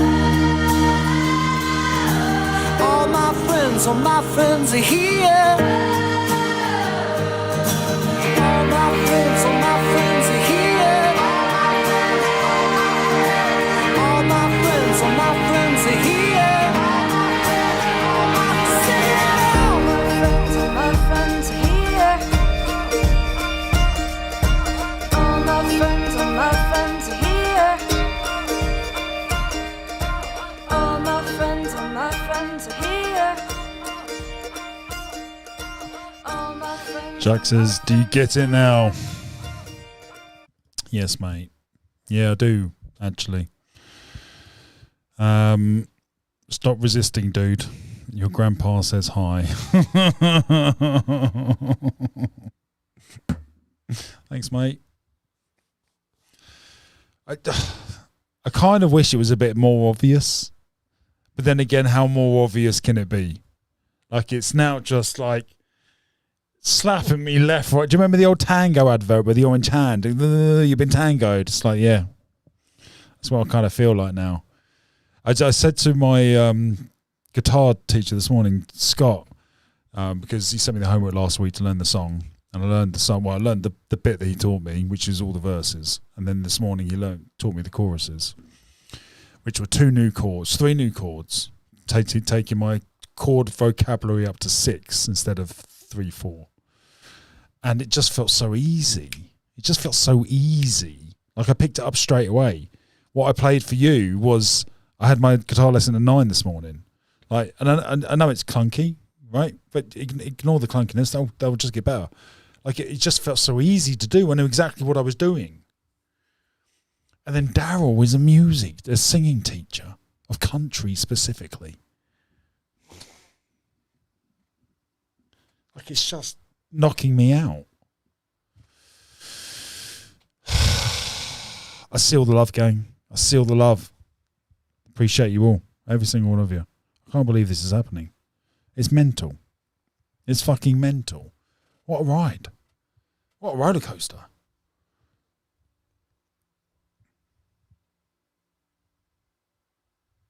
I'm glad it's happening now. Like I can embrace it and hear it. I couldn't have heard this 5 years ago. Literally. Oh man, it's just so overwhelming but positive. Right. Last chapter, gang. Knock, knock. Who's there? Oh, I want to do the gauntlet. Zachy boy has entered the building. I have all 5 songs downloaded. We are ready to rock and roll. Knock, knock. Who's there? Oh, I want to do the gauntlet. Now, Zach, our resident DJ, I need to confirm one thing. I need to confirm the order. Zach, can you confirm, is the order as following? Ryan Carrievo, Pumpkin Pie, first. Second, Oh the Larceny, Real Good Feeling. Third, Hudson, Run. Fourth, I'm Dangerous. 5, Play With Fire. So before we get started, Zach, in the comments, mate, is that the running order of Knock Knock? Who's there? Oh, I want to do the gauntlet. I think we all wanted to get it this time, don't we, gang? I think we all want it to give. We all want it. Zach's first official gauntlet run. Knock, knock. Who's there? Oh, I want to do the gauntlet. I'm just going to check the order and then we will dive into it. I've got my work hat on. We're going to put the God stuff to one side for a second. Sorry. And we'll crack on with the gauntlet. I will pay full attention, Zach. I will analyse. I will critique. That is the order. Thank you, Zach. Right. Let's dive in then, gang. So, to confirm, just so everyone knows the rules, right? Just so everyone knows the rules. The definition of a banger, in my opinion, and I know it's subjective, but ultimately, if I start crying and or I can't control my movement and I'm banging around the place, it's a banger, right? Usually starts off with a head nod. And if it's a real banger straight away, I'll say something like, oh, this is a banger, straight away, right? So I can tell straight away whether it's a banger or not. And if it's not, I will give a detailed explanation as to why I don't think it is a banger. Zach, mate, knock, knock. Who's there? Oh, I want to do the gauntlet. First entrance from Zach, the resident DJ.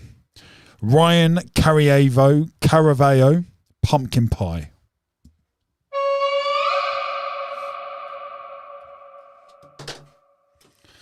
Just throwing the vape away. I keep trying to pick it up. So I've got to break that habit. Oh, God. And she's smoking.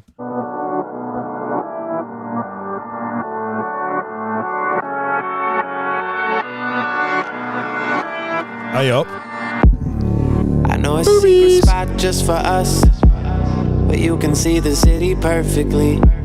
We don't have to do drugs, kiss or touch, but if you want to, that works for me. We can both pretend it's the first time, like we don't know what heartbreak feels like. He's off to a great start. Never watched everything we love burn to the ground, yeah, that'd be real nice. Look at the lights, I wonder if anyone sees us from all the way out there. Probably not.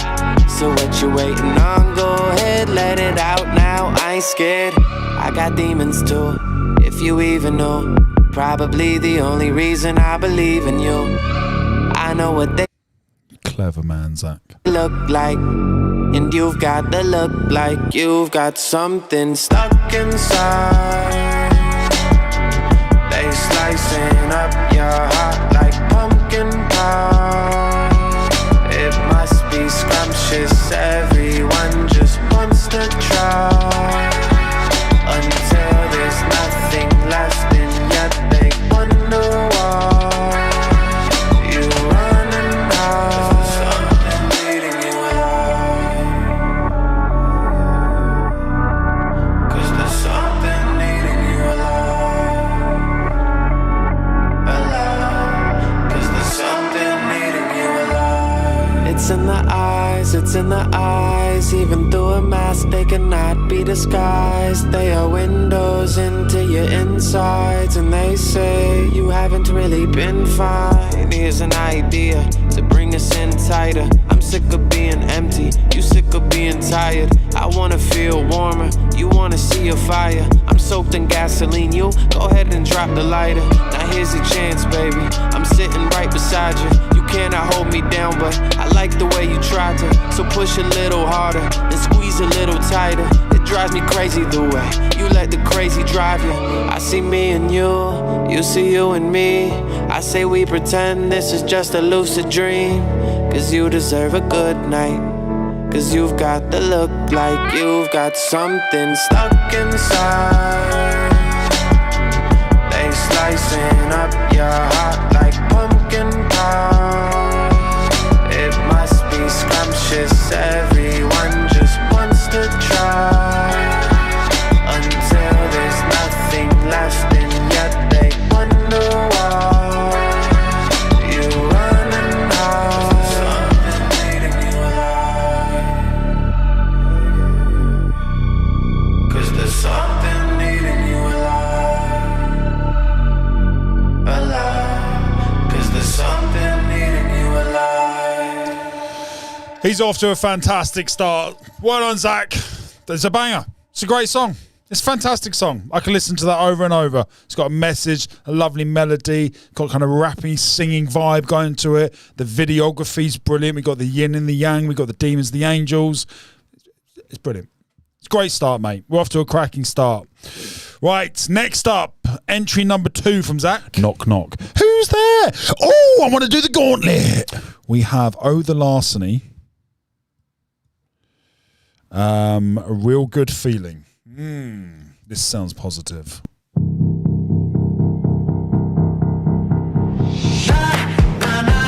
Oh yeah.